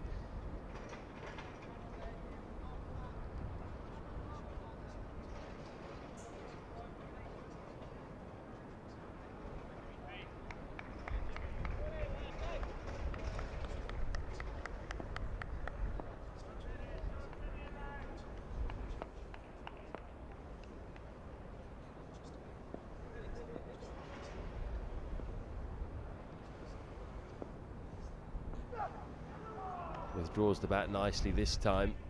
David's got an interesting question on the comments. Does anyone know how the County Championship Division 1 and Division 2 promotion and relegation will be handled? That's a good question, David, because it's not actually been decided yet, has it, Handy? Yeah, I think in his question there, he's given the doubt, hasn't he? How will it be handled? That's what is not wholly clear. There's an awful lot of talk about 3 divisions next year and 10 first-class games. There's an awful lot of resistance to that as well. But even were it to happen, there'd have to be a vote. There'd have to be a 2/3 majority of the chairs up and down the country for the 18 counties. There'd have to be a vast majority to vote it through.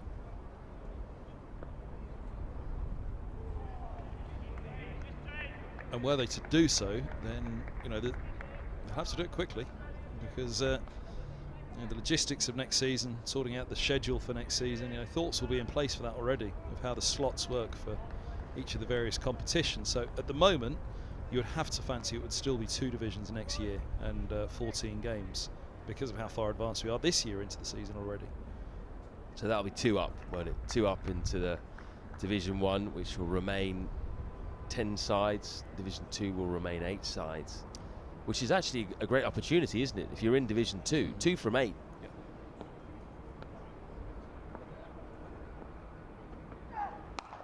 And at this stage, you would say, it's very early days, but these 2 are the favourites, given how they've started and given what they've got in their armoury. Yeah, I think they've settled on it nicely now with 10 and 8. I think a lot of people would prefer the 9 and 9 and 16 games a season, home and away for everybody. The feeling being that you don't want, there was 8 and 10, wasn't it? You don't want, it's fine 25% of Division 2 going up, it's not fine 25% of Division 1 coming down. So that's been that switch to 10 and 8.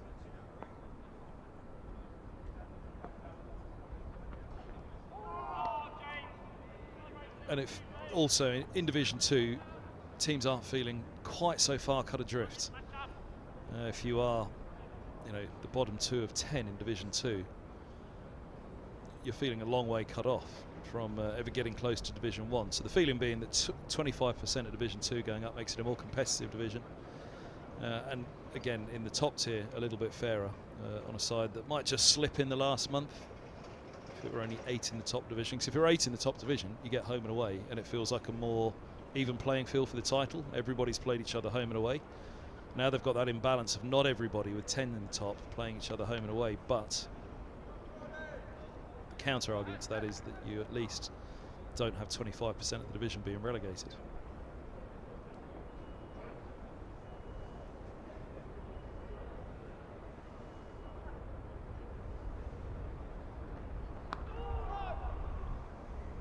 So the element of doubt in the question is still there, I'm afraid, in the answer in terms of what it looks like next season, because there is the possibility that you could be promoted from Division 2 into Division 2 next season if they do split it in 3, because it'll be the top 6 of Division 1, followed by the next 4 in Division 1 and the top 2 of Division 2 as it stands this year. I didn't mind the group stage last year, actually, and then going into the divisional stage, I thought it worked quite well. The conferences.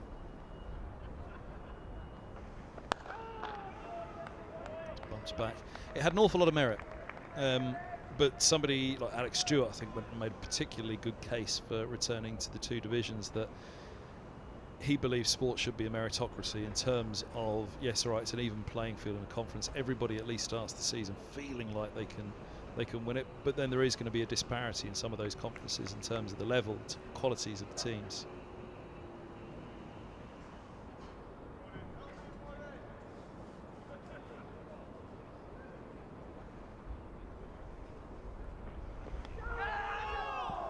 Turned away just in front of the leg gully by Hanscom.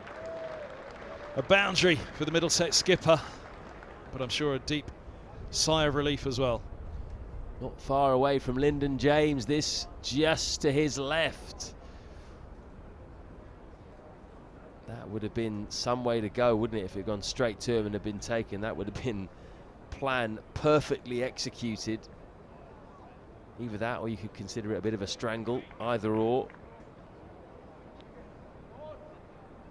Hanscom's been finding some strange ways to get out, weird and wonderful ways to get out in his time at Middlesex over the past season and a bit. That would have been another one to add to the list. It's nicely played, just a single, that rotation of the strike that we're talking about. There's a lot of talk about Hanscom's technique, isn't there? A lot of ploys, leg gully being the latest one, which I don't think I've seen too many times against him. Hanscom, but a leg gully here, all right. Again, that slope.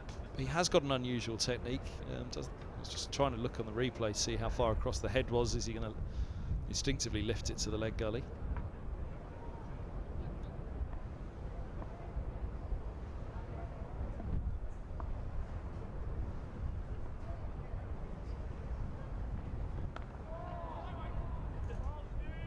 Remember Rory Burns in his early days. And still now, to some extent, there was a big doubt about him playing the short ball because of the position he got himself into, that he's almost certainly going to hit the ball up in the air. Ian O'Brien was the overseas in 2010.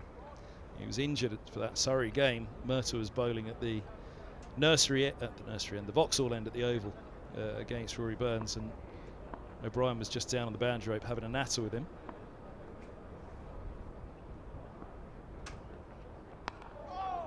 He said, "I don't like the setup of this guy. It doesn't look right. How is he going to get over the top of a short ball if you're going to give him some chin music?" So next ball, next over, Murtagh wanders up from long leg, bumps him, and Burns gets right underneath one and he's out. O'Brien heads up to the commentary box, happy with himself. Delighted to tell everybody that he just claimed that wicket. He'd just taken that wicket for Middlesex. But yeah, I was just looking to see on Hanscom on that one if there was anything down the leg side, because there's so much talk about Hanscom's technique and that it's just not going to stand up to an English summer. The amount the ball moves, particularly in April and May. But he's made a good case last week at Hove. He'll be very determined to make a good case here against such a strong lineup.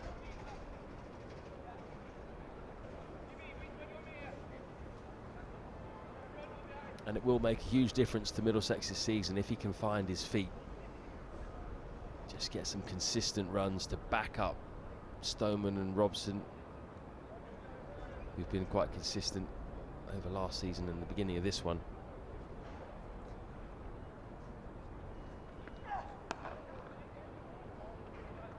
Steers a single. Hanscom brings Stoneman back on strike. Just going back to our chat about two divisions and the conference system last year that went into the divisions. We mentioned it yesterday, but Nottinghamshire should not be in Division 2 of the County Championship this year, because they were one of the best sides last year. They came through a very tough group stage, which featured Essex and Warwickshire, I think, finished in the top 2. Got into Division 1 for the second phase. Oh, big appeal, bit too high. Too high, it's come in a long way, and I think that's hit him well above the knee roll. Pattinson's incredulous though. Yeah, this is a real spell, isn't it? Pattinson and Broad at Lord's.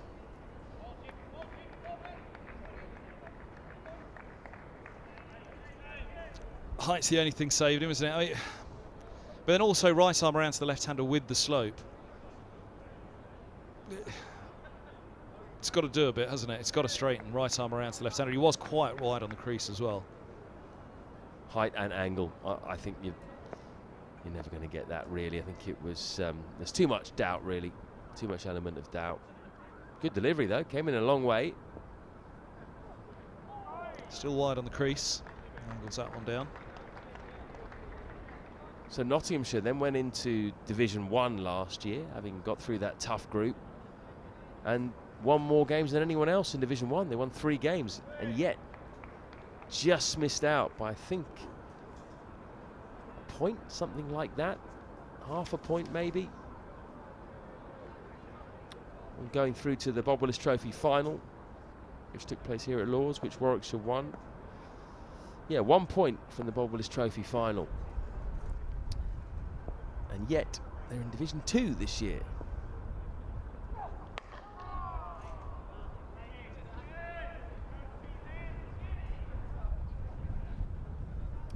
Yeah, the feeling was on those 2 divisions why they've returned to it. The argument that was made was that when they put the top tier of 10 in place and the bottom tier of 8, there was a bit of an agreement that, look, we're going to give it a go. We're going to give it 4 or 5 years in this model, and let's see how that pans out. Let's see if we can settle on this, that it works okay. You get very competitive and settled Division 1, but you equally get a Division 2 where nobody's disenfranchised down at the bottom. So there was a real desire, not just for that meritocracy, but to get back to what they'd agreed. And there was an agreement, you're going to put it in place and stick with it. It then has changed for COVID. And it had a lot of merits, the conference system. There have been many that have been arguing for it for many, many years to go to that conference system. So it was nice that it had its go. And of course there'll be a chance for it to come back, maybe in a few years' time, but it seems as though they'll stick with this one for now, unless that vote at some stage, be it this year or next or whenever, goes through for a change to 3 divisions of 6.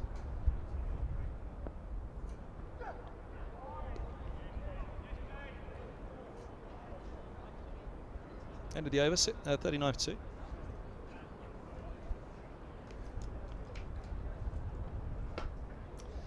Mentioning lunch, the back tier of the Warner stand there, Pelham Restaurant, up in the top, an incredible view you get through those windows, panoramic view of Lords. Everybody told me just how good it was up there. I was up there a few weeks ago. Middlesex had the round off. I was here at Lords, MCC versus Wales. And yeah, wandered up at the end of the day just thinking, let's have a look and see what it's all about then. Spectacular spot. Wouldn't be a bad spot looking down over this man at the moment, over his left shoulder, as he runs in right arm over the wicket from the pavilion end.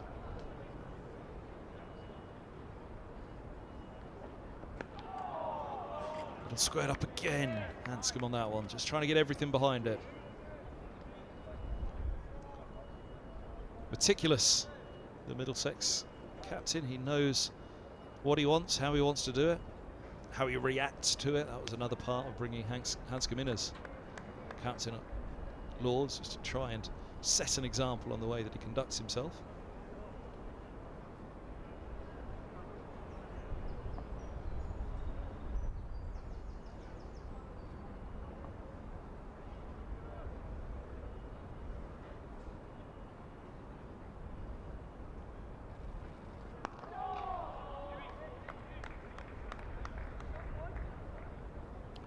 Those 250s for Hanscom have both come away from home.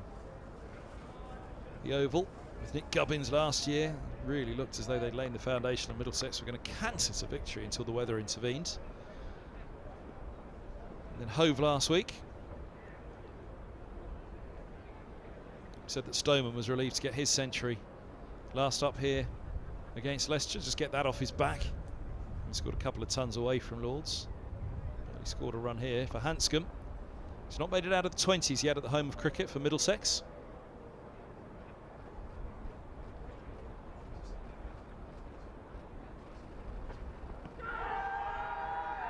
It's clip off his legs. They were going to go up with the appeal. Nothing doing. Umpire Cook has a good old chat about it. He'll soon tell him the reasons why. You're not getting that because... Goodness me, they've got his ear though, Cook, haven't they? Mulaney's the man at mid-off, just out a shot that's talking across broad to umpire Cook there. Fletcher at mid-on, Mulaney at mid-off.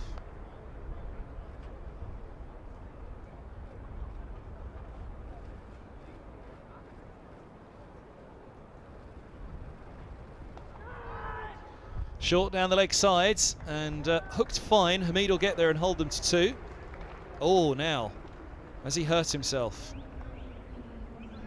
A century yesterday. Now, what is it? The right hip? To lift himself up. Gingerly, just in a nasty one. Yeah, right hip for Hamid. Did he roll on the ball as he stopped it, maybe? What's happened? Or just, well, much like Robbie White. We saw that horrible one at Hove last week where it was so innocuous. Rolled over his left arm, but was left in agony. It didn't seem as though there was much of a jarring. For Hamid, the physio's on to have a look.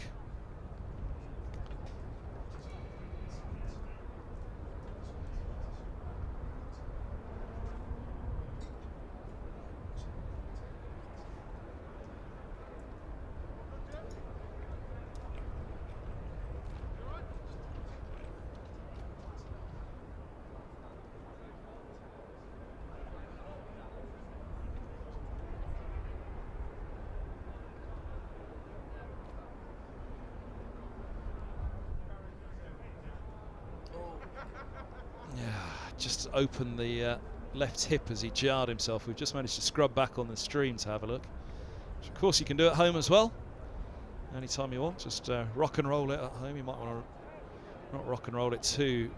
Just as he went to slide to stop it, that left leg just seemed to get caught and it boom jarred the hip, opened the left hip a little, and yeah, nasty little Hopefully a nasty little catch, little trapping of Hamid.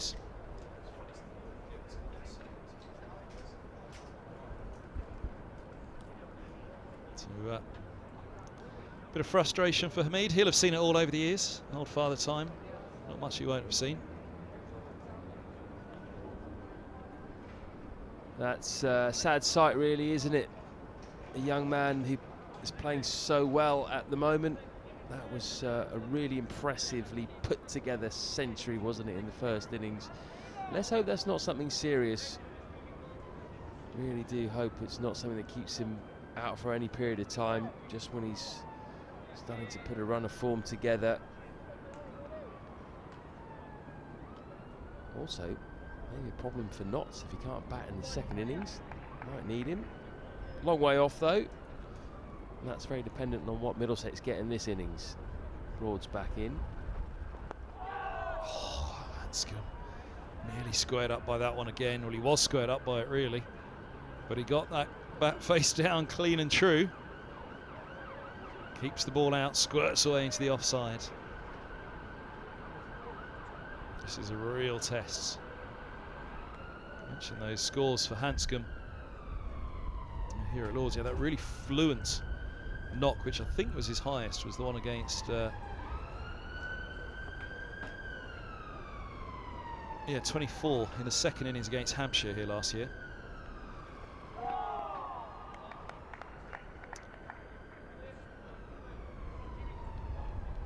But not out of the 20s at Lords. Not into the 20s yet this time. Hanscom.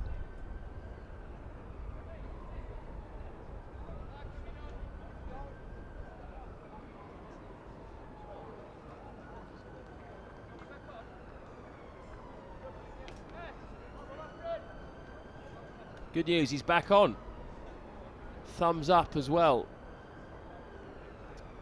Physio gave the change sign, but he seems to be up and running. Heading out towards the boundary. I don't think he's going off. I think he's staying on the pitch. He is. Liam Patterson-White's on. Left arm spinner. This should be interesting. He's had a very good start to the season, Patterson-White.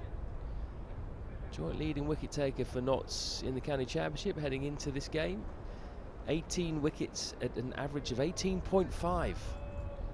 Not bad at all for May for a spinner. Let's see what he can do. Bowling from the nursery end, so the slope should help his spin. Oh, that's a good start, right into the foot marks. Bit of turn immediately. And this could be a bit of an issue for the left-handers. Do you see there are some foot marks already there. Perfectly placed for him to aim into.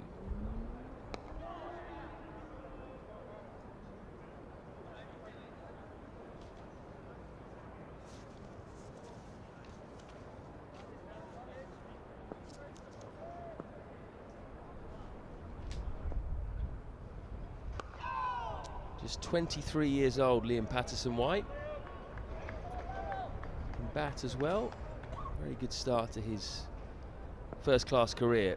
24 games, he's got 64 wickets at 25. He's already hit a first-class ton as well last year against Somerset at Taunton. They will have high hopes for this young man. And this, I think, Kevin, is an area where Notts could have the edge on Middlesex in this game, in the spin department.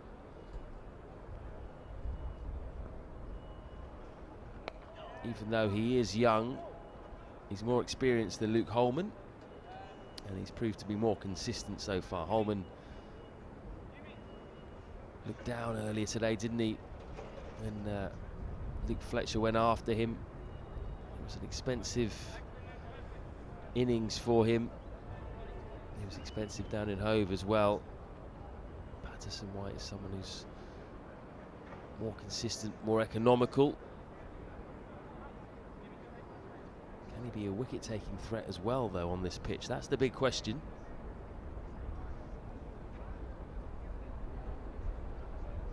Good start. That has slid on to Hanscom, who just plays it nonchalantly off the back foot. Good start from Patterson-White. Oh, with good pace in that over. Hanscom at Lords. Always sounds like the title of a book, doesn't it? He's had a total of 65 runs in 6 innings. So a little bit of work for the skipper to do to improve that average of just a fraction below 11. He went Norton on his debut against Surrey, then 10-4 against Gloucestershire, Norton 24 against Hampshire last year. And that last match here against Leicestershire, managed 27.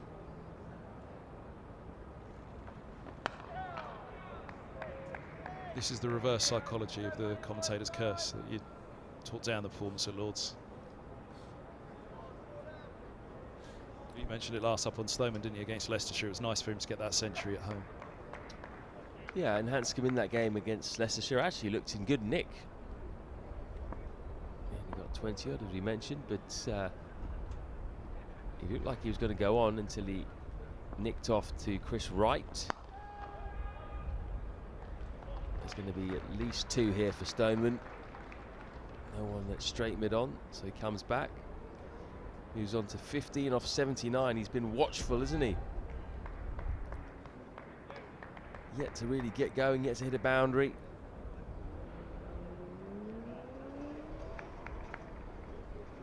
Yeah, I think there's the situations there. Middlesex in this match, they've got to bat for a very, very, very long time in this innings. Either to have any chance of thinking of winning it,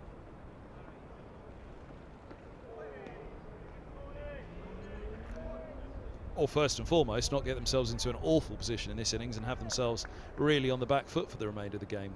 So one way or the other, they've got to go very, very deep in this first innings. Long hard yards for the batters, and try and put some long hard yards into the legs of the bowlers. That was what the old coach always used to tell us, wasn't it, Stuart Law? Look, you score runs in the second and third spells. It's the third spells you're really able to score runs against bowlers.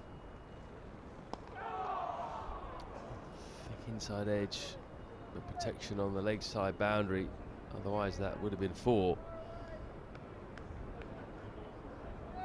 Yep, I agree, Middlesex, there's no real rush, you've just got to bat time here, but if you score at 2 and over for your whole innings, then you've got to bat a seriously long time. I think they will have to up the rate a little bit, and it will naturally happen, as you say, when bowlers go into their 3rd and 4th spells.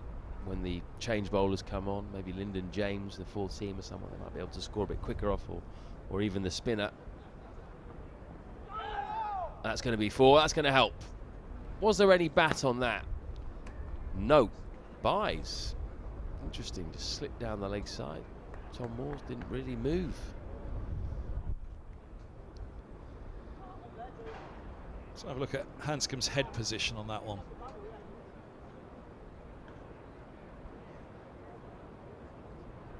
Not too bad. I was just seeing if there was any way that he falls across to the offside. They've got that leg gully in position. Doesn't seem apparent. I think he might have got something on that, you know. Whether it's pad or bat. Seems to be a slight deflection. The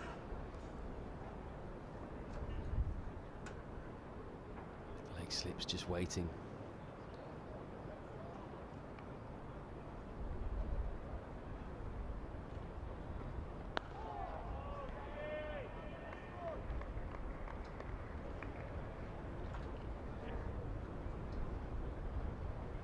Breeze is picking up slightly again.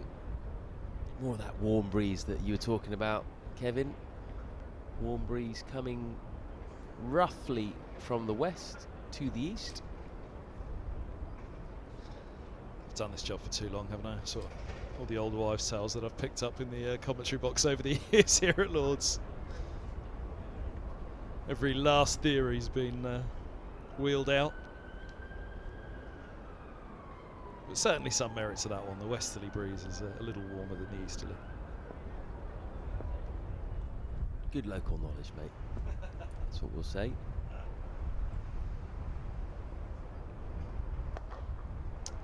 That's full, and that's driven hard by Stoneman. Is it his first boundary? Yes! Had to wait a long time, didn't he? And then he finally got a half volley, a genuine half volley. His 82nd delivery, and he's put it away. Yeah, there's been shades of that what was it, 36 ball duck last year against Derbyshire here at Lords, where he was just digging in for his side. There's certainly been a fair element about that. His 2 wickets sort of slowed Middlesex down considerably.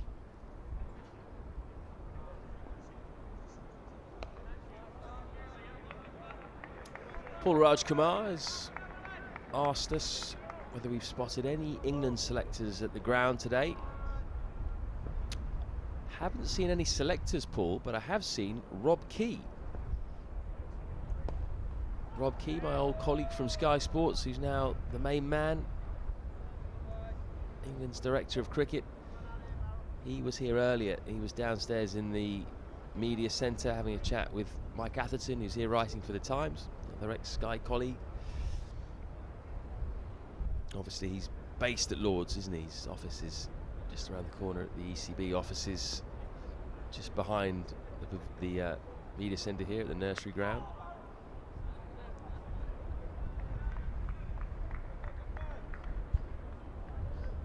Patterson White's coming around the wicket now to Stoneman. I think he wants to cut off access to that short boundary. The only issue though is he's then taken out those footmarks that he's got outside of the left-handers off stump.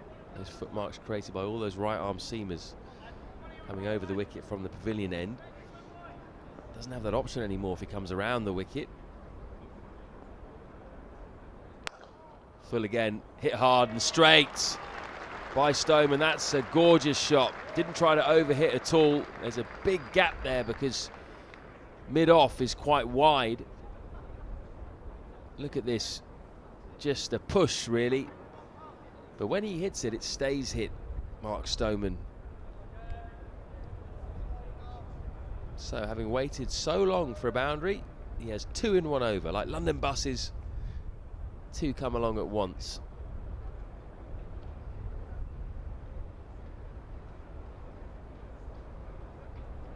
You can see there quite a few in the pavilion, on the top deck in particular.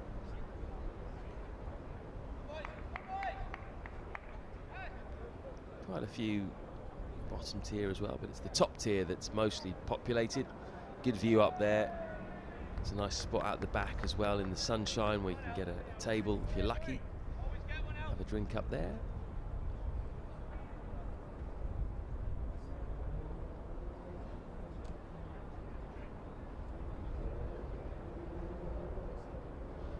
Lyndon James on, all-rounder, first bowl of the day.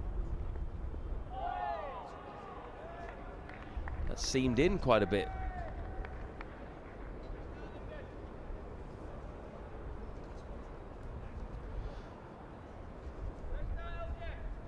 Very promising young player, Lyndon James, 23 years old. Bats number 5 in this team these days.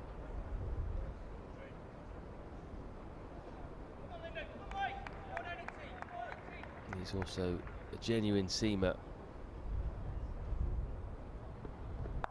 That's short and pulled by Hanscom. Hamid, who's back on the pitch, runs around, cuts off the boundary.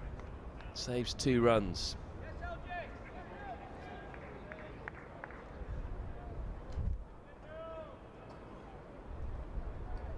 So James is so important to balancing this side for Notts. Just the 4 wickets so far this season at 47. He picked those wickets up in the first game of the new season.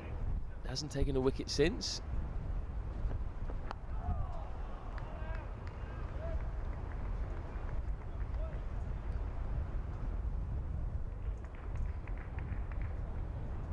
He's a man at the start of his career, pretty much.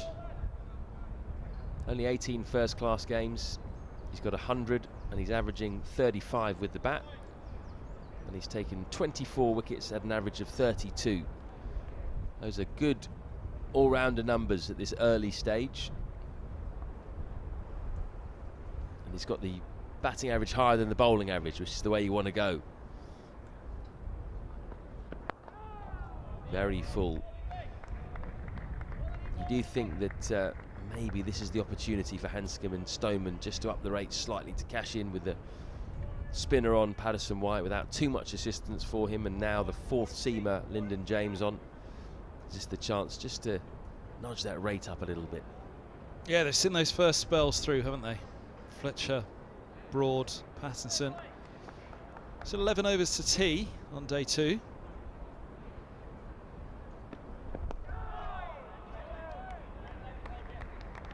Yeah, sorry, 11 after this one. And it's too early to think about tea as a batter. It's too early to get your mindset into a negative and think about tea. It's too far out. But sure, part of the mind of Hanscom and Stover must be thinking what they really must be is their after tea. Get through that second spell of Broad, Pattinson and Fletcher.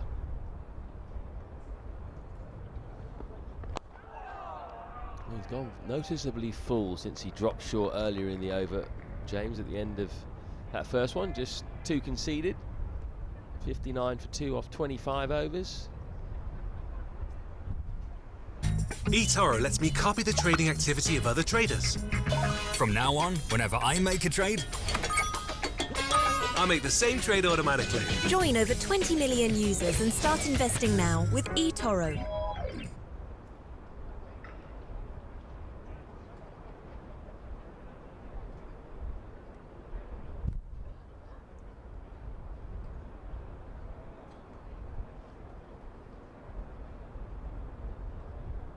Patterson White's going to continue. No, he's going to switch to over the wicket. Hanscom's just moved. I think that's a better option. The only issue, of course, is he's got to hang the ball quite far outside Stoneman's off stump, and if he over pitches, there's a very good chance he'll go for a boundary with that short side.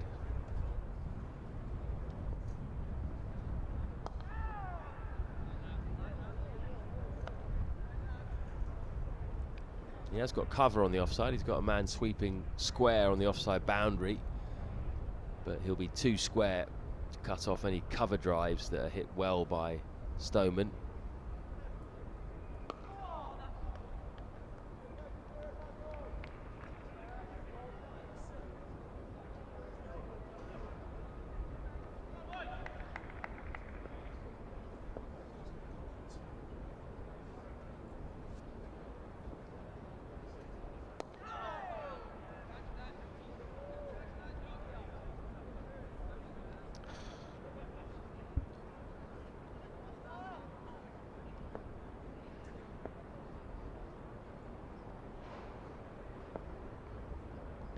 Oh, that's a nice spot.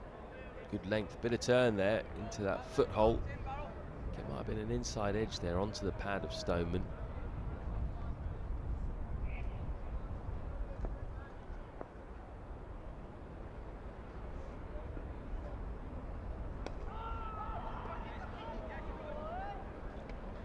So a much tidier over from Patterson White there. That's a maiden, his first maiden after conceding 8 in the previous over. Glorious, glorious second afternoon at Lord's. Stark contrast to this morning, actually. That first session was played the majority of it under cloud cover. In fact, I was getting a bit from you, Floyd, this morning when I had the thick overcoat on for the morning preview video downstairs. The wind tunnel below the media centre, but it's absolutely belting out there at the moment, isn't it? It was warm this morning as well, mate. Come on, come on.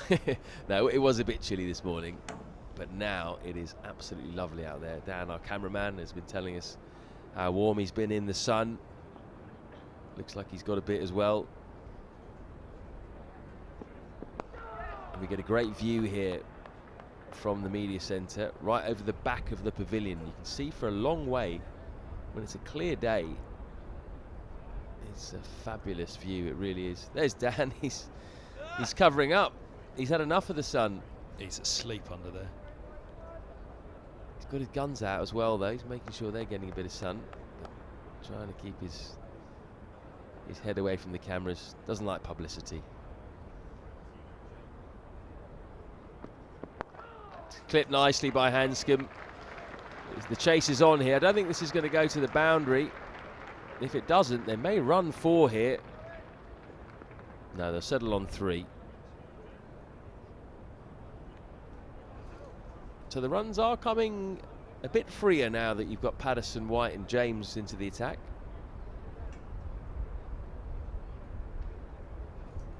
If you weren't watching earlier, Stuart Broad bowled tidily, pretty well, without taking a wicket. Bowled from both ends. 9 overs, 2 maidens, none for 19. Luke Fletcher was also tidy. 7 overs, 3 maidens, none for 17. And Pattinson, with the most pace, probably looked the most threatening. 6 overs, 1 for 8 for the ex-Australian test bowler.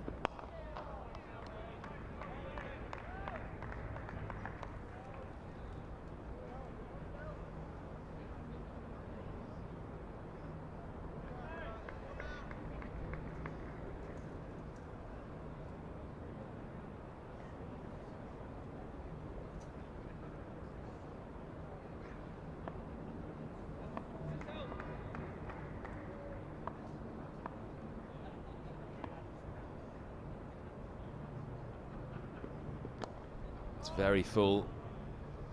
Stoneman can't squeeze it through the gap though. Probably missed out there. He's usually very strong in that area.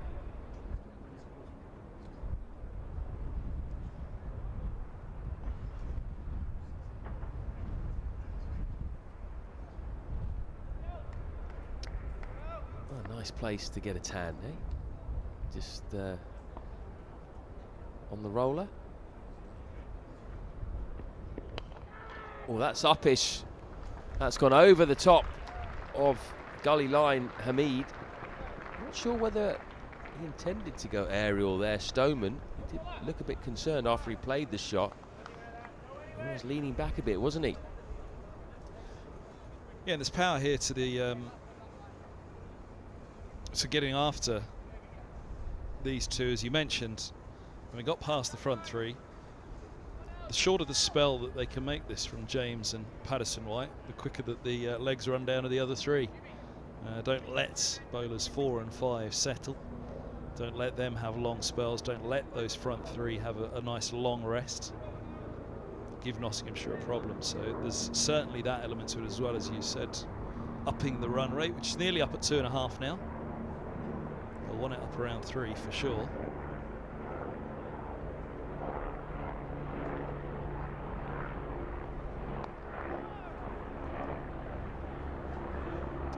This partnership now, worth 38, came together at 27 for 2 when Josh de Carys was run out, admittedly by Mark Stoneman. 38 off 74 balls, so a decent rate, 50 strike rate, just over. Glorious day here, glorious day for batting. It's been around the country. Gloucestershire 8 for 1 in reply to Somerset's 591 for 7 declared. George Scott, former Middlesex batter, has gone already for Gloucestershire. 142 for Abel, who somebody who's had a slow start to the summer but been mentioned for test recognition.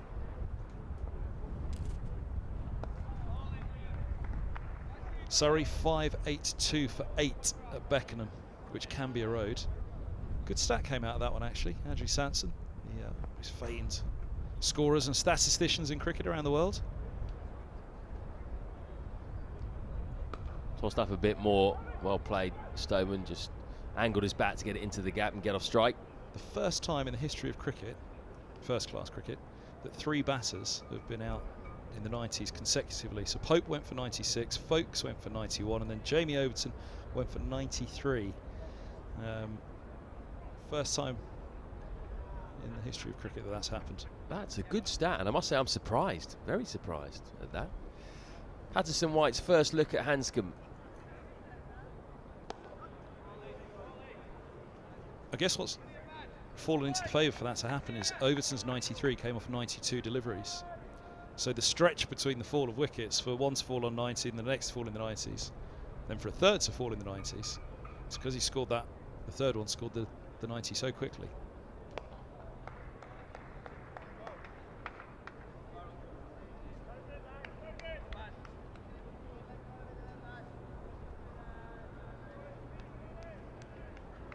Warwickshire batting at last at Edgbaston.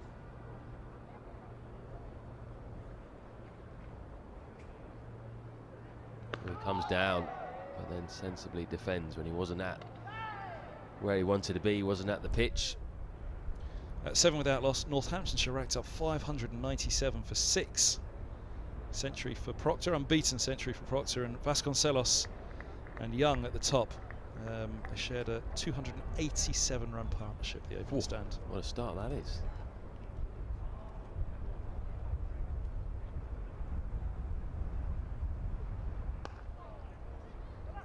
Eased past cover, and they're going to push for 2. Well run. Over bowled, 3 off it. 68 for 2. And the Roses match at Headingley, Lancashire 504 for 7, a century for Croft, a double century for Jennings before he was run out. 238 for Jennings. Bohannon got just 2 this week. Dane Villas with 82. Keaton Jennings, that's a name that we don't talk about anymore, is it, in the frame in terms of England openers? Double centuries, put his name in the frame. Nick Gubbins there on the left for Middlesex batsman, now with Hampshire. Hampshire with a round off. Gubbo with a top off as well. Great spot, handy. That is Nick Gubbins. His partner, Charlotte. I'm going to get an almighty slap if I've got a name wrong. Apologies, Charlotte. Lovely lady. Much nicer than Gubbo. Well, speaking of names in the England frame, he's started the season well, hasn't he? He's not out of it. Absolutely. Definitely someone you'd consider possibly for the number 3 spot. I'd have him right up there with his technique.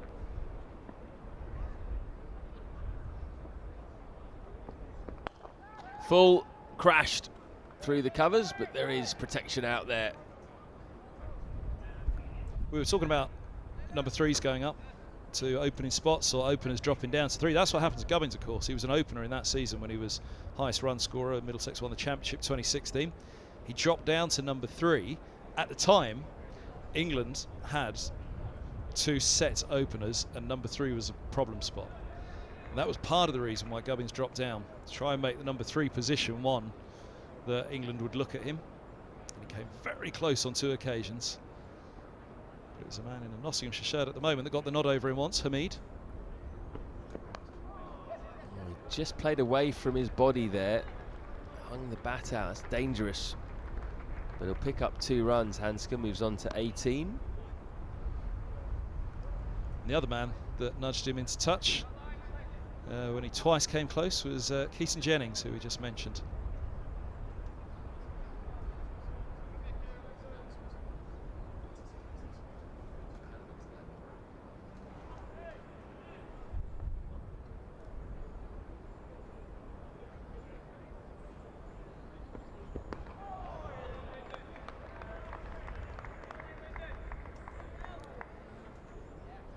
Fantastic servant for Middlesex County Cricket Club, Nick Gubbins. Did a lot here, really good player. Part of the title winning side in 2016. Just needed a change, I think. But with him going, what that does is it gives opportunities to the likes of Josh De Carey's, Jack Davies. Particularly De Carey's, if he can nail down a number 3 slot over the next few seasons. Wouldn't have got that had Gubbins stuck around. Yeah, with the arrival of Stoneman at the top, there would have been real difficulty in getting the youngsters through, which is something that obviously led to the loss of Ryan Higgins over the years, which is something that Middlesex lament greatly. Disappointing Gubbo hasn't got an earpiece in, actually. Very disappointed. Regards to the Gubbins family, they're usually tuned in.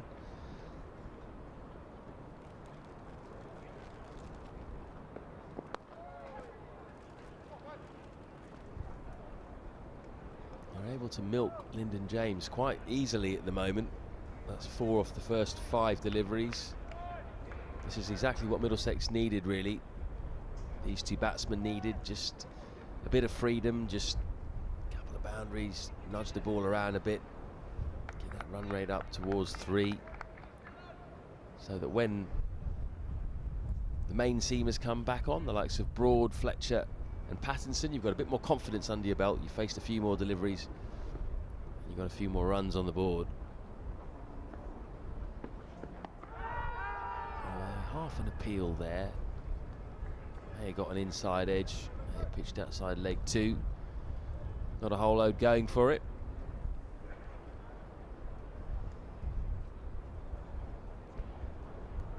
Those scores moving into Division 2. Derbyshire 178 for 1 in reply to Worcestershire's 368. Masood has 96 to his name, unbeaten, guest with him at the moment. He's heading up towards 1,000 runs, isn't he? 1,000 runs for the season. He was nudging 1,000 before the end of April, wasn't he, at one point? Got those runs early season here against Middlesex as well. He was out in the 90s here, actually, in that game to start up the season. Glamorgan 274 for 7. Durham were 311. Ben Stokes has been in the attack. Has he got a wicket? No, none for 47 off 8 for Stokes, having hit 82 yesterday. Top scored for Durham.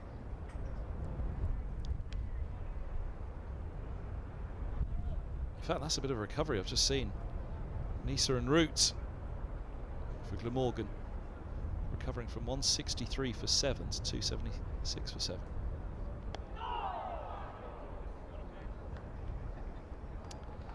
And last up in Division 2, Sussex are 271 for 4. Clark hit 106, had a good partnership with Bajara last week at Hove against Middlesex.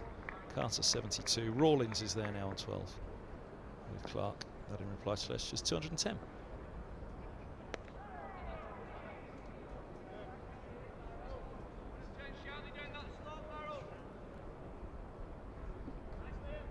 So we've got 38.4 overs remaining in the day.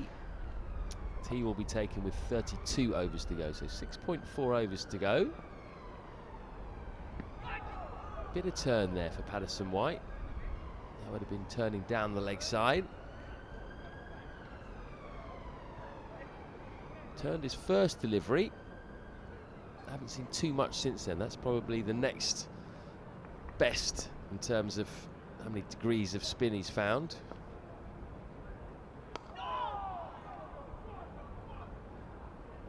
Stover moves into the 30s.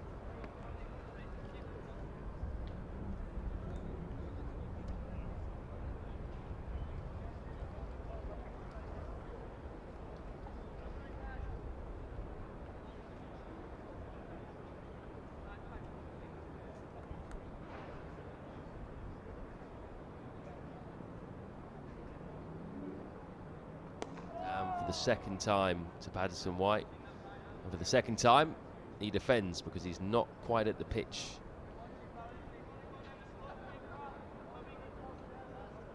At least he's giving Patterson White something to think about here.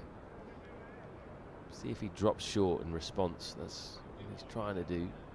Upset his lengths.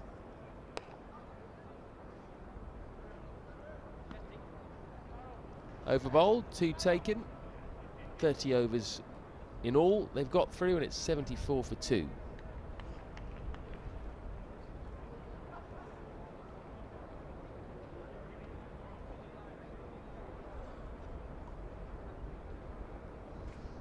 Lovely shot that, isn't it?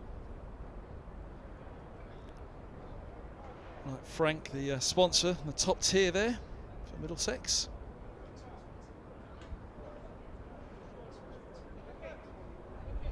Principal sponsor of Middlesex County Cricket Club. President's box, it's right in the middle of that grandstand. Lovely viewing position that is as well.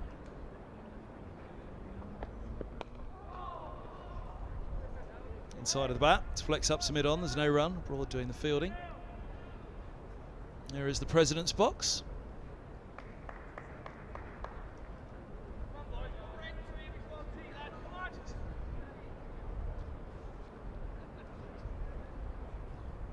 Whole thing there being the President's box, the home of MCC and Middlesex Cricket. That is the MCC President's box.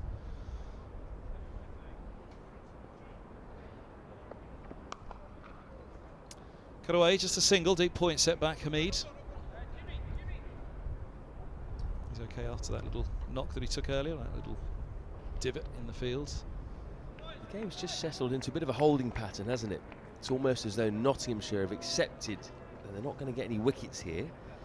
They just want to keep the runs down, bit of damage limitation, have some boundary riders out there, just while the 3 main men rest up, and then get them back into the attack without letting Middlesex get too far.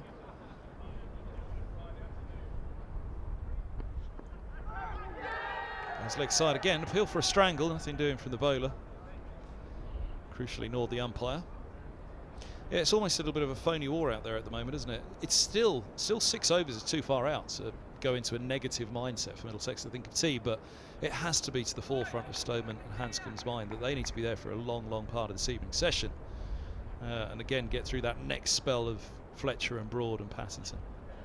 Absolutely, but I think they've also got to have the attitude that while these 2 bowlers are on, they've got to make hay while the sun shines, literally. Try and take advantage of any runs on offer, whether it's boundaries, but also picking up the 1s and 2s, and that's what they've done really well over the last few overs. They've taken the run rate from 2 or just under 2 at one stage to well over now, getting up more towards 3.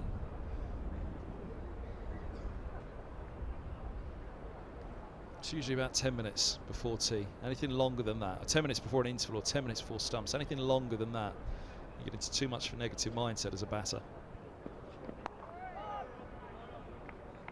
So although the match situation will be on your mind, you don't want to let yourself get into a little passage where you get bogged down too much, and that's, as Floyd quite rightly says, it mustn't be allowed to happen here.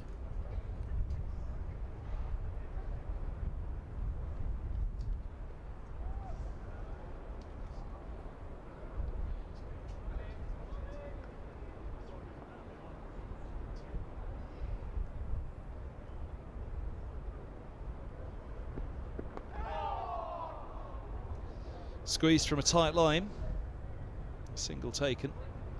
Hanscom on to 21. End of the over, 76 for 2. He'll keep the strike.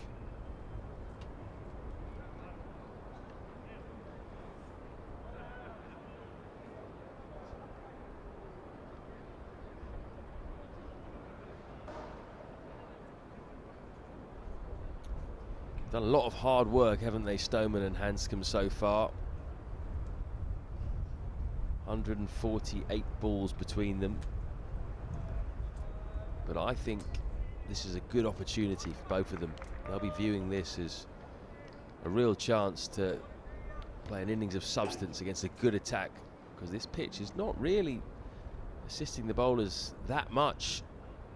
Oh, that's a good bit of bowling. He almost pinned Hanscom on the back foot there.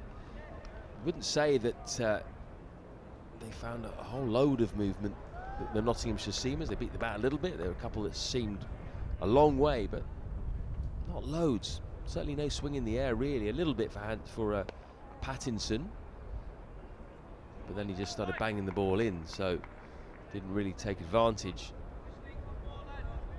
Got to think that Middlesex are thinking, look, we've got a chance here to bat just once in the game if we can get a big partnership together. Ideally these 2.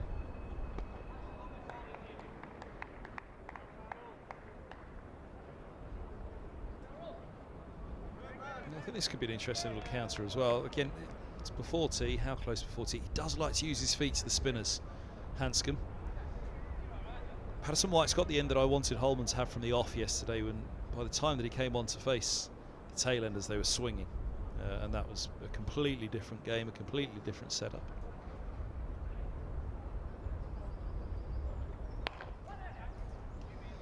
That little use of the feet to pitch the ball turns it to mid-wicket. He had a lovely little encounter like this against Leach last year down at Taunton. Hanscom. It was only a cameo there. I think it only lasted 17 runs.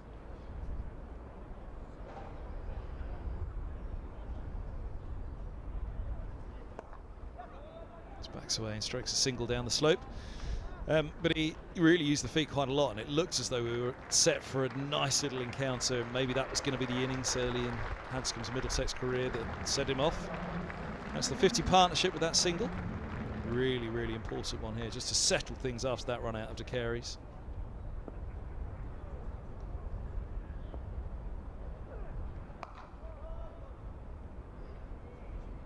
But yeah, the that occasion, actually, it was a run out of Hanscom that denied us anything more than the 17 and the cameo then against Leach. End of the over here, 4-T, 77 for 2.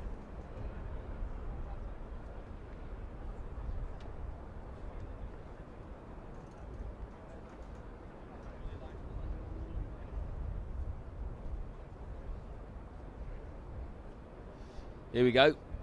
The big fella's back into the attack. I thought it might be time for a bit of Pattinson. He's had a bit of a rest now. Just bowled the 6 overs. Was very threatening. 1 for 8. Got the big wicket of Sam Robson shouldering arms to one that clattered into his off stump. Bowled a good line, didn't he? There or thereabouts, around about the top of off. And wasn't afraid to bang the ball in either. I think this is a good move. Maybe just see if he can rough up one of these batsmen. Get another big wicket for his side. Coming in from the other end, they're trying him from the pavilion.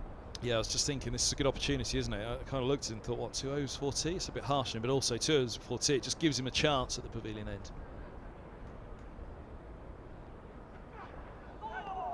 Next side first up. You'd imagine it's going to be Fletcher, unless Pattinson comes up with something brilliant here, that it's going to be Fletcher running down the slope. After tea, Broad again at the nursery end, and Pattinson. Well, how he goes in these 2 overs, it might depend on how they deploy the 2 after tea. We saw Pattinson on early for Broad at the start of the innings, and then Broad replaced Fletcher at the pavilion end.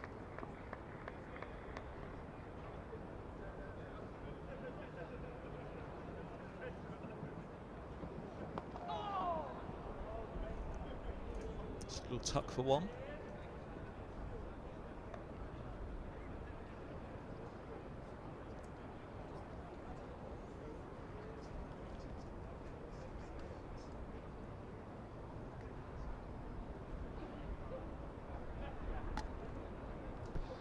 Their Australian time for Pattinson and Hanscom overlaps. Pattinson was active 2011 through 2020. Hanscom's career with the baggy green was 2016 to 2019.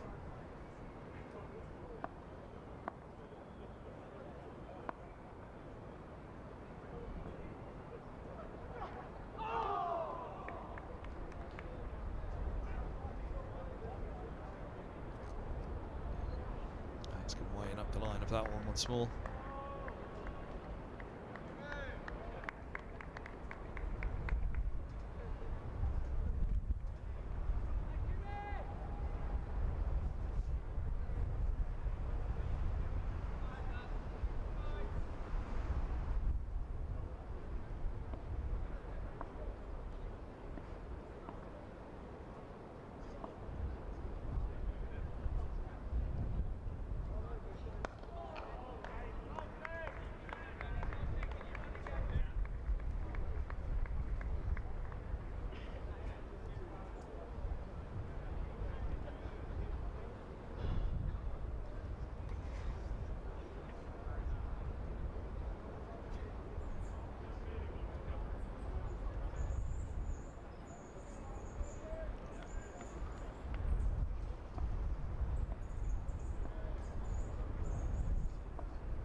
Obviously that overlap with the Australia time for 3 years that Hanscom had around that test team. Just had a little look actually, Kevin, and even though they overlapped, it doesn't appear they actually played a test match together, because Pattinson's time was blighted by injury, even though he came into the side earlier in 2011. He had some significant spells out the side. For example, between 2016 and 19 didn't play at all. That was when Hanscom came into the side, 2016, and then he played only until the beginning of 2019. Pattinson came back briefly, but at that point Hanscom had been dropped, so they didn't play together. Yeah, it would have been a shame for them. Both played together, of course, in that final game of the Shield for Victoria.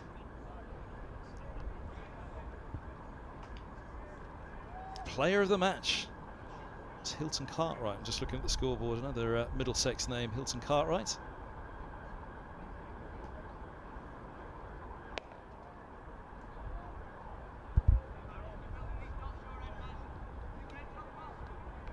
On the field for Western Australia, though.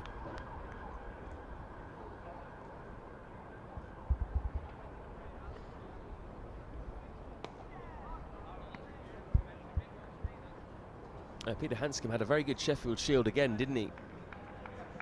Second time in a row that he's come to Middlesex off the back of a very impressive Shield, averaging around about 50.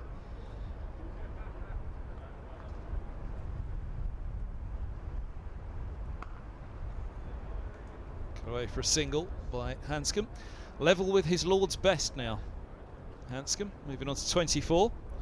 That would he hit in the second innings against Hampshire. Some gorgeous cover drives.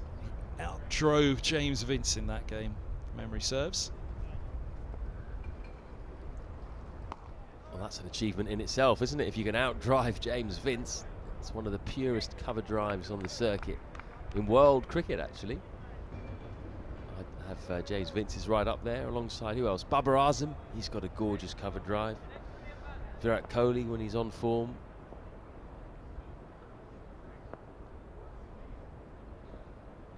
KL Rahul maybe. Who else is in the cover drive top 10? Just trying to think.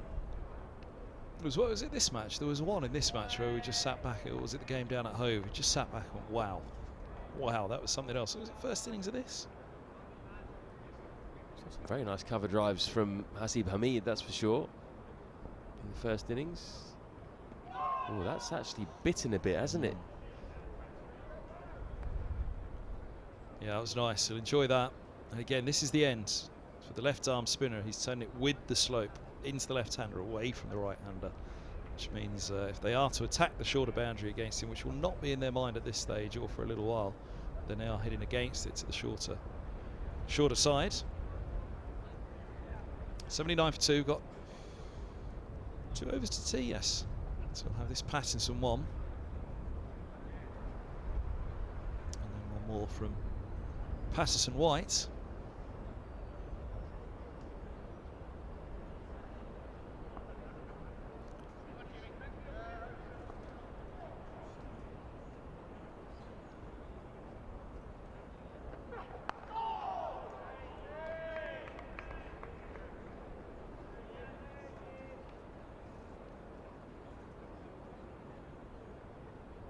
Actually, I said that Patterson White and Hanscom played together in that final Victoria match. They didn't. They played in the penultimate one together, but Pattinson missed out the final one. So yeah, went out with an 80 against Western Australia. Hanscom.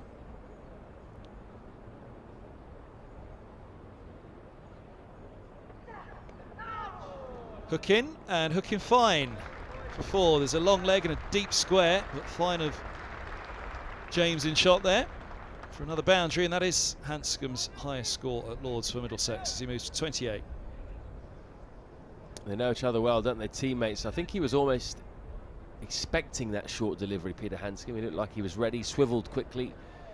Was a bit edgy, but nowhere near the man at deep fine leg. So he's on to 28. He's almost caught up with Stoneman, and he's faced less than half the deliveries of the opener.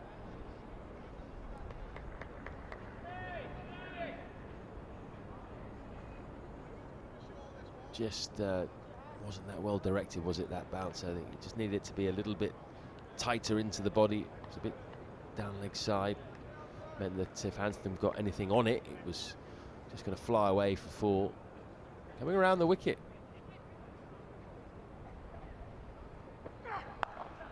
And Hanscom goes for him again, and this time in front of square leg. Square leg's just moved finer. Down to a deep backward square leg, long leg moving to fine leg, and Hanscom puts it in front of the pair of them. 4 more He was definitely expecting this. Look how quickly he moves here. Look how early he moves. Moves across, and he's almost in position to play that pull shot. He knew what was coming there, Peter Handscomb.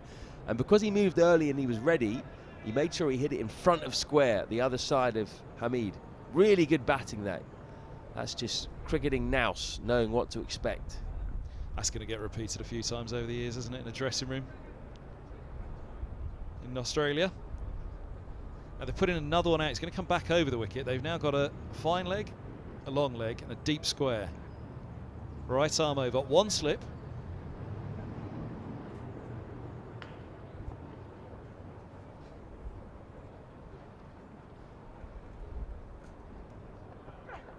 And he goes full.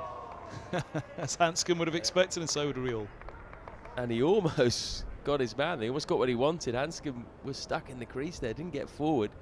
Luckily his hands came to the rescue and he just played it with a nice straight bat. But that's what Paddington wanted, him stuck in the crease. Interesting contest this, isn't it? Keith Innes always asks about food. He said, what's for tea? Well, downstairs they've got a really nice array of cakes. There's usually a really nice lemon drizzle. There's a nice Victoria sponge. There's always a nice chocolate cake. Unfortunately, though, we're not allowed any of it, so we won't be having any. We'll just be having a look. We'll have some coffee and maybe some biscuits, but been told we can't have any cake. It's all right. I'm on a diet anyway. That's absolutely fine.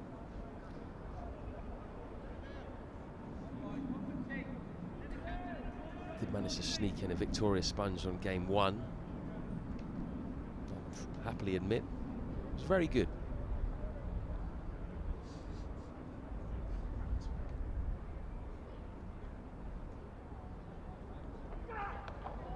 Goes from again, just a single. This time he hits long leg. And no ball called, so there'll be one more before tea for Pattinson. And then one more over to come from the nursery end.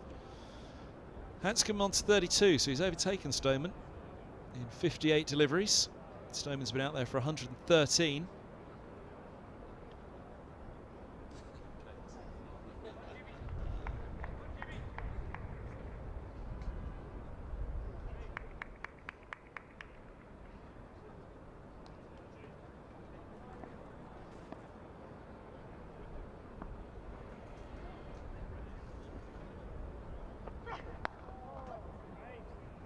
End of the over. Stoneman 31, Handscomb 33.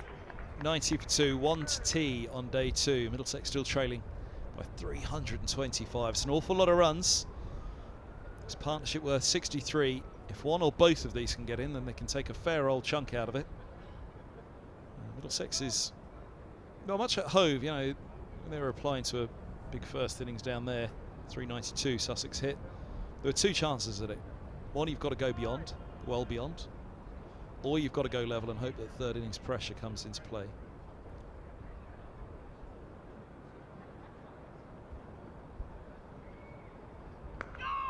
It's a nice start. Just slides it on towards that off stump. Saw that one turn back and grip. Last ball of last over, I think it was, to Stoneman, the left-hander.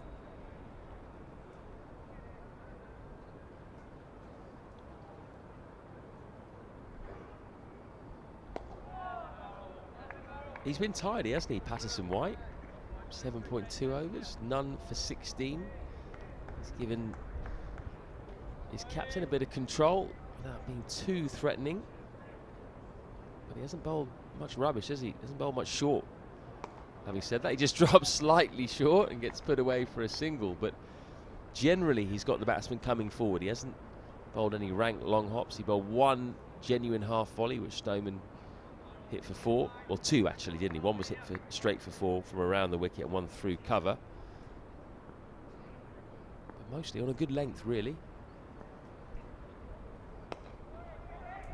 Again, I think he's got the right end here. I think this is where Holman can feel a little bit hard done by on the deployment, particularly to the right-hander that you just talked about there. Turning it the same way, landing it in an area where he's got a lot of protection on the offside in the size of that boundary. It's going to take a lot to cover drive for 4. I'd say that was a good length and a good pace. That Stoneman was just on the move a little bit there, wasn't he? Slow to move. He's mixed his pace up nicely as well, I feel. And to the left-hander, he's got a lovely line. He can keep it nice and straight here. Keep that LBW in play all the time. There's no need to float it across the left-hander. And there he does it again. The last ball before tea. It's a nice over to finish for Patterson-White. It's a reasonable session for Middlesex. 91 for 2. It could have gone very much awry with the run-out of Josh de Carey's. That after Robson was bowled, but these two have done a fine job. Stoneman and Hanscom, 50 partnership.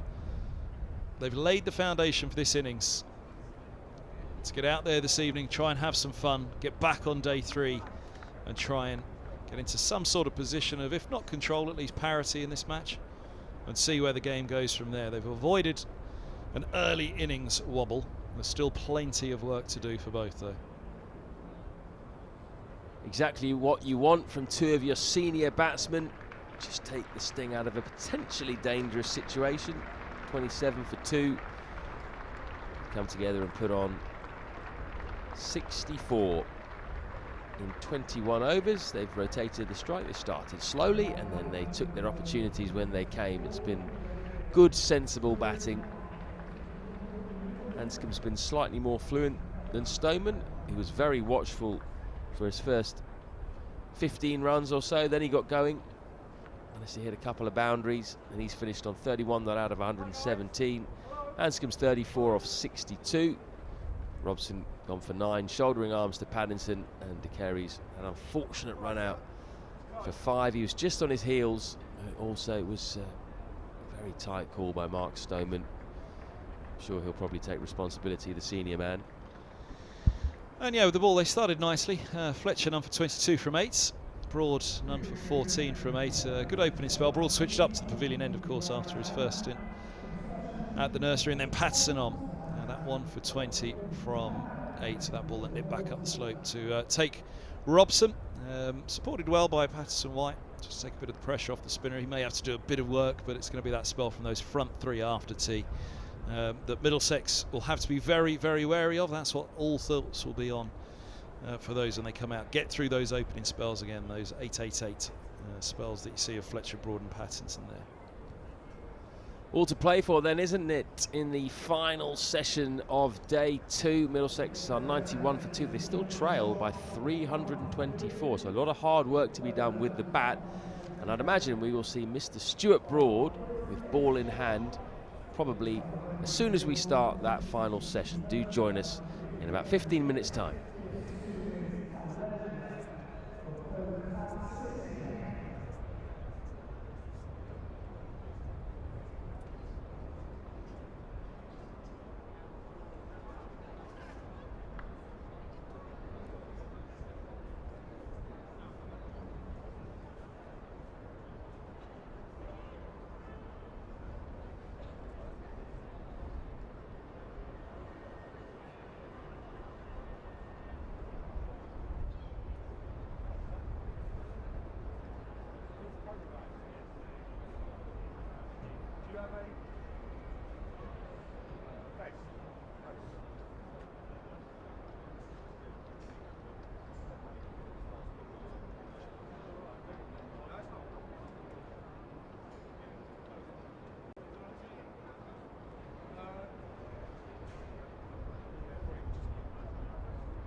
Mark Stoneman and Peter Hanscom walking out to the middle to resume their innings on day 2 of this County Championship Division 2 match between Middlesex and Nottinghamshire.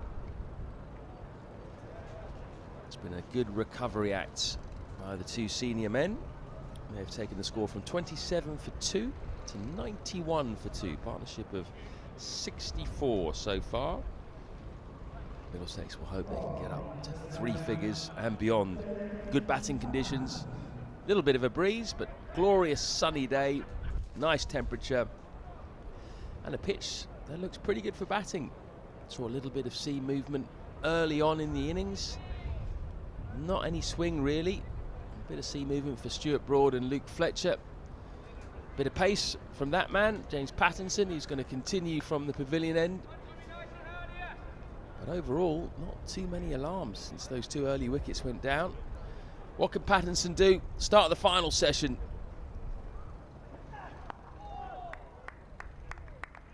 Just 1 slip in for Peter Hanscom. Patterson White there, the left-arm spinner, doing his warm-ups. Maybe he's going to continue from the nursery end. Looks that way. I thought they might go with Stuart Broad, who was just starting to get into his work, really. At the end of the innings, when he was coming in from this end, from the pavilion end. 8 overs, 2 maidens, none for 14. Maybe they just need to give him a bit more of a rest. And then he'll possibly take over from Pattinson. No ball. Did manage to pin Hanscom in the crease there, but he also came through for a single. First run of this afternoon's session. There you can see, what a sight that. Lords bathed in sunshine. That could be a Floyd on commentary for you, alongside Kevin Hand. Enjoy your biscuits. Delicious. Did you go for the chocolate chip or the oat swirl? I went for the scrumptious shorty swirl and the white chocolate chip cookies. Yeah, I like to get a couple and then just mix them up a little bit, have one of each. I'll probably wait till the end of this commentary stint though.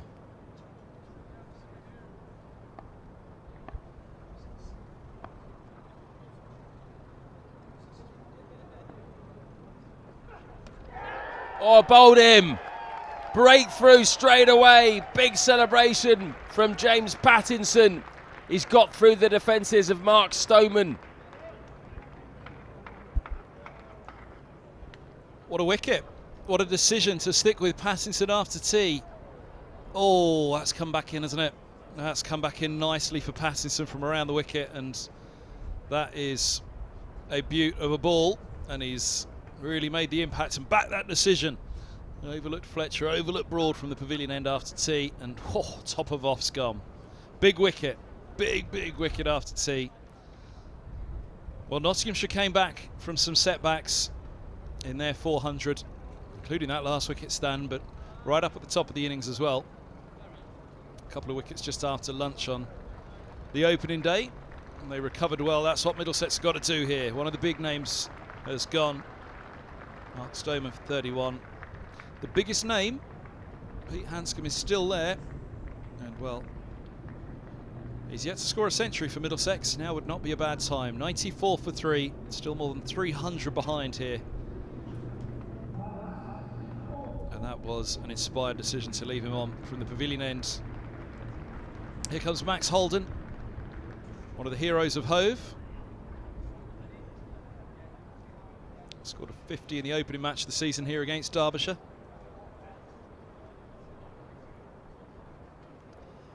And back-to-back 50s at Hove. 58 in the first innings. A more sedate one off 103 balls. But crucially, the match-winning 80 not out from number 4, having to shift up the order because Robbie White had dislocated his shoulder. 80 not out off just 76 balls. He and Martin Anderson smashing the side to victory. That fantastic chase of 370. So Holden should be absolutely brimful of confidence, and this is an opportunity for him on a decent deck. I know that was a good ball that seamed into Mark Stoneman, but I haven't seen too much of that. Sun's out. Opportunity. Not an opportunity to deliver the ball there, though, by Pattinson. What happened there? He bailed out very, very late, didn't he?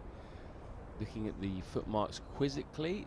Did he land awfully and then just decide not to release?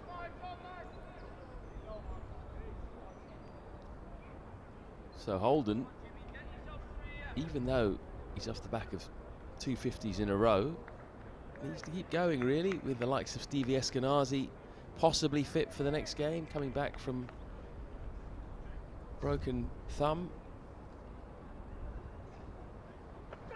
Well, that's a good delivery across him. Interesting that he started over the wicket to Holden. Yes, a real competition for place in that batting lineup at the moment for Middlesex. Stoneman with a century this year, Robson. Whites has got out injured as Sam Robson in the middle. Carey's second right. He was out to that run out today after a 80 in the first innings of the season here. Bowlers either side of them, Bamber and Cullen.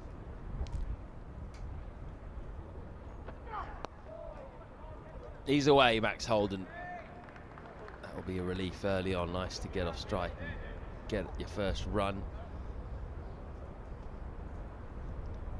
So Hanscom, pressure just ramps up on him a little bit, doesn't it? Without Stoneman there, his innings becomes even more important. Played really sensibly in the previous session, left the ball well. Just picked off the bowlers really without having to do anything too aggressive. The only time he did show real decisiveness was when he pulled against Pattinson when Pattinson went short. And he took him on, hit him for 2 of his 3 boundaries. Actually, all 3 of his boundaries were pulls off Pattinson. One was fine and the other 2 more off the middle of the bat. He's going to get more of the same. There's 2 men out on the leg side.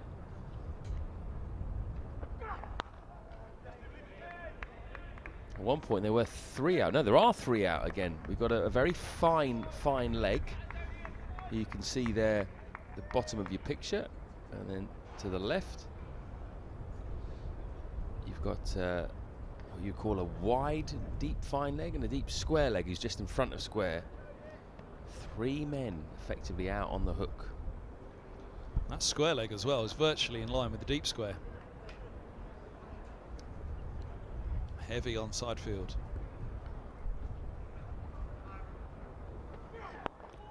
Double bluff, goes for the Yorker. Well played by Hanscom. Should pick up 2 here, comes back. So he's done that a couple of times, hasn't he? He's put all the men out and then gone very full, trying to go for the double bluff. Hanscom was ready on that occasion.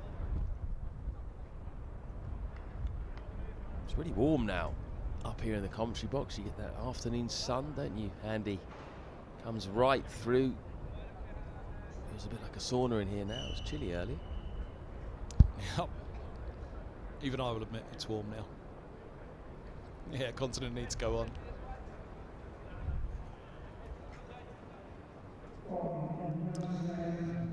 Very hot in here. Bright. Not complaining at all. But it has changed. It's good if you want to lose weight up here in the commentary box.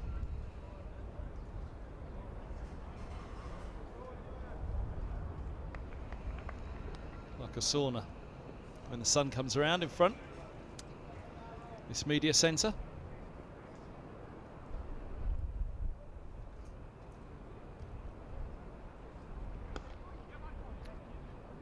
So Max Holden rather starts against Patterson White with Pattinson at the other end. I think he won't be too unhappy with that. Coming in to have the left arm spinner bowling to him rather than one of the seamers, rather than Fletcher or Broad. He'd take that all day long just to try and get himself in a little bit, pick up a couple of runs.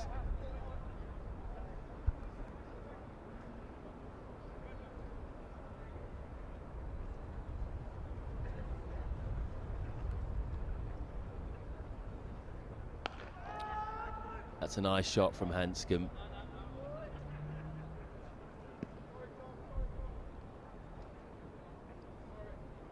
Down the track straight away to Patterson-White in this session. We saw him do it 2 or 3 times in the previous session.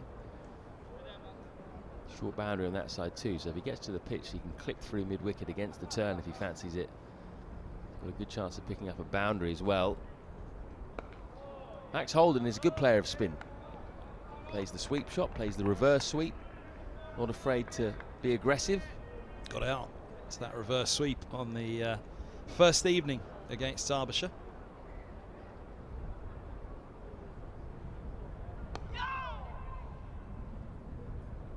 Just a hint of bite there. Reached 35, was looking good. There was 6 overs to go. Reverse sweep to backward point caught.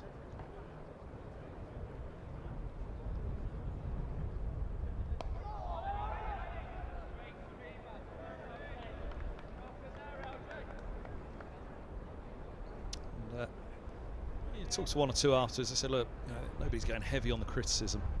It's a case of that was a mistake. The biggest mistake about it was that Jack Davies had to come out for 5.5 overs then that night. I'll tell you what, missed that one, he was gone. Just a little bit of turn and he was stuck on the crease. He was beaten in the flight there by Patterson-White. Pushed that one through quicker. Yeah, a little deep to that one, wasn't he? Davies saw through to stumps and Holden went on to a 50 in the second innings, which I think important for him. And the 80 here, the back-to-back 50s, as he said, in the match down at Hove. Brilliant from Holden. This could really be a year for him to come of age, couldn't it? There's a real tussle for spots in the middle order.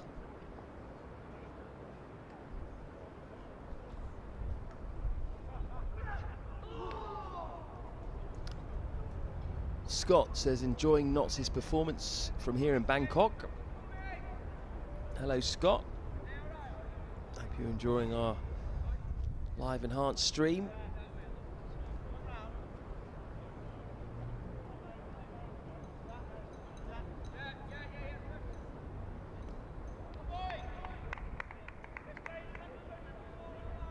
Feels like a really tight, good contest this at the moment, doesn't it? Hard 4-day cricket, both sides having to be patient, having to work for every run, every wicket. Notts definitely have their noses just in front at the moment, you'd say.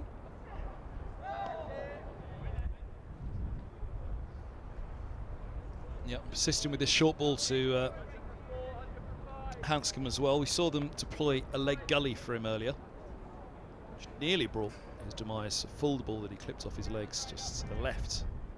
The outstretched hand of leg gully. But it's these 3 out in the deep, and that almost straight line between deep square and square leg.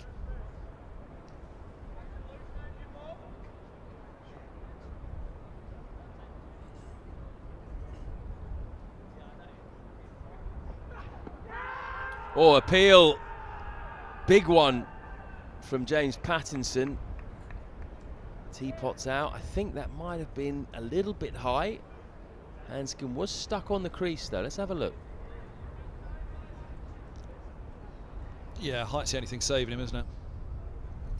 Went back to it, looking to turn into the onside. Don't think he was too far away, that. No, it was decent. There's that shot.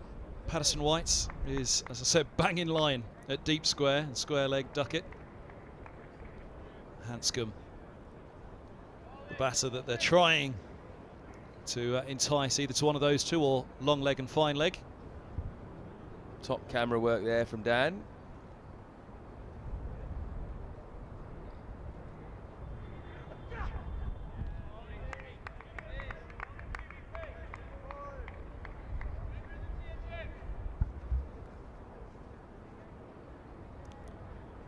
The difference in the camera work of people, eh? One's looking at the cricket.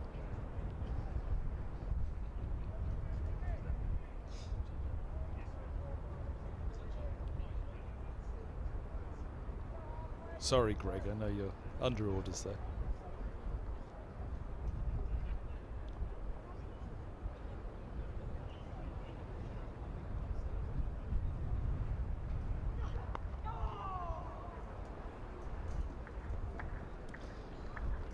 It's where we all want to be right now in the sun, isn't it? Watching the cricket. Pretty lucky up here. A great vantage point.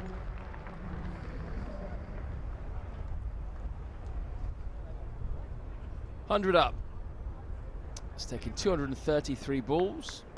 They've lost 3 wickets in the process, and it's taken almost 3 hours as well. It's been hard work out there in the face of some pretty good bowling. Bowlers that don't give you much. Round the wicket. And he goes full, zeroing in on that stump.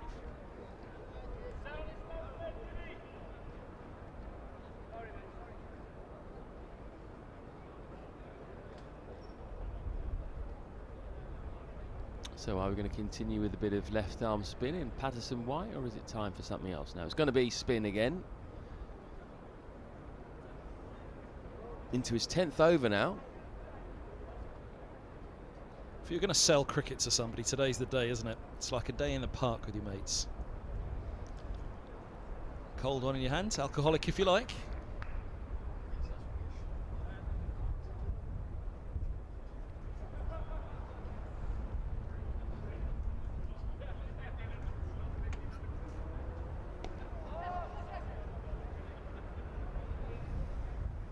Hanscom moves into the 40s. First time he's got to the 40s at Lord's for Middlesex.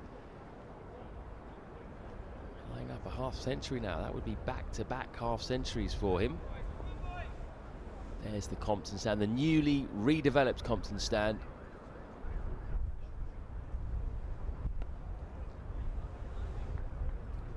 That's a safe bet. If you want to be in the sun all day or most of the day, that's the place to be. That one and the Edrich alongside it. Even in the lower tier there, you can see plenty of sunshine there. Fantastic view. That's gone fine. Stuart Broad's weary legs have to chase after it. Might be able to get 3 here. Should be 3 easy. It's a long way out there. Hanscom comes back. That's a great sight, isn't it? Redeveloped stand, it really is. Looks lovely. Great advertisement. Right. Some people will say, well, why isn't it packed? Well, it's a busy world we live in nowadays. There's a lot of people tuned into the stream. Some good figures again this year. The live enhanced coverage here and across the country.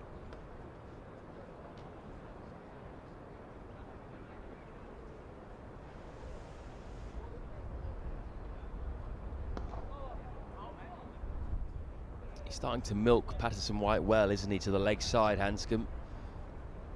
Both coming down the track and then also hanging back like he did there. So I think that work of coming down the track is starting to pay off. He's starting to get the odd one dropped short as well. He's been very active against the spinner. Reverse sweep comes out. Executes it perfectly. Big space out there. There's no one behind square on the offside, apart from the slip. And that went all along the carpet.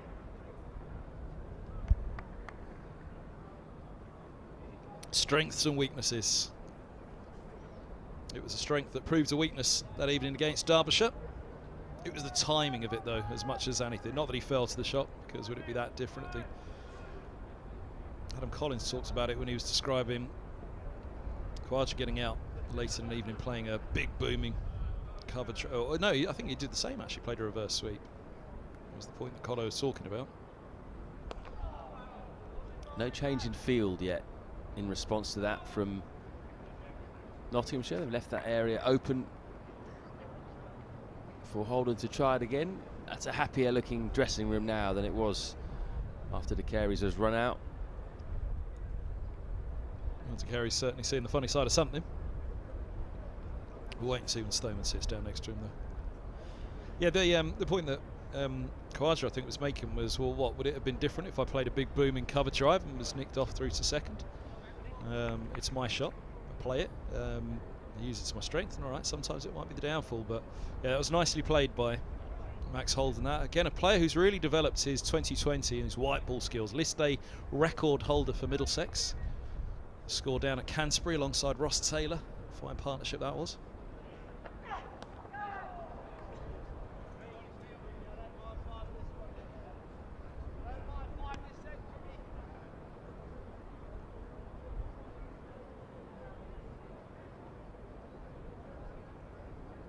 It is interesting how with Hanscom, Pattinson has just immediately gone to this short ball ploy. There's clearly still a little bit in the pitch for him, as we saw with the dismissal of Stoneman, but Hanscom, he doesn't seem too keen to try and go down that route of regulation, line and length. He feels the better way is to try and bounce him out with all those men out there. And then for Holden, back to a normal tactic, a more normal tactic, 2 slips and a gully in. Full, that's timed nicely through the covers by Max Holden. Shouldn't get to the boundary, but they should pick up 3 comfortably.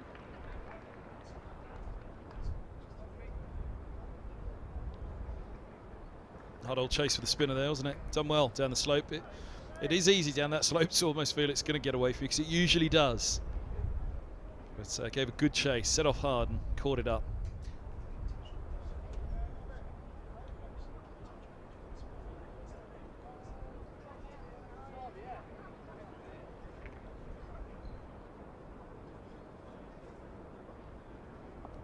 Patterson White drops back to that deep square position now with the 2 in place in the same line.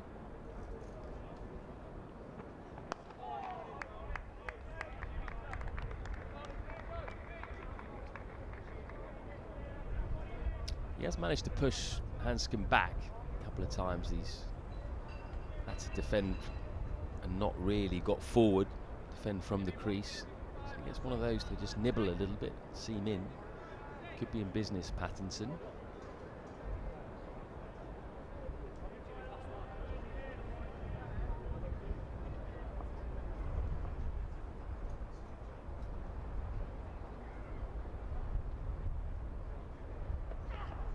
That was far too short, and again it's given as a no ball. That's the second time he's given a no ball on height, I believe, off Pattinson. Every little helps. Middlesex trailing by exactly 300 now. We said when Hanscom and Stoneman were together, it needed one of to go on and go big here, really, if Middlesex are to reach parity. If the pair of them went big, then just maybe Middlesex would be able to go beyond. It's all eyes on the Middlesex skipper as the Victorians go head to head.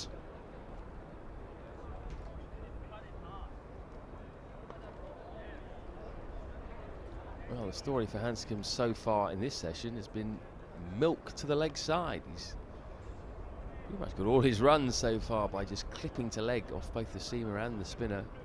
He'll be more than happy with that. He's moving along nicely, up to 43 now.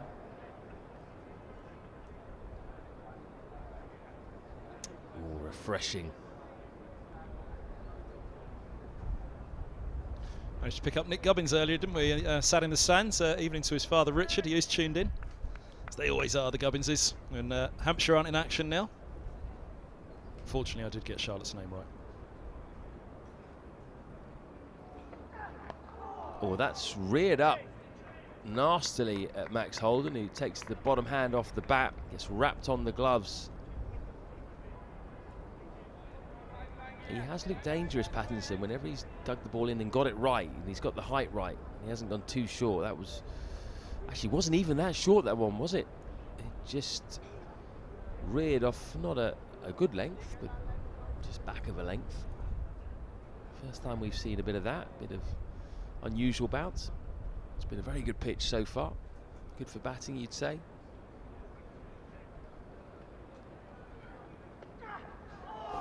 Well bowled.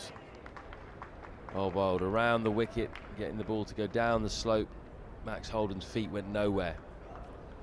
Well, he's fully justified the pavilion end after tea, hasn't he, Pattinson? The wicket of Stoneman. Some fabulous deliveries and plenty to think about for those two. What have we had since the interval? Just 13 minutes or so. Actually, hold on a minute, I'm going off time here. I shouldn't do that because, of course, we didn't go off at 3:40. We've had, what, 5 overs. So 20, 25 minutes maybe. And it's been good.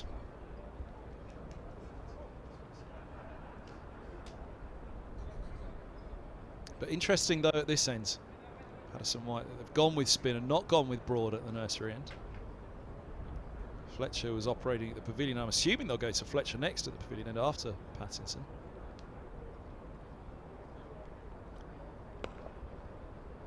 Seen that already, haven't we? Or perhaps the other way around. Maybe they'll switch Fletcher and Broad, because Broad looked dangerous from the pavilion end. Maybe they'll give Fletcher a go at the nursery. They've got options. But the big question is, as you mentioned before, is Patterson White. He's now into his 11th over. It's the 42nd. It's quite a decent workload for the first innings, for the first 40 odd overs of an innings. It just feels a little strange, doesn't it, when you talk about the lifespan of a ball into the 42nd over. Middlesex will be, you think about what is an opposition, Middlesex will be relatively happy with this. Another 10 overs or so, 50 over Olds ball. A little tempter for Holden. He just floated that one outside the off stump. Holden knew that he could just throw his hands at it and take a single with the man out on the boundary. I think the thing is they obviously have a lot of faith in this young man. 18 wickets at 18 coming into the game. He's done very well.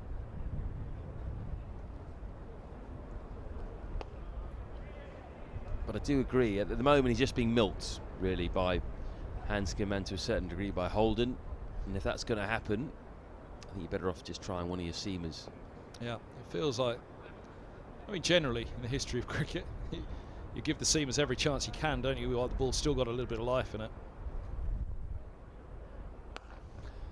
Full, driven hard, straight to the man at cover that dives and prevents the boundary. And yes, the Broad's had 2 spells in that he's been at the nursery end and then straight up to the pavilion, but he's bowled 8 overs, Fletcher's bowled 8 overs. Oh, don't want to miss that one. Yeah, absolutely. The ball's now 42 overs old, and they've, as such, only had 1 spell each. So that seems a little odd. But clearly, as you say, they're backing him, Patterson White, but I just fancy Middlesex possibly aren't that disappointed that it isn't one of those bigger names supporting Patterson after tea. Just get them into this session, get them moving again. This man's moving on 45, his best score at home for Middlesex. Quite comfortably as well, after that 24 last year against Hampshire.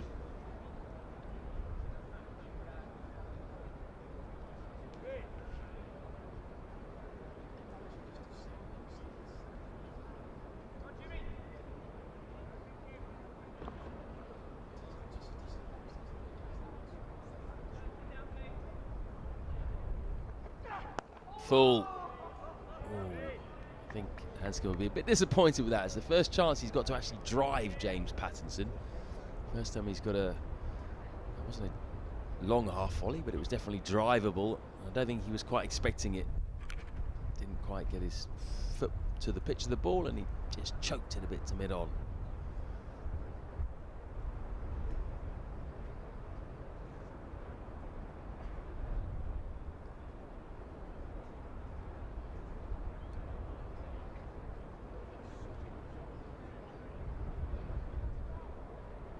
They got the handcuffs out again. Who's done what now? They did get a change before, didn't they? They did get that box of replacement balls come out. So they're trying with this one also.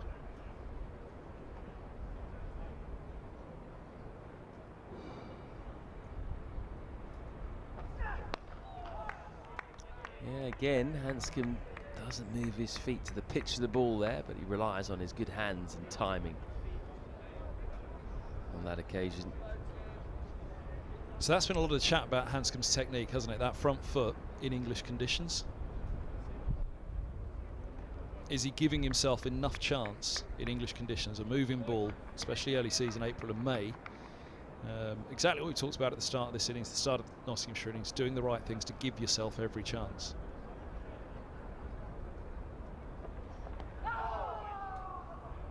Who's and ours? Pattinson's down on his knees. That was quite straight.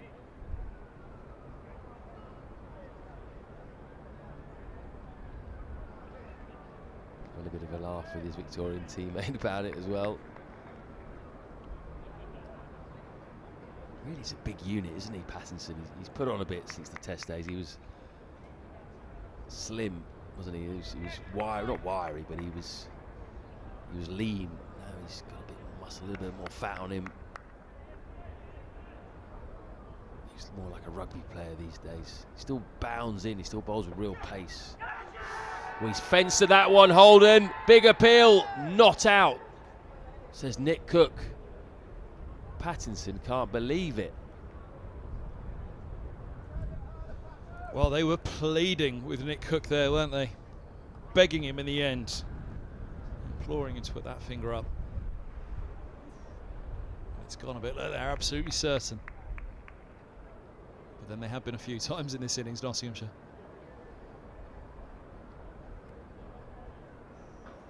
Hard to discern, really. If there was an edge, it would have been a very thin one. Just shaped away a little after passing the batter, didn't it?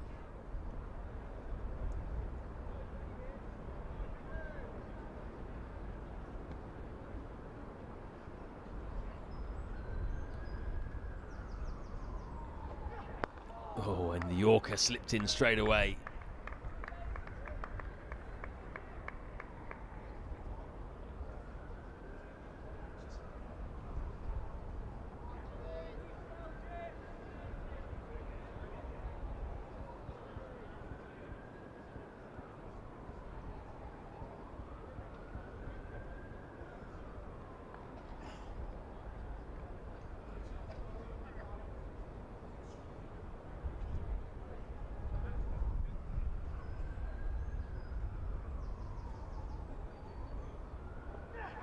And again, maybe he's seen something about Max Holden, which makes him think that the Yorker would be a good option. 120 for 3 or 43. Still trailed by 295, Middlesex. Yeah, a long old way, isn't it? What have they got? 25 overs remaining tonight. So we've had 7 overs since tea. 120 for 3. That huge wicket at the start of the session. Again, we saw it yesterday, didn't we? The fall of the wicket, first thing. Mercer in his opening over, removing Slater. And just after lunch, they got Duckett. Clark following quickly. But Middlesex weren't able to push on at any point until Roland Jones got it going first thing this morning. 4 for 14 his spell at one stage. Got away nicely by Hanscom, just a single on to 47.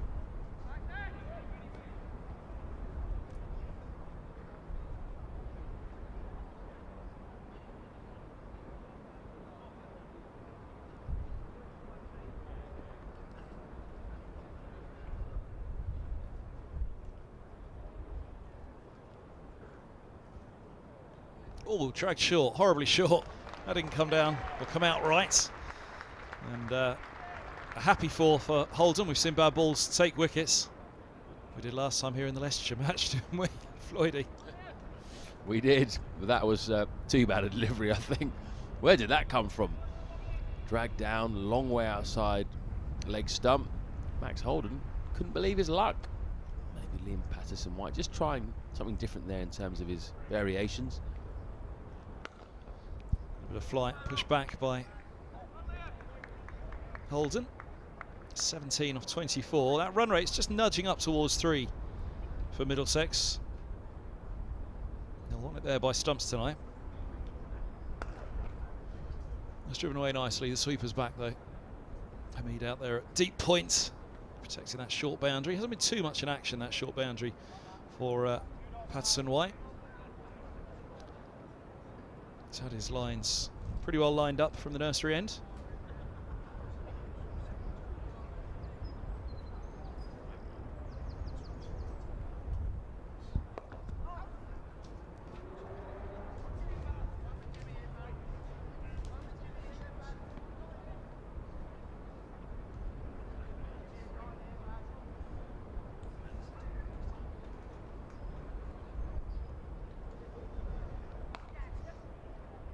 Just a single again, he's on to 48. Keeps the strike as well into the 44th. 1-2-7 for 3. You mentioned wickets with ranked long hops here at Lord's this season, Kev, and it was Ed Barnes, wasn't it, in the second innings of Leicestershire second innings rather. who, having batted pretty well, 36 he made off 58 balls at number 8, involved in a partnership with Vian Mulder of almost 100. Hadn't really looked in danger, and then all of a sudden Luke Holman bowls him a half tracker, which he somehow manages to top edge straight up in the air, and the sub Martin Anderson took the simplest of catches. One of the worst balls I've seen in cricket to get a wicket, that.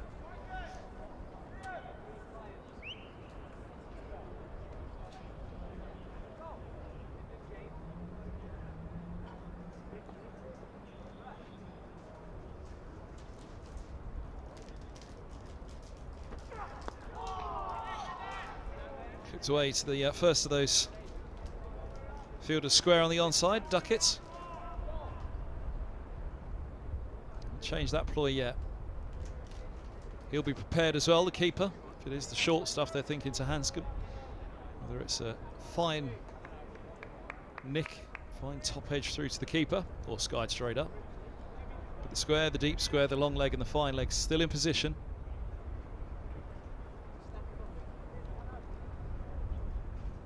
A 5-4 field to the onside. Width and, oh, thought for a moment he got a nick on that. Through it goes. 2 mores, but top ball it is. Made no contention. That went a fair way back up the slope then. Oh, by his reaction, Peter Hanscom, you thought he did get a nick. He was furious with himself. That would be a way to go, wouldn't it? Just hanging the bat out there when you're on 48. Perhaps saw that short boundary. Oh, it's very wide, wasn't it? And that lack of front foot movement that we were talking about. Now then, finger goes up, beats the inside edge, nips it back down the slope, and the Victorians are separated. Pattinson has Hanscom. The Middlesex captain is gone for 48. A huge wicket, just shy of his first 50 for Middlesex at Lords. Looked out. Don't think there was too much doubt about that. Maybe he got outside the line. No, I don't think so. You could possibly say height. Nick Cook's finger went up very quickly there. Good bit of bowling by Pattinson. He enjoyed that, didn't he? Let's see how far forward he got where the ball struck Hanscom. I think it's hit him just on the knee roll, and he's not got too far forward. Yeah, he's nodded there. I think he's accepted that was out. I think that was a good decision.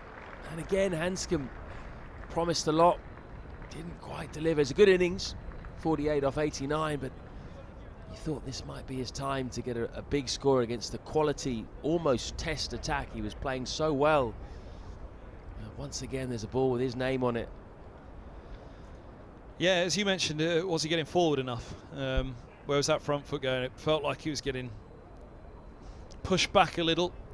Wasn't forward to one. That has nipped back in and beats the inside edge, and that angle, looking from behind, looking up the track at the bowler from Hanscom's view.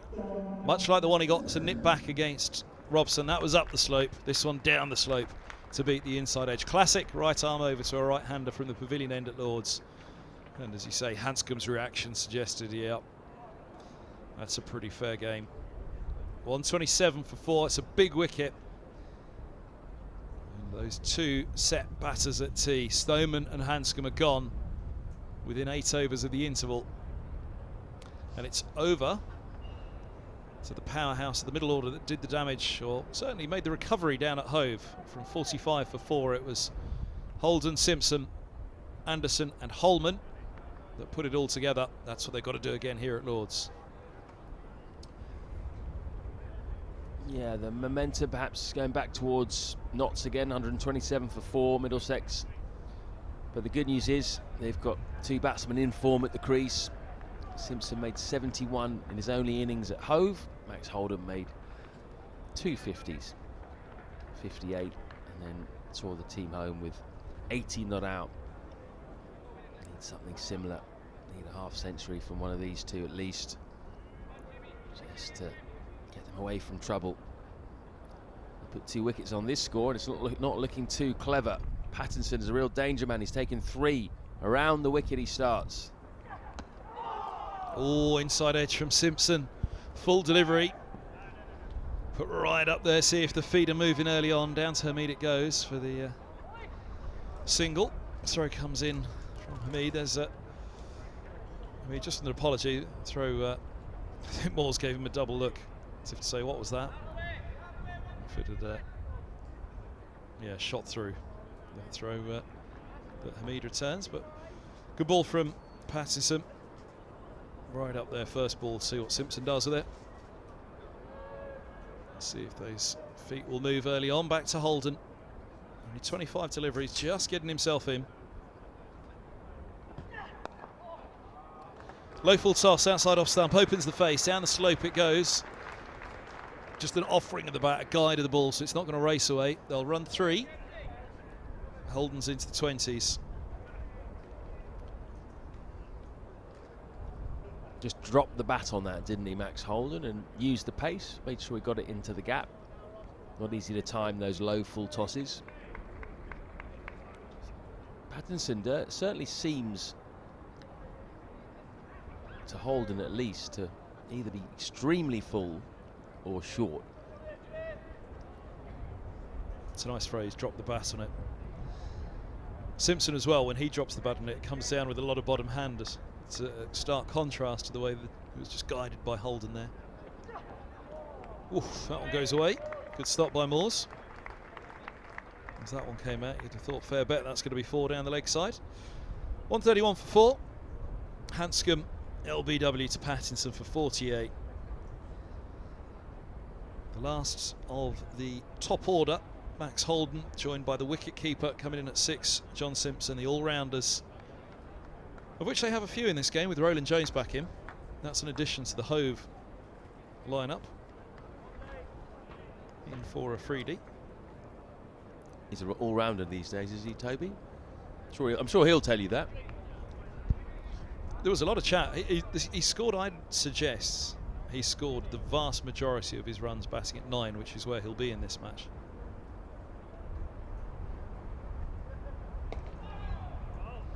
I had this chat with Richard Johnson. It was constantly put to Middlesex as they collapsed time and time again, and Roland Jones was coming in at 9, thrashing runs left, right and centre, and then being stranded, that he had to go up the order, and he did eventually. He went up to 8. I don't think he's ever gone as high as 7, where Anderson can sit. Anderson, of course, can sit the other side of Simpson at 5, as he has done previously as well. I think he's even been as high as 4 at one time, Anderson.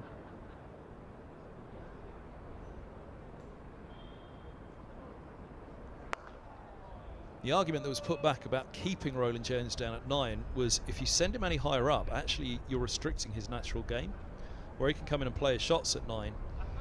At 8, he's generally going to have a number 6 or a number 5, perhaps even a number 4 at the other end. More often than not. So he's got to adapt his game, which is a little bit more carefree at 9. So it'll be interesting to see how that goes in this one. So having him come in at 9 will feel like a lot of batting still to come for Middlesex. The good thing about Toby Roland Jones is he's such a clean striker of the ball, so if he's in the mood, he will score quickly. He'll take the game away. He can be one of those annoying lower order batters like we saw today with Fletcher and Broad, who can score quickly without taking too many risks. That's nice. That's really nice, and it's gone. Patterson White gets it perfectly on the spot, straightens one with the slope on Holden and has him trapped in the crease. Gone for 21. The top 5 are gone for Middlesex. 131 for 5. I was just about to suggest maybe they should take Patterson White off, but then he produces this. What a delivery around the wicket. It turns, and I think that is a fair enough decision. He did Max Holden in the flight as well. Holden was stuck on the crease, neither forward nor back really, and it was just the turn and the flight that did him. That's an important wicket. Max Holden had started confidently. He was in form as well. Let's have a look.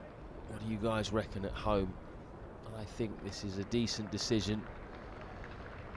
Bit of turn, yeah, that looks like that is crashing into middle and leg.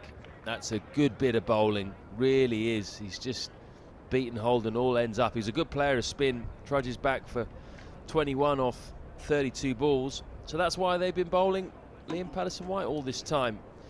I was thinking it might be time for maybe Broad or Fletcher from that end, but they persisted with the left arm spinner, and he's done a good job for his side in his 13th over. Last ball of his 13th over. He picks up his first wicket, and that brings Luke Holman to the crease. First class average of 30. Luke Holman, 11 innings. At 150 coming down at Hove last week. 82. Where he was left stranded at the end, so he was having to try and, well, he wasn't left stranded, he was trying to hit out as he was running out of partners. Here, he's going to have plenty of partners for a while yet. He will hope. His job first is to support Simpson. Anderson's coming next. That's a big wicket again. Anderson's coming in at 8. Guy's batted certainly at 5. If memory serves, he has been as high as 4 over the years.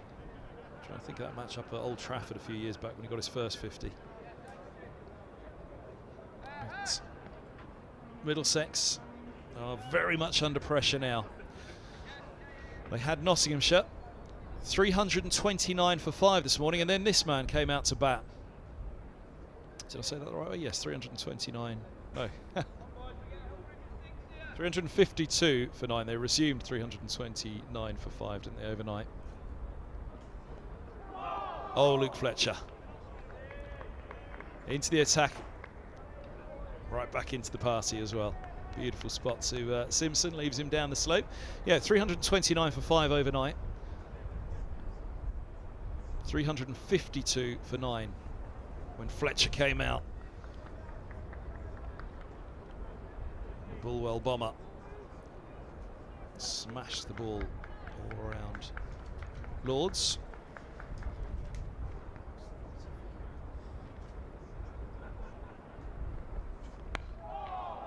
That's nice again, onto the spot. So yeah, from a pretty good position overnight at 5 down, 329 for 5. They were then dismissed. Their last 5, less than 100. It would have been an awful lot less than 100 if it wasn't for Luke Fletcher, though.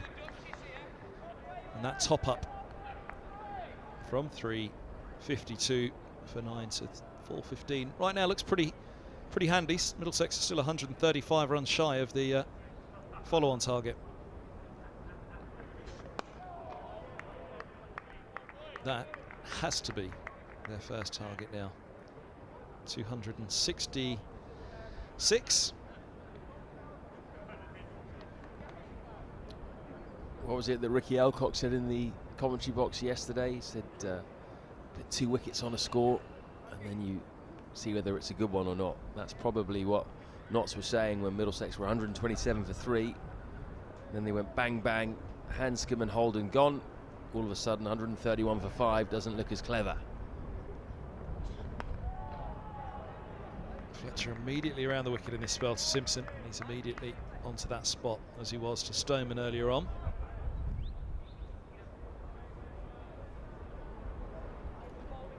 Still haven't seen Stuart Broad this session. I think they're probably just not wrapping him in cotton wool, but they'll take care of their England man, not flog him too much, give him short, sharp spells. He's bowled 8 overs so far, none for 14. Fletcher's into his 9th, so Pattinson's bowled 13. I'd imagine he'll get a rest. Well, he's got a rest. That's nice from Simpson. Straight and mid-on, who did get fingertips to it. Mullaney takes the pace off it. They'll take 2. They'll turn for the 3rd. Simpson scurrying back. 134 for 5. Means Middlesex are more than halfway there now to the follow-on target. You'd imagine Broad would be the next seamer used. If they're going to keep going with Patterson-White, we'll have a little burst from Fletcher and then Broad from the pavilion end to replace him.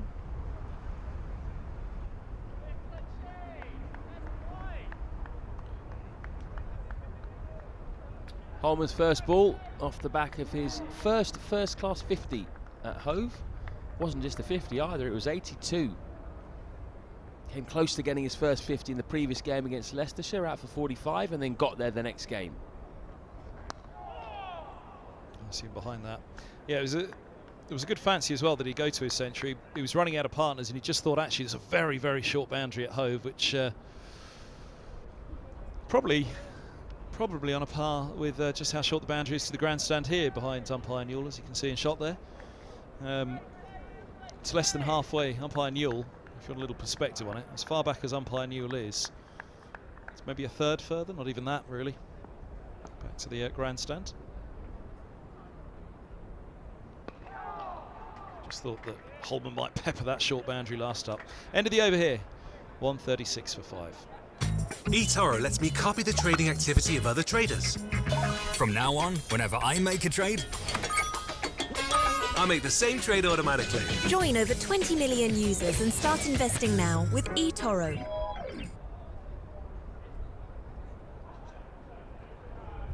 Just thinking back to that Holden dismissal.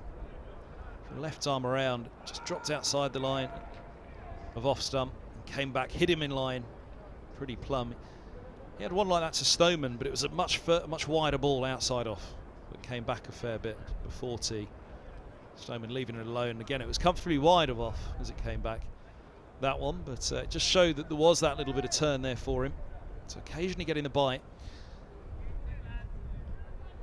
Again, I'd have really liked to have seen Holman turning it with the slope from this end. Something for Middlesex perhaps to think about for the second innings for the youngster. Oh, goodness me.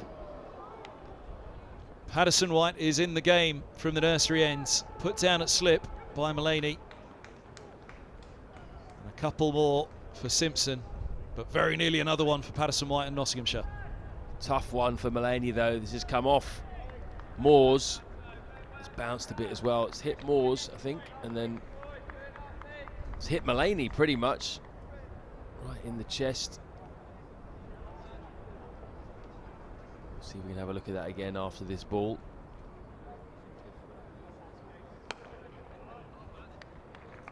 It's nicely driven away with an open face, square of the wicket for a single. Let's have another look at that one.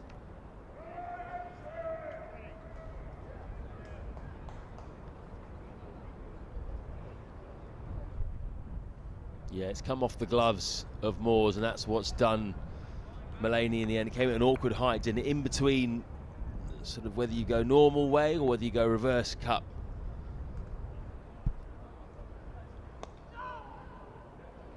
Single more. It was almost a shot to the heart there for Mullaney, wasn't it? Left side of the chest. Plenty of padding there, fortunately, for Mullaney. Muscle, stop it. Muscle, I'm saying. Holman's off the mark. Haven't seen him yet this match. Stephen Mullaney, look forward to saying hello at some point.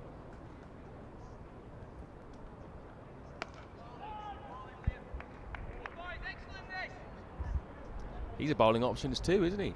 If you want to just use up a few overs perhaps before the new ball, he'd probably bowl with the keeper standing up, wicket to wicket. He's a good one-day bowler. Came down the track there slightly, Simpson. They've got a few bowling options here, Nottinghamshire. They're a very well-balanced side, particularly with Patterson White bowling so well. Got Lyndon James as a fourth seamer, Mullaney as a fifth seamer.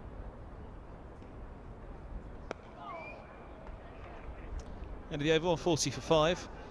We talked about it yesterday morning, this morning again. Floyd, ahead of the start of play on both days, that there's almost a benchmark here for Middlesex. They've had a good run, 3 wins, sitting top of the table. Nottinghamshire pitch up in town. You say the balance of this side is excellent, and it is. The balance, the depth. They're a well-resourced side. Nottinghamshire, it's what Middlesex are aspiring to. They've got a lot of depth as well, but this is a real test of their mettle now. They've got to recover from this. They almost need their bottom 5 to do what what Nottinghamshire's top 5 did. That's pretty much the equation that faces them now. Get this partnership going. Hope that Anderson next, and if it needs to be topped up, Roland Jones can.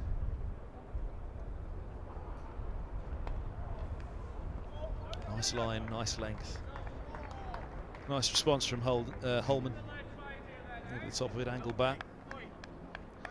Cool, calm customer. Luke Holman looked a little bit dejected with his bowling again, didn't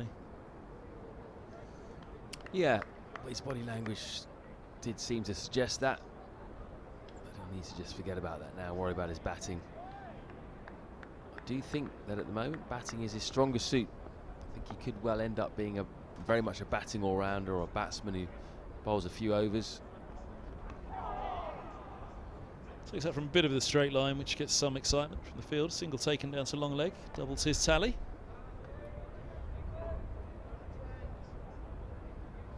As you mentioned, it was the lower middle order that ended up getting Middlesex out of a hole at Sussex with 4 50s in a row. Holden 58, first innings I'm talking about. Holden 58, Simpson 71, Holman 82 and Anderson 55. And they're going to need that long batting lineup, it looks like it, in this first innings, with Roland Jones to come after that. Well, there's no doubt about it, Simpson's in the form of his life at the moment. 3 consecutive matches where he's registered at least a 50. That century at Glamorgan, Richard Johnson echoing my thoughts on the mic at the time that it was his finest, that century. It's a good Glamorgan attack. James Harris, the leading wicket taker in that match for the hosts down in Cardiff. Van der Houten was relentless. Accuracy from Hogan as well.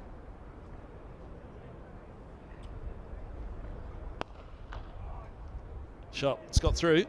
Timed it nicely, put the pressure on Mullaney. Tried to dive and stop it. It pierces through the Nottinghamshire skipper, and they'll get 3. Will they? No, they've got to get back. And Holman does, just worried that he was going to slip there, lose his footing as he turned, but he's all right, and he does check his heel, Holman.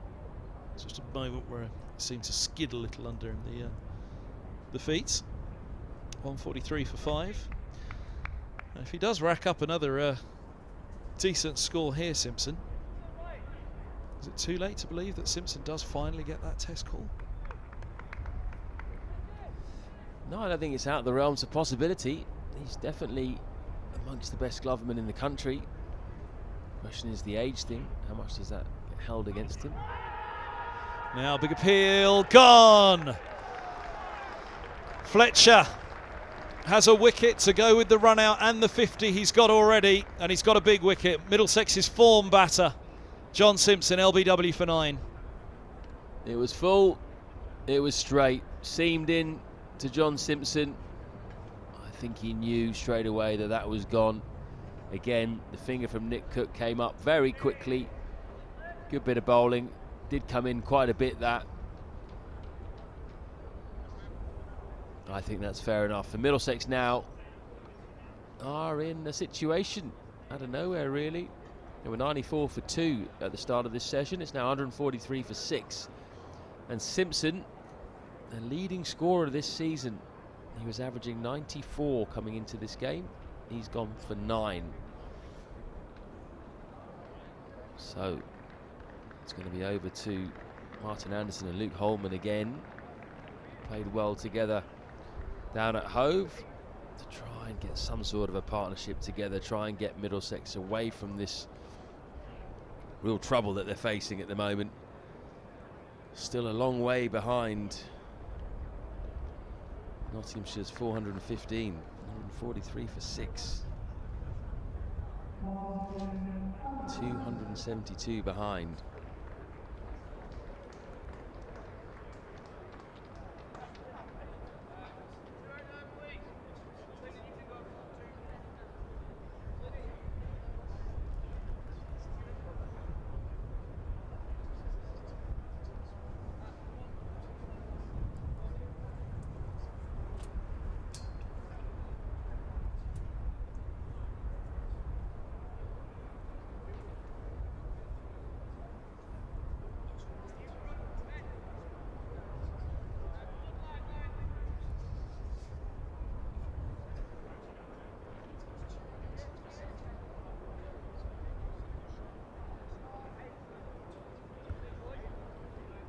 Need to get to 266 to avoid the follow-on.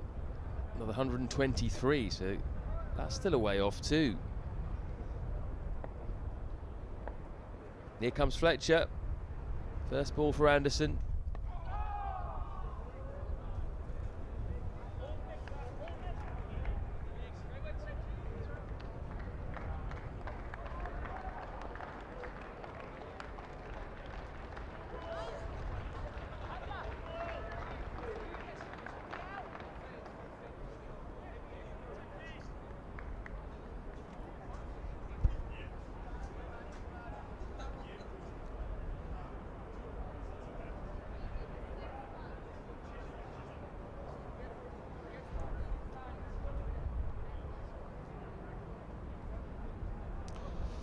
So, Patterson White, the wicket of Holden. It was a big one, wasn't it?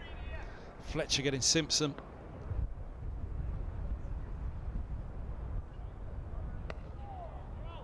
Spinner to spinner. Slow left armour to the wrist spin of Holman, the leg spinner. Left-handed bat.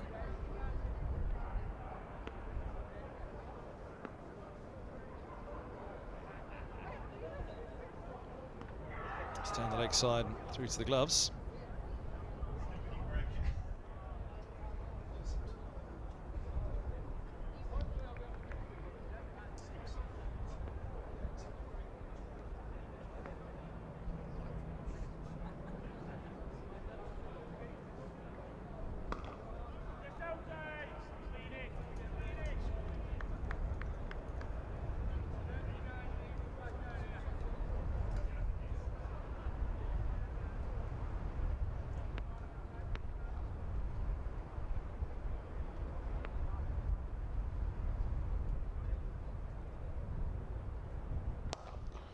Oh, wow.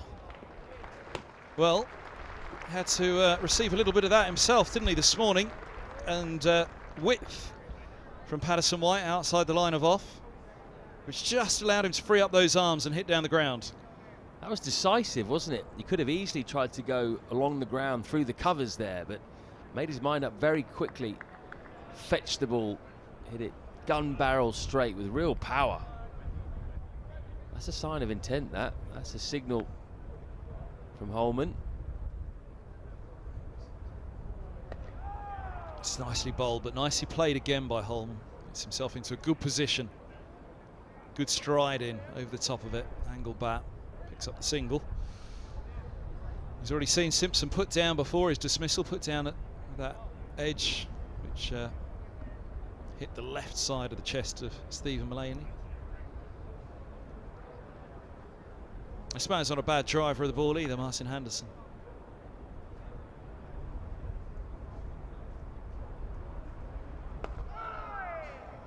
Darted that one in flat trajectory right up there. And end of the over. Some fancy footwork as well as some fancy finger spin from Patterson White. 148 for 6 Middlesex with it all to do and 18 overs to go on day 2. Great keepy uppy skills from Patterson White. He was still going until about 5 seconds ago. Obviously a decent footballer. I wonder what position he plays. 50 overs have been bowled. We've got 18 remaining. Middlesex will be desperate just to get there unscathed.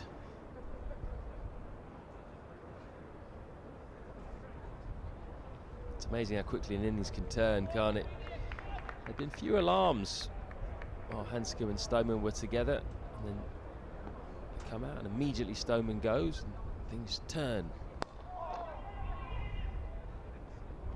Holman takes a single. Something about spinners that says they'd be wide men, wingers or fullbacks.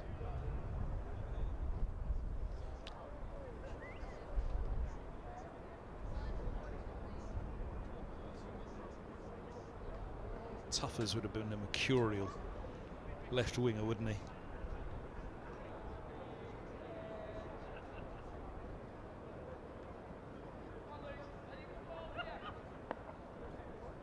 Embers would have dropped the shoulder nicely on the right wing.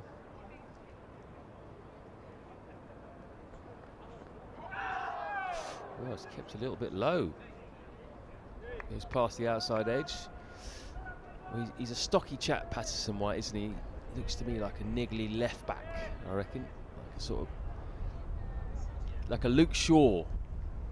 Yeah, nice. The next one I was going to was Warney, and I was thinking Warney, where would I put Warney? But yeah, Warney was in the Luke Shaw category, wasn't he?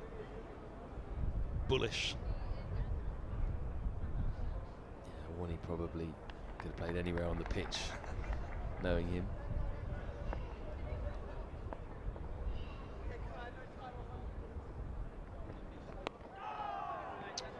This is good stuff from Luke Fletcher. Leading wicket taker in the county championship last year, remember. He's a serious operator.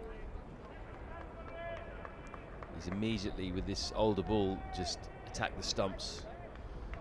Not thinking about getting an edge so much. He's thinking about knocking your poles over or blowing your front pad off. Dennis Compton, left arm wrist spin. Where did he play for Arsenal? Oh, do you know? This is a good question. Left arm wrist spin. Left back?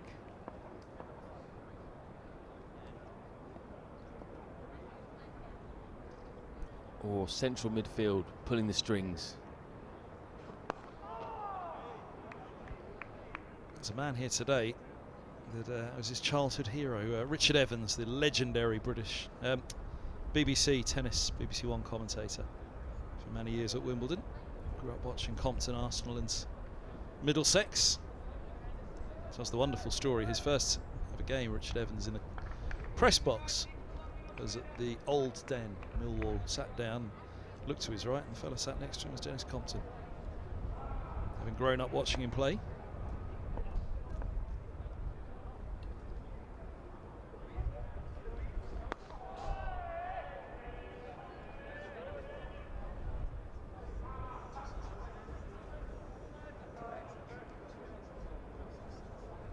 Don't know where he sat around the ground today, actually, Richard Evans. I'll drop him a line, see if we can identify where he sat. He's got a guest with him, but I think his guest is, I wouldn't say undercover, but I don't know if he wants publicising.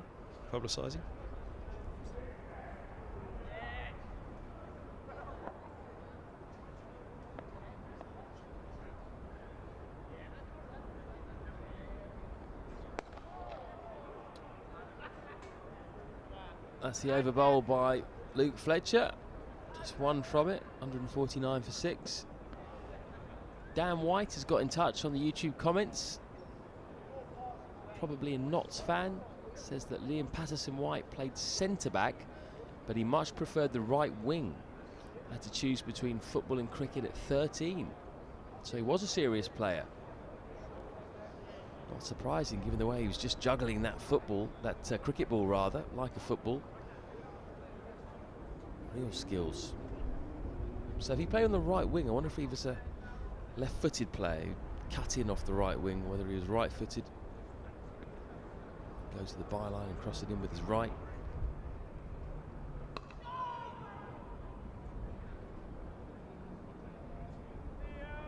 I wonder if Dan White knows that, whether he was right or left-footed, Liam Patterson-White.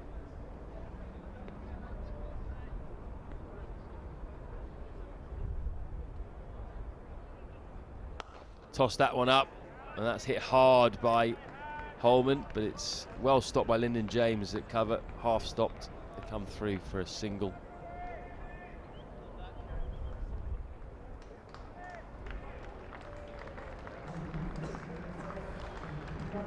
He looks keen to take any opportunities that come his way from Patterson-White.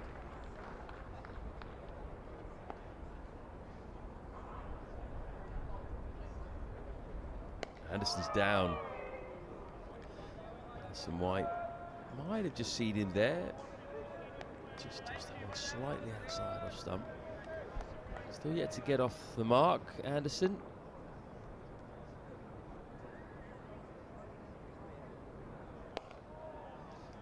.55 in the first innings at Hove. And then promoted up the order to number 5 in the second innings. A vital 44 not out off just 39 balls to get the side home. That's shorter. And Anderson is off the mark now.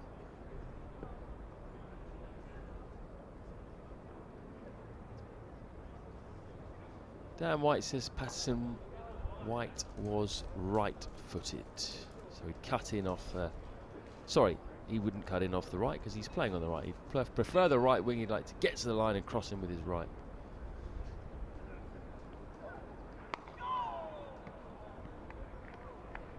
Doing a good job for his side today. He's got through 16 overs. Picked up an important wicket of Max Holden.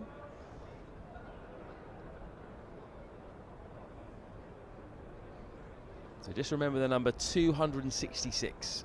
That is the follow-on target for Middlesex to make sure that Nottinghamshire have to bat next.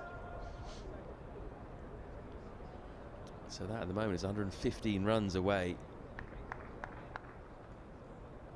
They'll hope that these two can get the lion's share of that. Two recognised batsmen at the crease.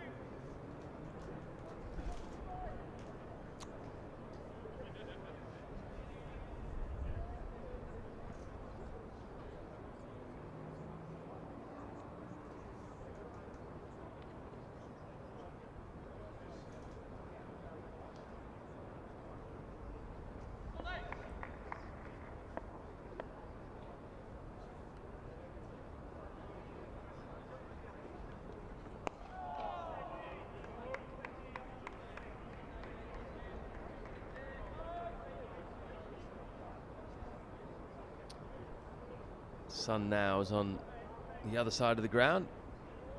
Ben Slater's standing. That's over towards the mound stand. There's that sun. Lovely day. Hope you've been able to get out and enjoy a bit of it if you are in the area or wherever you are. There you can see the sun now on the other side, left of your screen, the mound stand. Really is just attacking the stumps at the moment, Luke Fletcher. Smart bowling. And that's probably been the difference, hasn't it? Which is unusual for Middlesex. The 4 balls, not scoring at 4 and over. Middlesex pushing it from 2 and over up to 2.5, but they've managed to lose 4 wickets since doing so.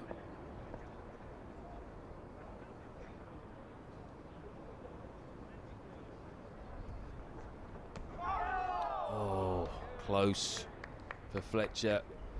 Didn't quite move to the pitch of the ball there. Anderson, his hands just came out.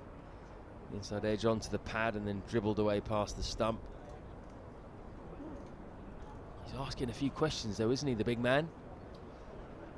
Question for you, Floydie, which is a tricky one.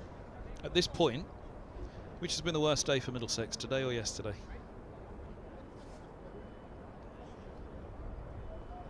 That is a tough question, isn't it? And I don't know the answer. It was just something I was mulling on where they sit in the match at the moment.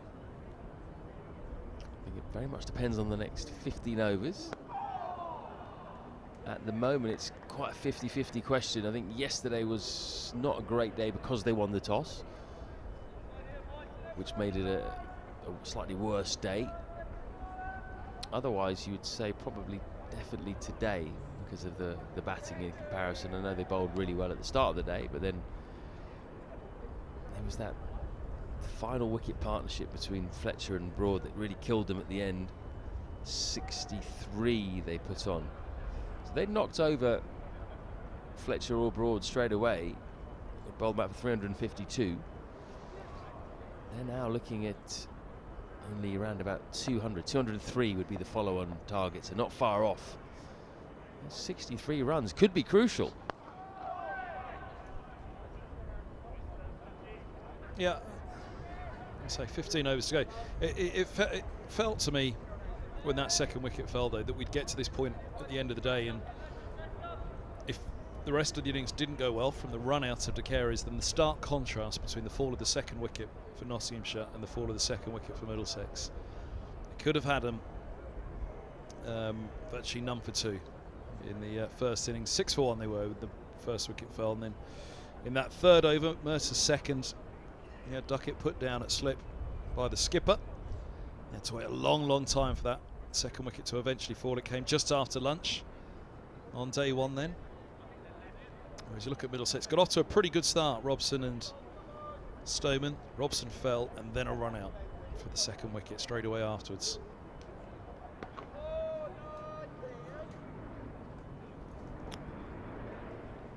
They're 2 dismissals that in some ways the pair of them make it difficult to weigh up the innings before and thereafter.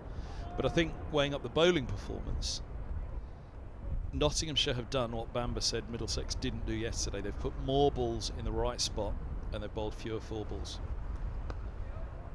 Anderson itching to get down the track at the moment.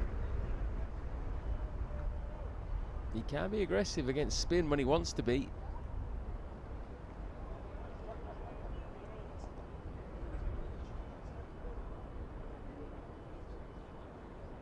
And again, this time he goes and he gets a real loft on it. Hasn't gone in the middle of the bat. It's completely plugged like a pitching wedge, and they'll come back for 3. He was a bit early on the shot. I think it was somewhere near the toe end of the bat. Yeah, he was through it, wasn't he? Bottom hand came off. Top hand kept going with the bat. Fortunately, he got enough on it to get it over mid-on. Does he stay up? Does he drop a little there, Fletcher, now? So, now they've dropped the deep mid-on for it's the left-handers. They've taken 3.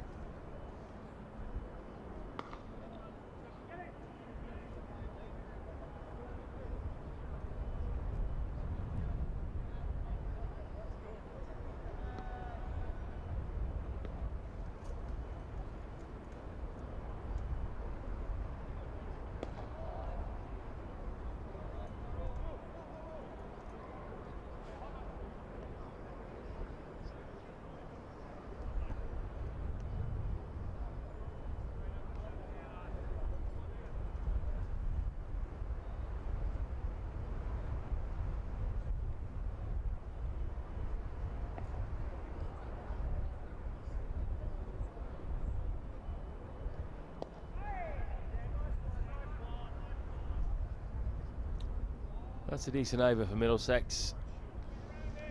6 coming from it. 14 overs left in the day. Nice bright evening. So I think we might get all of them. It's going to be quite a late finish, up towards 7 o'clock.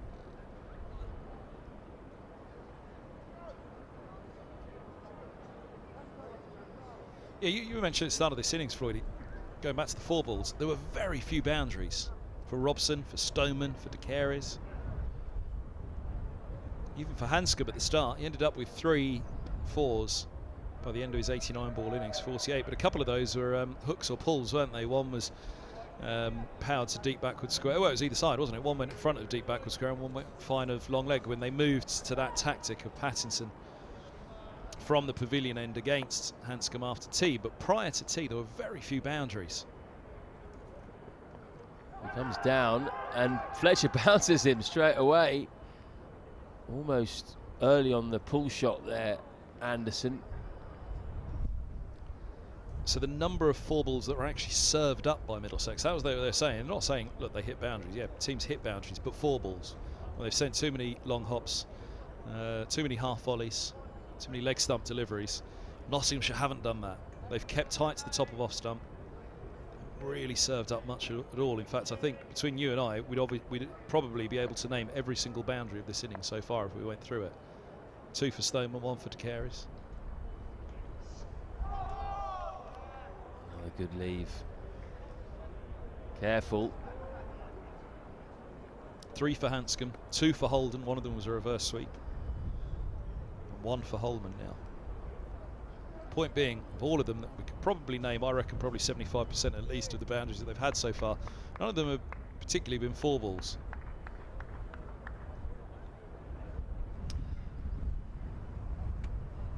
And that's why this innings has never really been able to run away from Nottinghamshire. They've kept things in check from ball 1. Run rate's been below 3 all the way through. Oh, that's come in towards stumps of Martin Anderson. 157 for 6 or 54.3, because they've kept the run rate in check. That when they picked up those quick wickets this session, Middlesex had not got too far down the line. You know, had Middlesex been scoring a bit quicker, say at the rate that Notts had been scoring at, which was, what was it they scored at? Not far off 4 runs and over. Let's have a look. 3.44. Middlesex scoring at that rate, they're going to be up near 200. As it is, 157. They've not been able to get away at all. And there's been no let up in the pressure, has there either? That was the thing yesterday where, oh, bang, 4 runs. It just hasn't happened in this innings. Nottinghamshire have bowled really, really well. The pressure's been there in terms of the top of the off stump consistently, where we felt Middlesex did that pretty well yesterday. They did keep pretty tight with their lines and lengths, but just too many 4 balls. It just alleviated pressure. And in alleviating pressure, that's just a little bit more becalmed at the crease.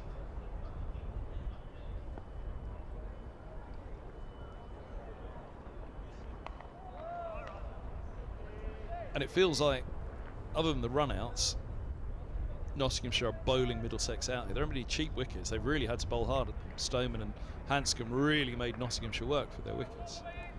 Falling just after tea, a frustration. It can happen. The pair of them got it up to tea. But a frustration that at least one of them didn't go on after tea and go big. And that's what you so often talk about. You speak to a coach at the end of an innings, the end of a match, and you kind of say, well, look, he got to start, he got to start. Someone had to go on, and nobody did.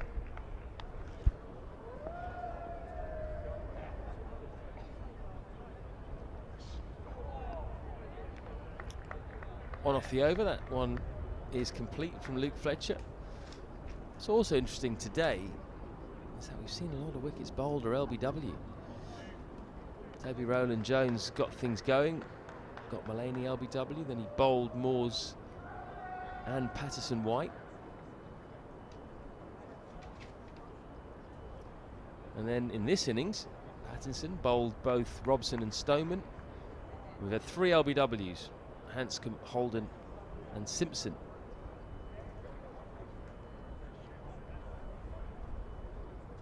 So I wonder if that's because the bowlers just recognised that with a softer ball, it's a good shout to just go a bit straighter, nibble the ball in a little bit to the batsman. It's been an intriguing day's play, actually. And your question before, Kevin, about what was the worst day, today or tomorrow? Mex 14 has chipped in on that. Short and cut, just for one. Mex 14 has said today is definitely the worst day. Notts number 11 scores 50, and in good batting conditions today, less than 200 for 6. And I do agree that these are good batting conditions. They're not 159 for 6 conditions, I don't think. Yeah, I mean, the reason I went on then to that bowling and what Ethan Bamber talked about overnight, that let up of pressure yesterday, they were alleviated by too many 4 balls. I just think Middlesex are playing a desperate catch-up game in this match from that point at stumps on day 1, which they did manage to do with those 4 wickets in the first hour this morning for nothing. Middlesex kept it really tight this morning, didn't they? And Rowland-Jones ripped through, just couldn't get past that last pair quick enough for some serious damage done. And it is serious damage now in terms of that follow-on target. You take Fletcher's 50 out of it, they're 50 away from avoiding the follow-on Middlesex. So crucial lower order runs. This partnership has it all to do for the hosts.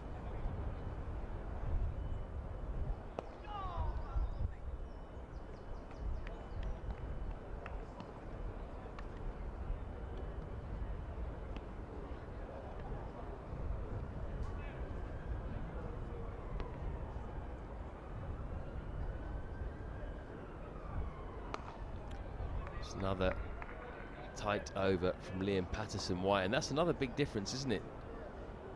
That's how we are, by the way, up in that media centre. Don't you see us? Oh, yeah, you can see our hands waving up there. There you go. That's us. Hello, Mum. I just think it was almost like a Rod Stewart concert, that. We are sailing. I don't think she's actually watching. But what I was saying was, that's been a difference between the sides, hasn't it? Liam Patterson-White has been able to bowl 18 overs today, 18 out of 56. That's a good chunk. And that means that the seamers are all going to be well rested. They haven't had to bust a gut. They've been able to rotate them. Broad's only bowled 8 overs. He'll be feeling quite fresh, I'm sure. And in fact, he's coming back into the attack right now. Tell your mates, Broad's on. If you want to see one of England's greatest bowling at the home of cricket, make sure you get onto the live stream right now. 8 overs so far. None for 14. He was steady without being at his best. He will want to finish the day with at least 1 wicket, only having seen the other seamers pick some up. Oh, good start. Cramps up. Anderson straight away. And it's telling that he's coming in from the pavilion end. All the seamers now are able to operate from that end, with Patterson-White at the nursery. Yeah, I guess they've done a really good job here. Patterson-White has done a really good job because he's allowed Nottinghamshire now to rotate these 3 from the pavilion end. We were questioning, weren't we, just after tea. They've gone back to Patterson-White again.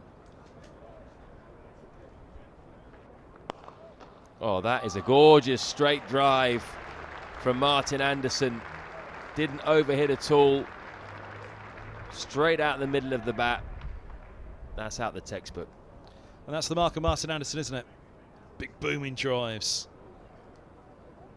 That's a lovely shot. Really is from Anderson. What's Broad's response going to be to that? He won't have enjoyed that. Not one little bit. No bowler likes being hit straight back past them, do they? Not with a full face of the bat like that. He just held the pose for a little bit there, didn't he, too, Anderson? Bouncer, that's how he responds. Drive that, mate. Broad to Anderson, hey? Anderson thumps Broad for a 4 back down the ground. You won't have heard that often over the years. How true.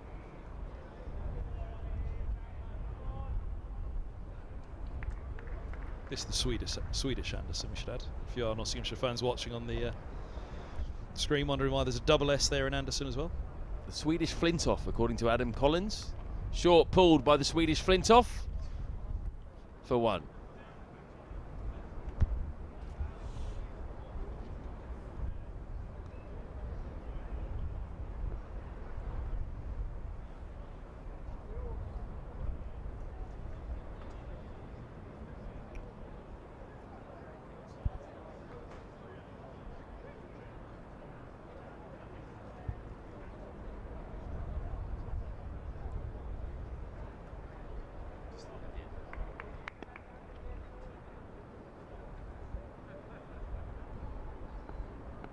Broad around the wicket to a left-hander. He likes this from the pavilion end. Starts with a dot ball. Let's check a question out there for you guys watching on the live stream. That man on your screen, Martin Anderson. Very handy all-rounder, young all-rounder for Middlesex. Balances the side, as does Lyndon James in the Nottinghamshire side. Who's the best seam bowling all-rounder that hasn't played for England in county cricket at the moment? So you can't choose Ben Stokes, Chris Wokes or Sam Curran. Who's the next cab off the rank? Shorter from Broad on that occasion. He's through his first over of the spell, 9th in all. Give us some names. Seam bowling all-rounders, not spin bowling all-rounders. Seam bowling all-rounders like Martin Anderson, Lyndon James. Give us some options and we'll debate them as to who could be the next possible Ben Stokes or Chris Wokes or Sam Curran. I say one because he just can't be an option at this stage, but Darren Stevens. But beyond Darren Stevens. You can say Darren Stevens if you want. I mean, prefer younger people perhaps as realistic options.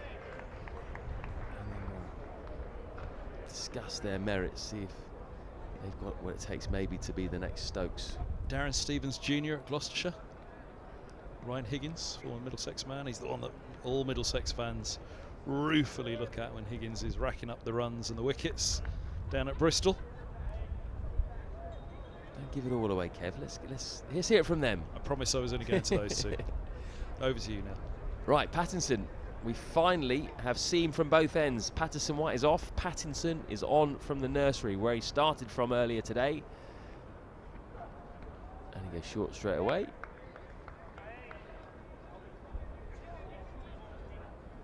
This is where he got Sam Robson from this end. He got on to seam up the hill. Robson's shouldering arms. Lost his off stump. So predictably, yeah, we've had a couple in for Darren Stevens, Josh Salter and Mex. Dino86 says James Harris. Ryan Duggan says that Worcester bloke. Who's he talking about there? Ed Barnard, maybe? Or Ed Barnard? Matt Woodstock says Luke Proctor has been fantastic this season. He has, actually. Bowls off the wrong foot, doesn't he, Luke Proctor? Left-handed batsman, gritty. Josh Salter, Higgins is pretty good. I was expecting Higgins early in this chat. Higgins, ex-Middlesex, used to play for Richmond Cricket Club. Played against him a couple of times. He's definitely the one, as you say, that Middlesex will feel got away. Genuine all-rounder. Got a great record, bat and ball. First-class cricket. Yeah, Bernard's got a good record. 26 years of age. With the ball, he averages 29, and with the bat, he averages 32.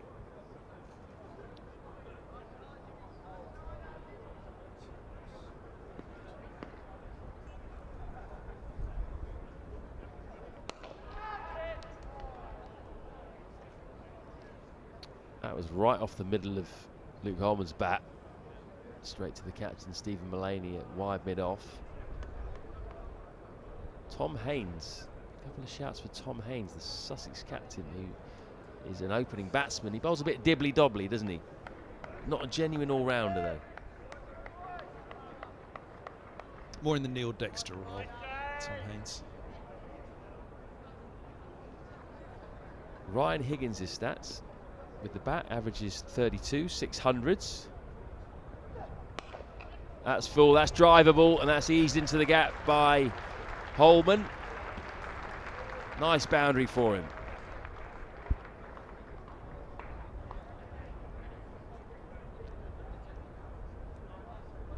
Yeah, around the wicket, targeting that off stump. Nicely played by Holman. Just that little bit of width, he was confident with it. So Higgins has the same average with the bat as Barnard at Worcestershire, but with the ball. With the ball, he's got 192 wickets at 22. Those are serious all-round stats.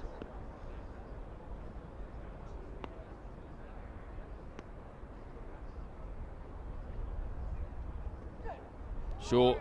Well played, actually, by Luke Holman. Just swayed out of the way nonchalantly. Made sure his gloves also were out of the way just. Ryan Duggan says yes, Barnard, that's who he's talking about. James Harris 3 years ago, says Anne Forsyth. That's not a bad shout. Player of the year for Middlesex when he racked up the runs and the wickets. Harris.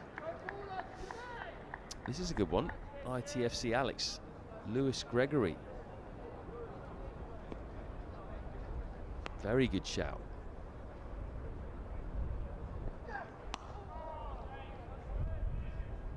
He was linked with a move to Middlesex, Gregory, before his last contract renewal at Somerset, although having asked a few at Middlesex, was there much truth in it? They said that was the first we heard of it, so maybe it was just agent talk bumping up the deal for Gregory at Somerset. Our director, head of, what is he, head of creation? Creative director, that's what we call him, creative director, Ollie, has piped up with Craig Overton. Jamie Overton, okay.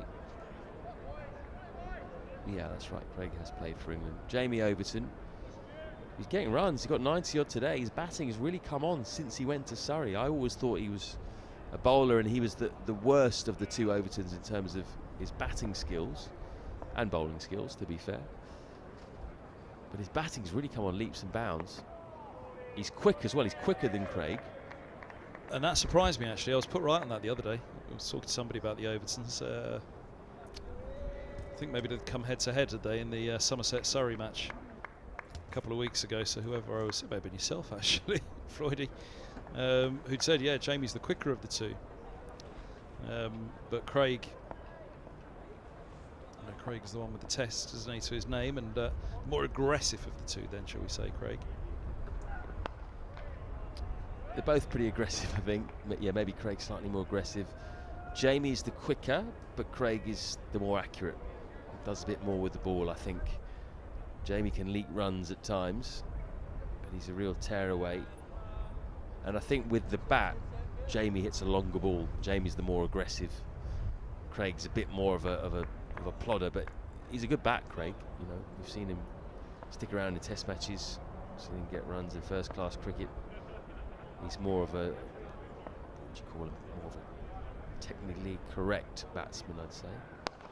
That's a nice drive. Speaking of technically correct, that's how you play the cover drive. Marvellous. Cracking shot that from Martin Anderson.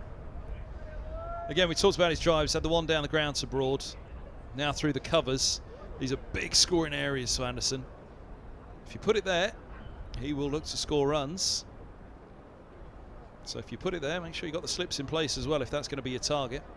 Try and get him driving at one that's perhaps not quite in the place he wants it to be. There's 2 slips in place at the moment. A fair bit of cover on offer, isn't there, from quite a fine cover around to mid-off. Oh, that's a great response from Broad. Just turns and walks back with a wry smile. That's seamed away up the slope. Anderson, when he gets it right, we were talking earlier about the great cover drivers in the world. Anderson's not one of the great cover drivers, but he does have a very languid style. It's a very easy style. He doesn't overhit, does he? Just drops the bat on it, uses his hands. So casual. Invariably finds the middle of the bat. He can pull too. Pulls fine for another boundary. 2 boundaries taken off this Stuart Broad over by Martin Anderson. He does score quickly when he gets going. Made a mess of Broad's figures now. Number 27 off 9.5. Broad will... if you needed any sort of reason to go up a gear, maybe Anderson's just given him one.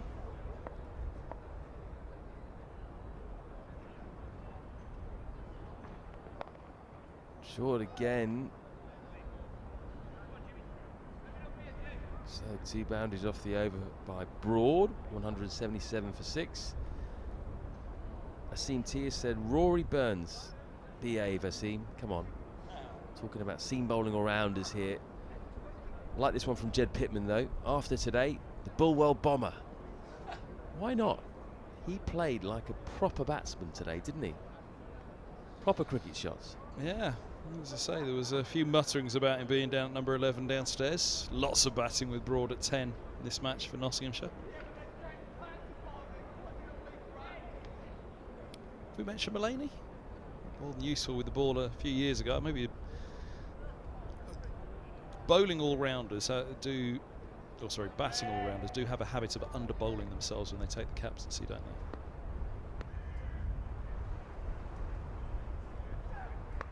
Oh, that's climbed on Holman. Well-directed short delivery. I think Mullaney would definitely qualify if you're talking about white ball cricket.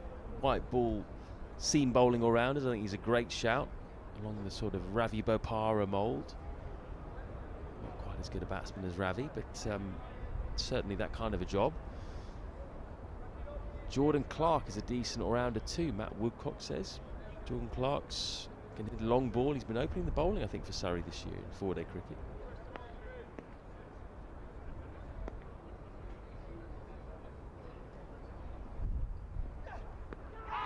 Big appeal, hit on the back leg, gone! Another LBW. Another for Pattinson. He's got 4 now. Holman didn't seem to like it. We'll have a look from the other angle.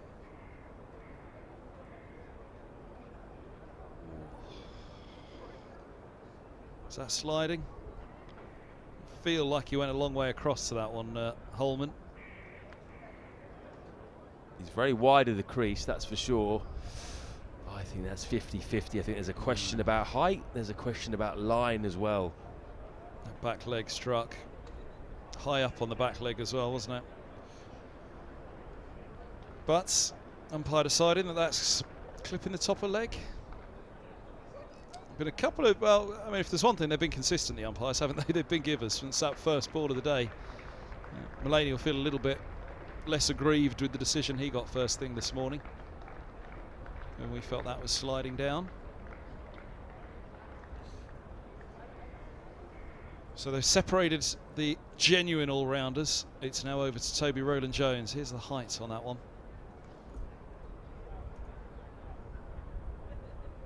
Oh, hard to tell really, because it hit the back thigh pad and went down in the bottom of the back thigh pad, I think. Whew, I tell you what, it was a 50-50 call, really was. I think maybe Luke Holman was a tad unlucky there. I think often the batsman will get the benefit of the doubt in that situation.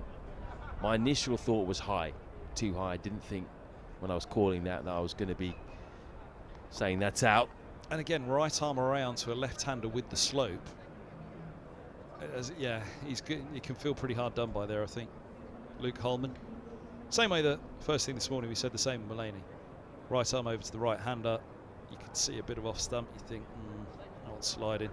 Same way here, right arm around to the left-hander from the nursery end. So the slope's always going to that leg side with the angle you're bowling at. There was no hint at all that that ball was straightening on Holman. Top 7 all gone. 2 have been bowled, 4 have been LBW, and there was that one run out of Josh De Carey's. Very different from the first day with Middlesex, where most of the dismissals were caught behind by Tom Simpson. He played for Bronsbury. John Simpson, who took 6 catches in the end. Well, that one's gone away from Rowland-Jones down the slope. So it's interesting, isn't it, how the Nottinghamshire seamers have really honed in on the stumps. That's been their tactic. They've been relentless. That's what Middlesex were to this point this season with the ball, relentless. Nottinghamshire have done to Middlesex today what they've done to everybody else all season long. 89 runs away from avoiding the follow on Middlesex, 3 wickets standing. This man has a first-class century to his name. Martin Anderson awaits, his highest first class is 92. Oh, that's a good bouncer. It swung as well after it went past the bat. Swung away down the slope. And Pattinson, one thing he's very good at is cleaning up the tail. He mixes it up with short deliveries like that and very full straight deliveries. Still got, what is it, 8.2 overs remaining today. I tell you what, Notts might even fancy being able to bowl Middlesex out here tonight. Straight. And if they did, I wonder, does that influence the follow-on for them? If they're bowling Middlesex out this evening with 2 overs still to bowl, so we've got 8 left after this, so it takes 4 more to bowl Middlesex out. You lose 2 for the change of innings, and there's 2 more to bowl tonight. You're going to take those couple of overs, aren't you? Put it back in again. Yeah, I think so. And I think the fact that you've got Patterson White in good form, as I mentioned earlier, he can bowl a lot of overs in the second innings. It means the seamers can rotate. Rowland-Jones is away, nice clip off his hip. It means the seamers should be fresher as well going into the second innings. They haven't had a really heavy workload so far at all. Fletcher's bowled 13, Broad's bowled 10, Pattinson 15. You've got Lyndon James as well to bowl a few overs. I would stick Middlesex back in, even if you dismiss them about half an hour into tomorrow or an hour into tomorrow. I would still think about doing it. Compare that to the 32 that Roland Jones got through in the Nottinghamshire innings. 30 for Mercer, 23 Bamber, into his 26 Anderson, and he got the last to go. Fletcher for 50. Remember, 266 is the follow-on target. That's where Middlesex need to get to make Notts bat again. Another 88 runs. It's a long way, isn't it, right now? And these two are both very capable of doing that and more. But it almost feels like last chance saloon now. Yeah, it's bounced a little bit on Roland Jones. Broad's such a competitor, isn't he? Such a competitive guy. You don't become that good without being very competitive, and he'll look at the scoreboard and he'll think 7 down. Why haven't I got on the wickets column? I can't be coming away from here empty-handed today. I don't want people picking up the paper tomorrow and reading it and seeing, oh, we've got a few wickets, but it's been James Pattinson and Luke Fletcher and Liam Patterson-White who've picked them up. You're seeing that seem quite consistently now. Do you think he looks a bit more threatening from the pavilion end, where he can seam the ball in to off stump, and he's bowling at the right-hander, and he can come around the wicket to the left-hander and get the ball to go down the slope and nick him off?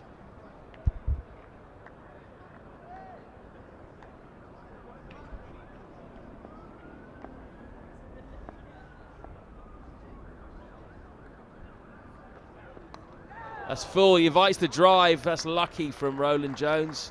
Went after the width, but at least he went decisively. It was a thick edge, and it went in between the slips and the man on the gully line. Flayed at that one.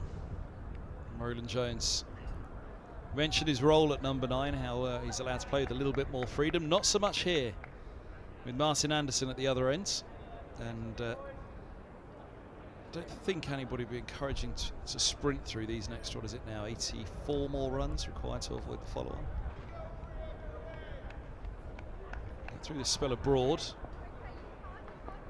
Ball's 61 overs old, so it shouldn't be that helpful for Nottinghamshire at this stage. Goes short as a response, he pulls, and he's caught. That is a good catch, isn't it? Ben Slater at fine leg coming in low as well.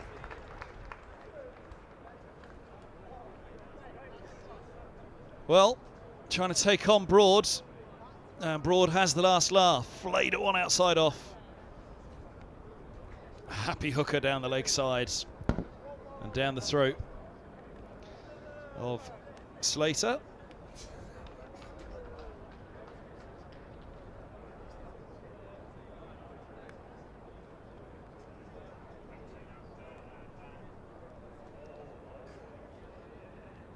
.182 for 8. Roland Jones dragging himself off. Bamber and Mercer to come to join Anderson. Bamber will try to hold up an end. Roland Jones looked to go with a bit of a flourish. I don't think it was so much reckless, that one, but I think the short ball, he felt happy to take it on, but only sent it straight down the throat of the fielder.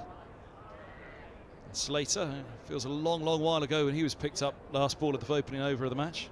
Almost forgot he was playing Ben Slater. He took the catch down there and I had to peek down and see who it was. I was like, oh, it's Ben Slater. Haven't seen him since he nicked off in the first couple of overs. That was a good catch. And Stuart Broad finally has his wicket. He will be very happy about that. Probably deserved the wicket on the balance of things. He bowled pretty well in his first couple of spells. 1 for 31 now from 10.4. So Bamber is, as you say, a blocker. He will just try and bat time. I think most of the runs will have to come from the other end from Martin Anderson. Whether that changes the way he plays or not, I don't know. Possibly. Might want to be a bit more aggressive now. Through with a genuine tail now, you'd say, with Bamber and Merter. I'll tell you what, this is difficult because it's another 84 runs to avoid the follow-on. 20 overs to a second new ball. So even if these 20 overs go well in terms of survival, then they go 3 and over. if they go 3 and over for the next 20, they're still shy of that follow-on target by 28 runs by the time the second new ball becomes available. So that's how far away Middlesex are from a position that they will feel happy with, or that they've got some chance with, shall we say.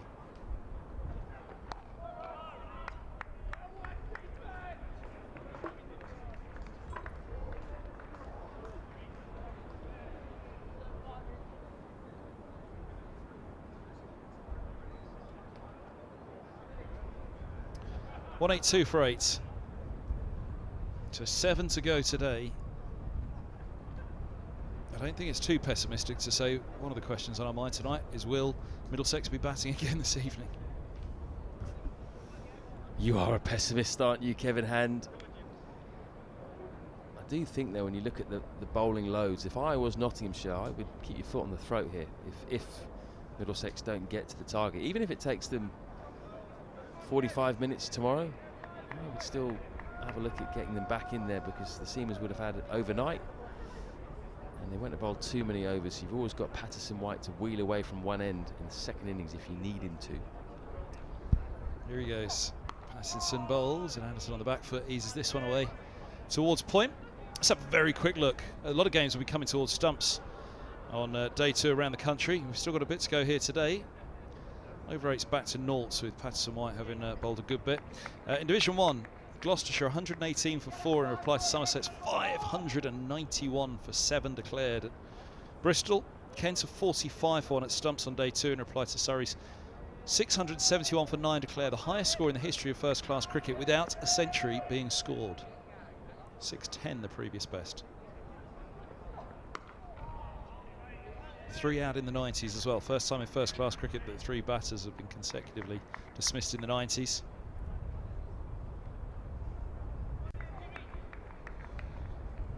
Warwickshire 88 for 2 at Edgbaston, replying to Northamptonshire's 597 for 6 declared. Yorkshire 52 for 2. That after Lancashire racked up 566 for 9.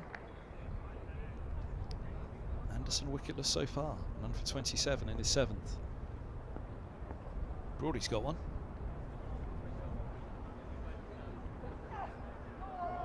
Goes away down the slope. Anderson just about resists the temptation to follow it. Bailey and Balderson with the wickets of Live and Milan, 2 former Test batters there as well. Division 2, Derbyshire 268 for 4. Masood made another century. Prior to Worcestershire 368 all out. Durham 30 for 1, trailing Glamorgan by 24 runs in their second innings.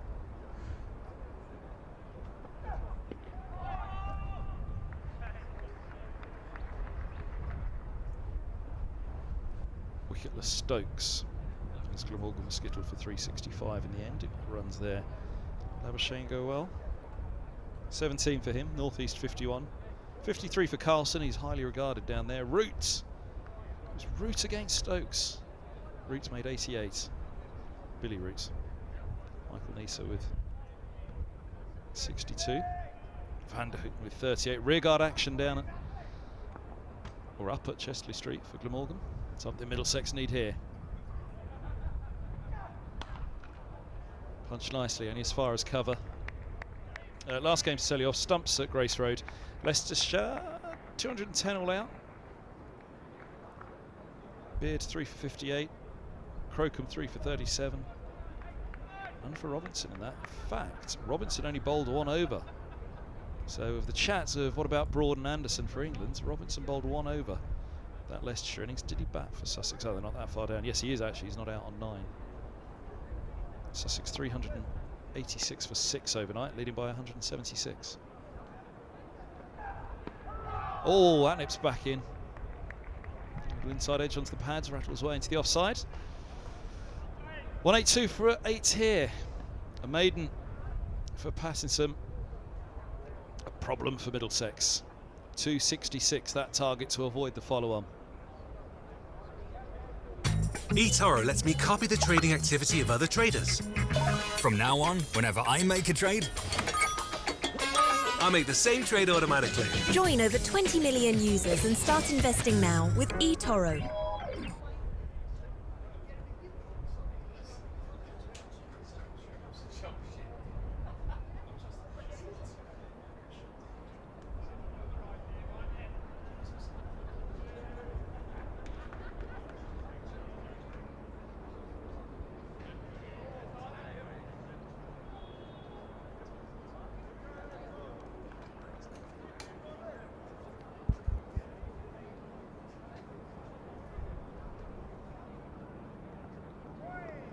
Go short to Bamber, who just about resisted.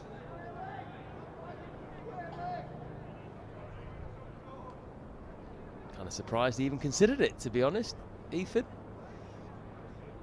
Generally favours crease occupation. Where's that then? Somewhere not too far away, above Lords.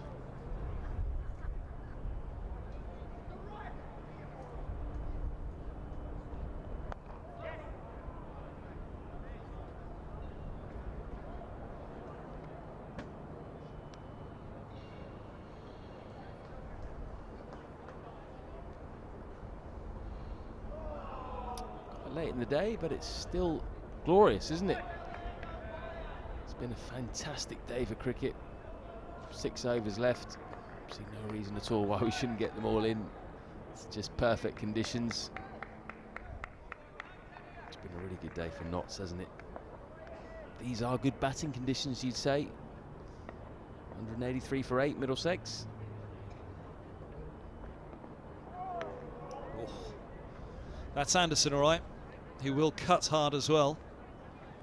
Go at it outside of the off-stump. Middlesex do need runs, of course. Now in this situation, it can all be over in 2 deliveries at the other end for Anderson. So he's got to think that he's the one. If Bamber's blocking, then Anderson's got to find that 3 and over to get them somewhere close to the follow-on by the time the second new ball becomes available, if it goes that far. It's a long, long way, all of it.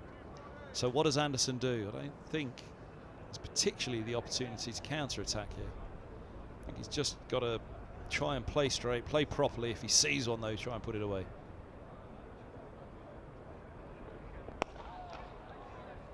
Saw that one, but picks out mid-on. Just couldn't get it straight at the fielder. Just a single. 2 to face of the over for Bamber. Very similar to his 4 that he hit straight back down the ground off Broad.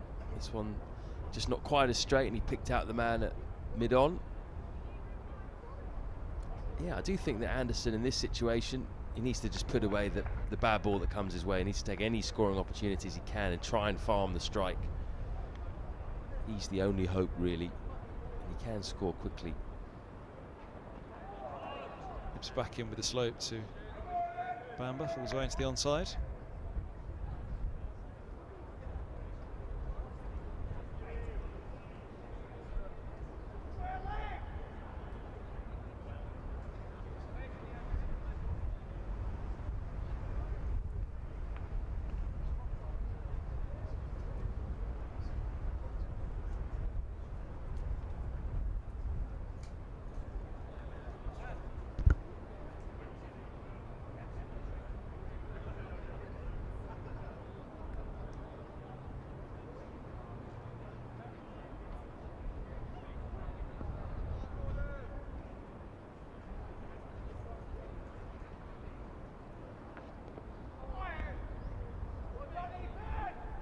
End of the over, 5 to go. So if Middlesex are to be batting again tonight, 2 would have to go in this over. 184 for 8.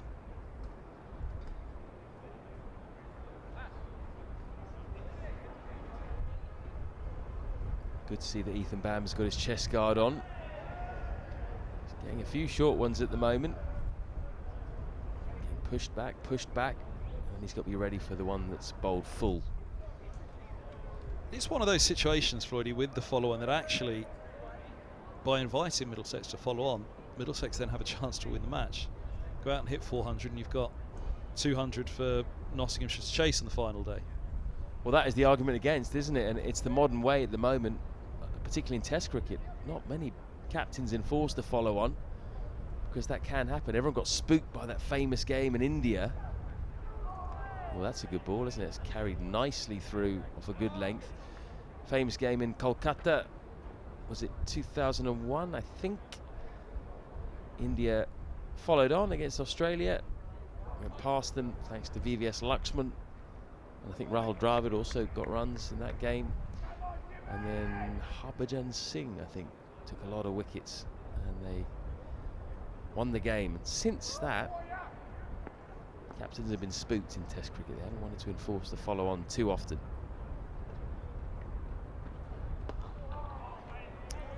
Trying to think, it wasn't too long ago that Middlesex last won a game from following on. Northamptonshire springs to mind.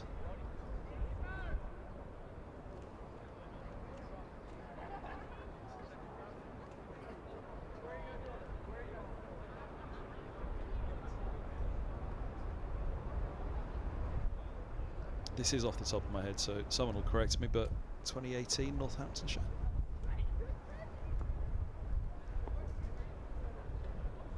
If anyone knows, give us a shout in the comments. YouTube. That's a nice shot.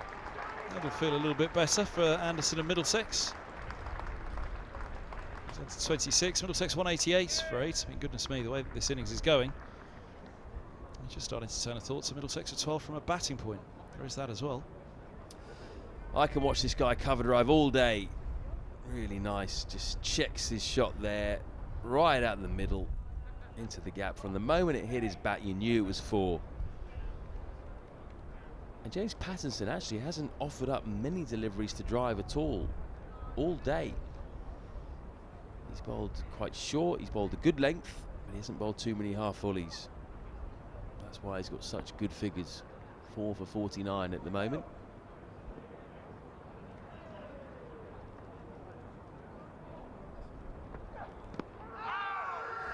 Big appeal, drifting. Got a leg by to points.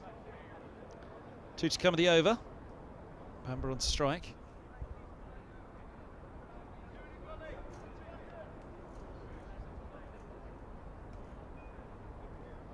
Ah, 2018, Northamptonshire. Tim Murtagh and debutant Ethan Bamber shared 8 wickets, reports the cricketer, as Northamptonshire bowled out for 187 to lose by 31 runs. Middlesex following on in that game.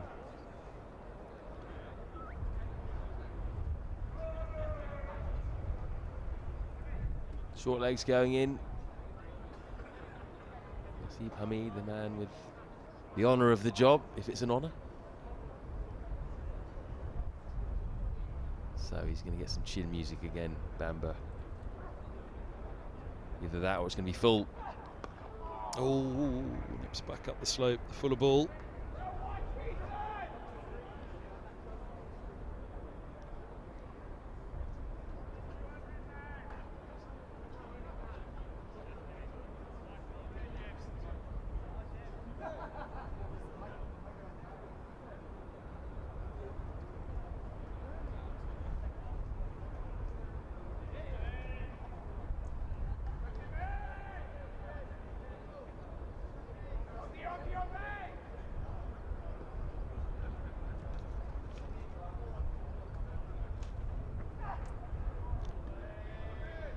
End of the over, 4 to go.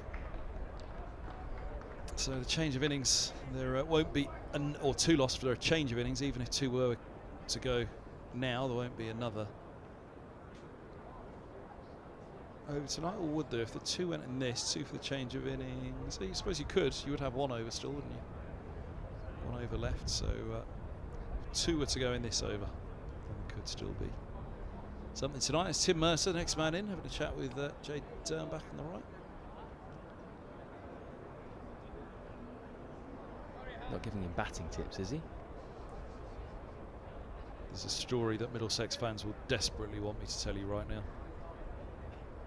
Jay Dernbach batting at Lords. Surrey within sight of victory. I think 4 runs were required. He was out there with Hamilton Brown, last wicket pair. Surrey looked like winning it, come back, knock it off on a 3rd morning, let's say.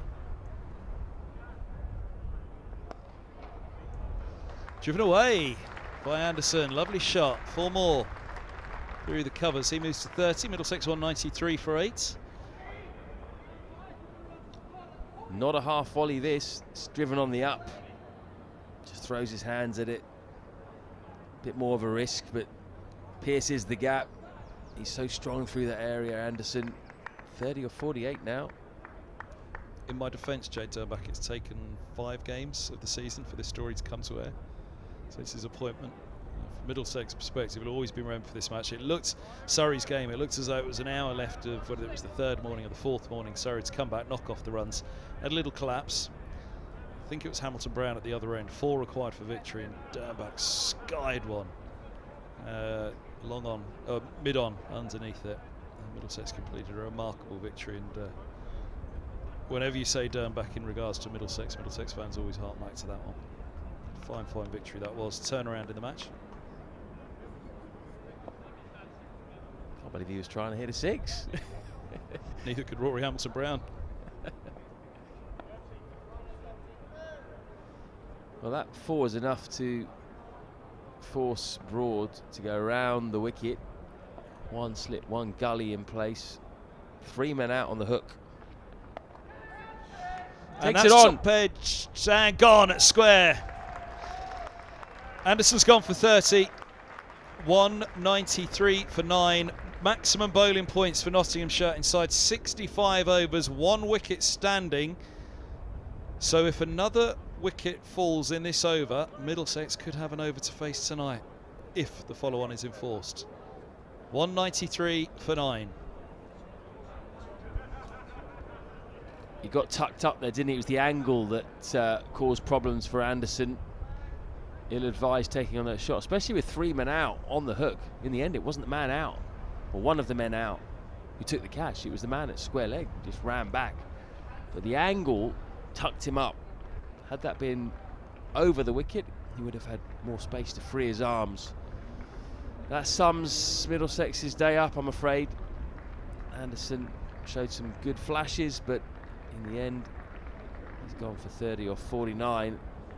It's now, well, it's looking almost certain that Notts are going to have the option of making Middlesex bat again. What will they do? The modern way is not to do it, but it's so late in the day. Maybe they're discussing it now. Look, Ben Duckett's in there. He's a senior voice these days. I think it's a serious discussion for them. That must be what they're talking about. Well, they'll be bowling hard at the stumps now for Mercer because they know that he swings hard.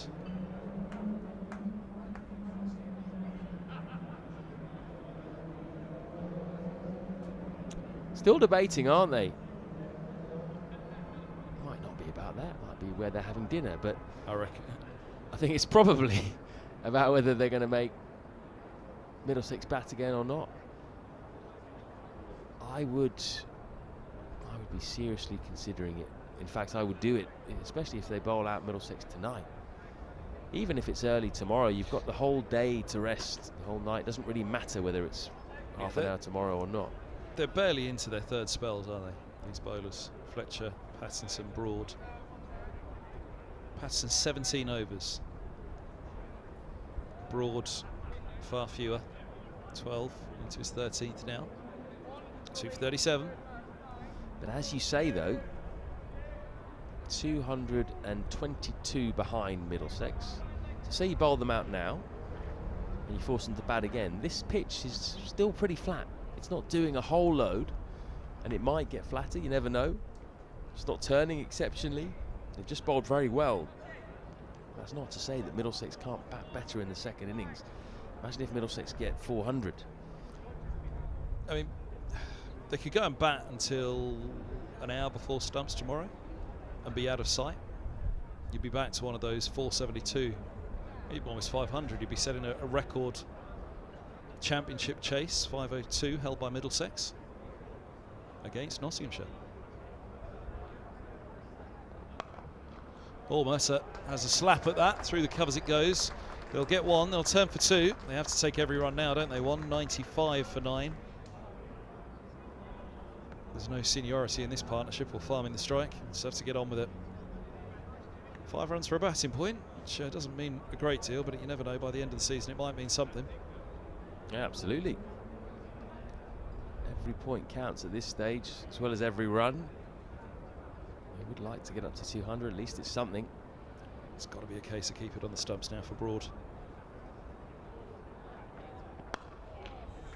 Mercer gets the bat behind it, if not the pads. Pretty sure I can see all 3 stumps there. He kind of bats in a similar way to Stuart Broad in some ways, doesn't he? Tim Murty shows the stumps, backs away and tries to carve through the offside. Yeah, exactly that. When you described Broad's batting, that's exactly how Mercer's gone. And again, Mercer was an all-rounder. When you go back to seam bowling all-rounders, Mercer was a genuine all-rounder when he arrived at Middlesex. Oh, he's bowled him! 3 for Broad, 3 for 39, 195 all out Middlesex. Trailing by 220, there's an over to go. And there's the answer, it looks like. They're charging off. It's Luke Fletcher who's going off first, and it looks as though follow-on will be enforced for 1 over tonight. Does look that way. If it had been the opening batsman running off, you'd say they're going to bat again. This is how it all finished. Pretty much top of off, and Broad will be very happy with how it's finished for him. Took him a while to get in on the act, but he's taken out number 8, number 9 and number 11. If you look in the scorebook, you'll just see Stuart Broad 3 for 39. Middlesex bowled out for 195. They were at one stage 127 for 3. Things were looking all right at that point, but James Pattinson cracked things open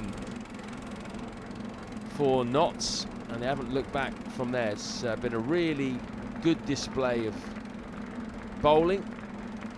Good team effort as well. They've chipped in at the right times. The spinners chipped in as well with a wicket. James Pattinson's been the pick. Fletcher came back with an older ball and bowled wicket to wicket. Managed to get out Simpson, and Broad's come back and cleaned up the tail.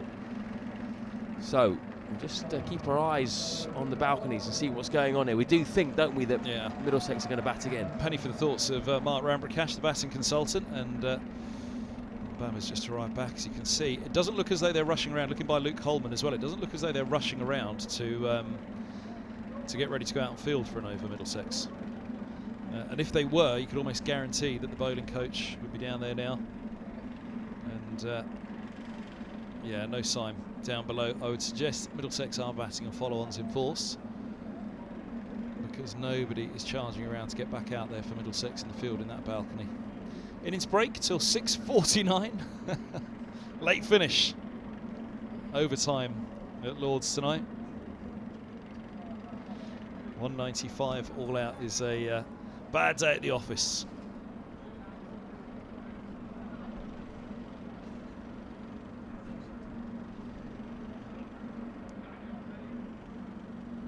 Yeah, bad day at the office for Middlesex. So 1 over for somebody's face tonight, but I think it's a very fair bet. But it's going to be Middlesex who are facing it. We've got no confirmation at the ground just yet. Here's a question for you. Do you send out a night watchman if it's 1 over? Send Mercer and Bamber straight back out. Maybe not them, but yeah, who would be a good option? Roland Jones, but Well, he's quite an aggressive player. If the night watchman's there to protect the next bat tonight, if a wicket falls, they're straight off, aren't they? There's only one. If a wicket falls, so any of the 6 deliveries left tonight, they go straight back off. So there's probably no point wasting a Roland Jones to send Bamber and Mercer straight back out. It's a good shout. And there you go. It looks as though follow-on's not enforced. It is Roland Jones who's out there with the ball. So follow-on is not enforced. And it's going to be a chance for Middlesex to take a wicket. Do Nottinghamshire send out? They're 10 and 11. They went pretty well in the first innings, Broad and Fletcher. I must say, I am surprised. That does surprise me. I thought, just by the way that they were chatting and by the way that Luke Fletcher charged off the pitch, that Notts for all money we're going to be bowling again.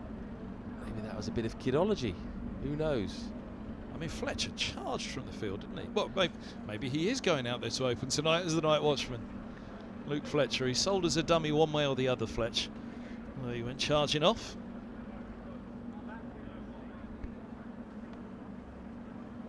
So yeah, Well, no prizes for guessing who's going to bowl the one over there is to bowl tonight. Toby Rowland-Jones from the pavilion end, we think. They will resume them. Surely it would be Mertz they'd throw the ball to if it was from the nursery end. Mark Ramprakash watching on.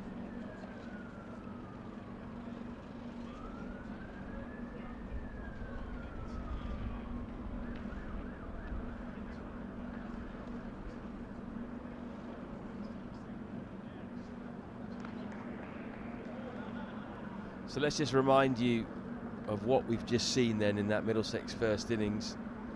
Bowled out for 195. Only lost 2 wickets before the final session of the day. They've got to T94 for 2, but then Stoneman came out and was dismissed immediately by James Patterson, bowled through the gate, and that started a bit of a procession. He and Hanscom responsible for the best partnership of the innings, 67. Stoneman made 31, Hanscom made 48. Looked good until he was trapped in front by his Victorian teammate Pattinson, who was the pick of the bowlers. 4 for 49 for him off 17 overs. Stuart Broad will be pretty happy with his work. Polished off the tail, 3 for 39 off 12.5. Fletcher picked up a wicket, so did Liam Patterson-White. The left-arm spinner wheeled away for 18 overs. 1 for 56 for him. It means that Nottinghamshire lead by 220 runs, and they're going to go out there and try and add to that score. So what's the plan for them here, do you think, Kevin? Obviously just want to get through the over today, and then tomorrow they want to get Middlesex back in at the back end of the day, I suppose. Yeah, I reckon you want to give yourself an out tomorrow night, don't you? 16 overs tomorrow evening with the ball, which then is still pretty fresh on the final day. Means you've got 64 overs to bowl on that final day. You'd get a new ball around tea time on the final day if you need it. So you get an evening session on the final day if you needed the second new ball. That's long-term planning. That bunch should be saying to themselves, right, we've got 150 runs to play with here. We need to bowl them for 150, and we're chasing 370 for the second week on a bounce. Hanscom with the team talk. They've just got to be saying, look, no 4 balls, top of off stump. We saw how they did it. It's what we do usually. That's all the chat that he'll have to be going with.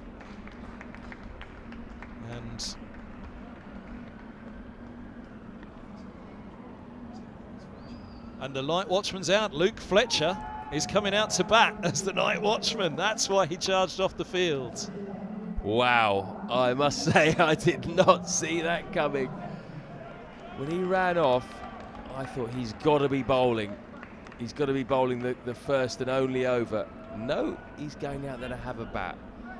This is the dream day for Luke Fletcher, really, isn't he? He only picked up 1 wicket, but he's run someone out. Direct hit, great bit of fielding at wide mid-on, and he's already smashed a 50.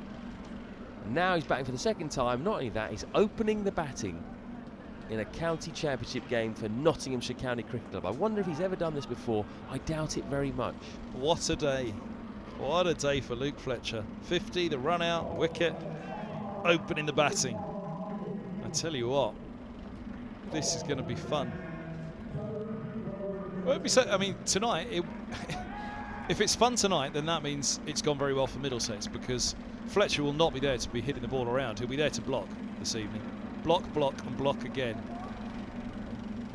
And well, this was your call. If Middlesex were to follow on, as I said to you, send Bamber and Mertz back out to bat again. Nottinghamshire don't enforce the follow-on, and they send Fletcher out.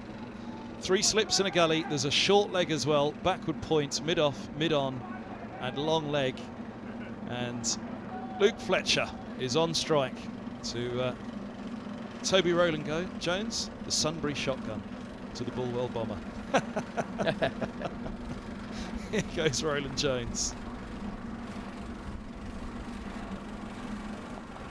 Oh, leg side and runs. No, they're going to reject it. I thought they might have got 2 there, but no, they will settle on a dot ball.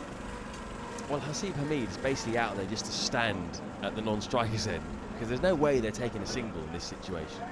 Luke Fletcher is there to play all 6 balls. So the only action that Hamid might do is he might run a 2. He might run a 2 if he's lucky. But he's not going to do anything else. He's not going to run any 3s. He's not going to run a 1. He's not going to face any deliveries. Bradman famously reversed the order once, didn't he? When it was a bog of a pitch, I think, for the Australians.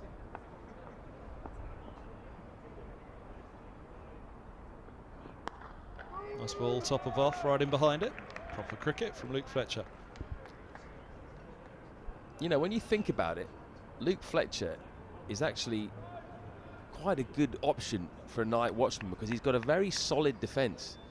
His technique is very simple, plays with a very straight bat. Sure, he's got a lot of power, he can whack the ball, but as you saw in the first innings, he plays proper cricket shots. He's got a tight defence.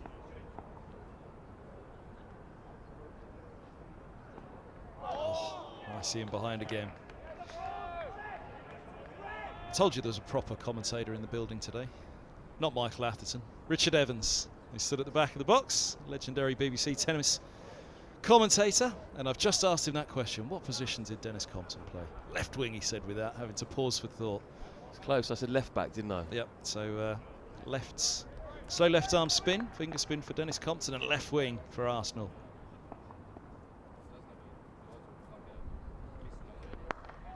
All right up there, going for the Yorker, all dug out. Gets a long way across his stumps, doesn't he, Luke Fletcher? That's what Toby Rowland-Jones will be thinking. He won't have to worry too much about the runs because they're not going to take singles or 3s or anything like that. So he can try and attack the stumps with these final 3 balls.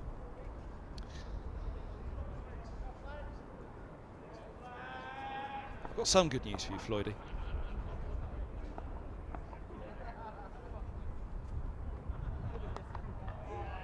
Les Compton played centre half, wicket keeper and centre half for Arsenal. 1950 Cup final they played together for Arsenal against Liverpool and won. Cup final this weekend, Liverpool in the final again against the London side, but Chelsea. Meantime, here this evening, 2 balls to go. It's not all drama. Again, even a wicket at this stage, that's the point of Fletcher being there. It's a bit of fun really at this stage tonight to send Fletcher out to face this. Even if Middlesex get a wicket, it doesn't mean a great deal to them. It just means this over's protected for Nottinghamshire. Leg side and away. 4 runs. Not sure they're just clipped to find the pad, but runs it is. Fletcher's off the mark. He does play well through the leg side. He clips well. That's why he goes a long way across his stumps in his stance, because he likes to have the option of clipping to leg. Sure, a couple of really nice similar shots to that to get him going in his first innings. Went in front of square off the middle of the bat. That time he went a lot finer. Last ball of the day. Oh, lovely, solid, perfect forward defence from Luke Fletcher, who tucks the bat under his arm, heads for the pavilion. Charged off a few moments ago to act as night watchman when Middlesex were wrapped up for 195. Nottinghamshire in a very, very strong position at stumps on day 2. They lead by 226 as they begin their second innings. Halfway stage of the match, and Nottinghamshire will be absolutely delighted with the way it's gone so far. It couldn't have gone better for them really, especially after a wicket in that first over of the match and the drop in the third over of the match. That is something we'll continue to reflect on. It felt like the trajectory changed at that point. It's been all Nottinghamshire since then. So 6 without loss it is. Just a quick reflection on the day in a few moments, but first let's look at these boys heading off. The chat for Middlesex is going to be pretty tough, I think, although in some ways straightforward. The chat should be clear for them, as it was for Hanscom sending them out this evening. Just go out there tomorrow and hit the top of the off stump. Do what Nottinghamshire did to Middlesex. You'd have expected day 2 to be the best day to bat. Hasn't worked that way. We've seen 15 wickets fall on day 2 after just 5 on day 1. And, well, a very busy Lords has been richly entertained today in the wickets column.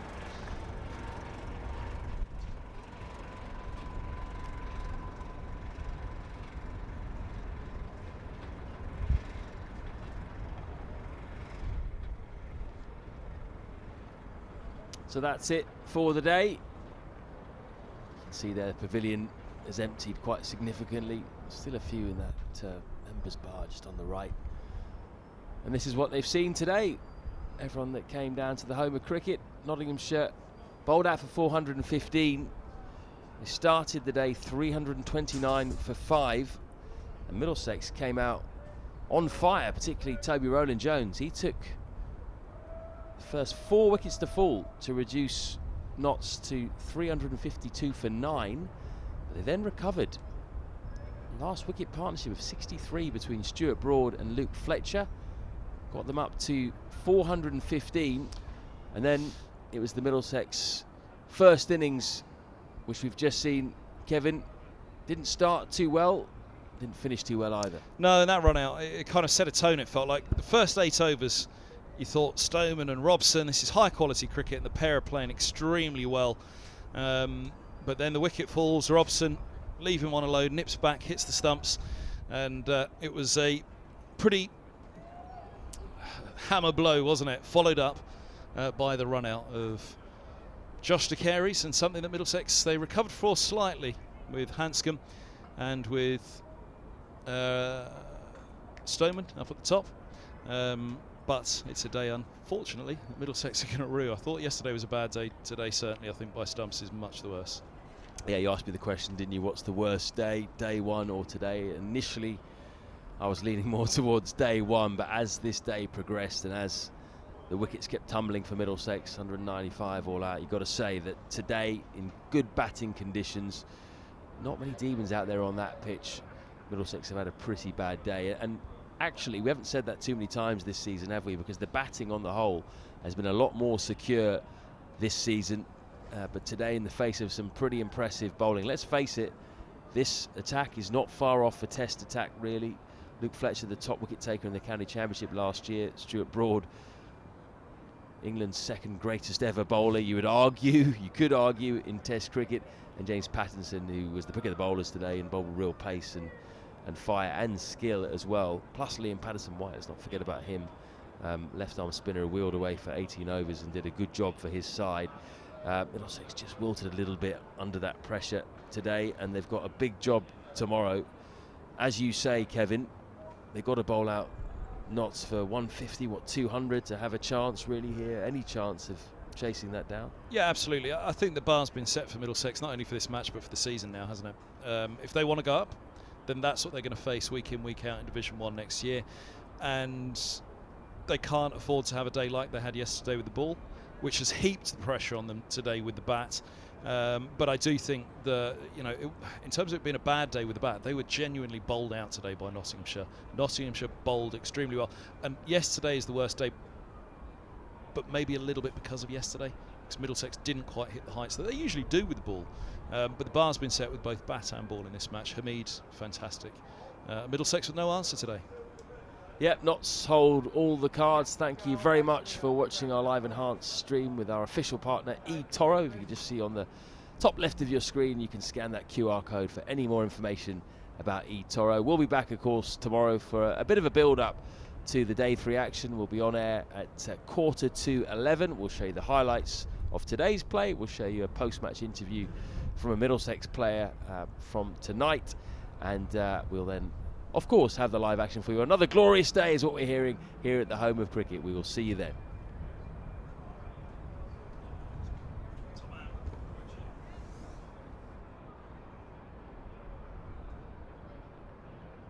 eToro lets me copy the trading activity of other traders.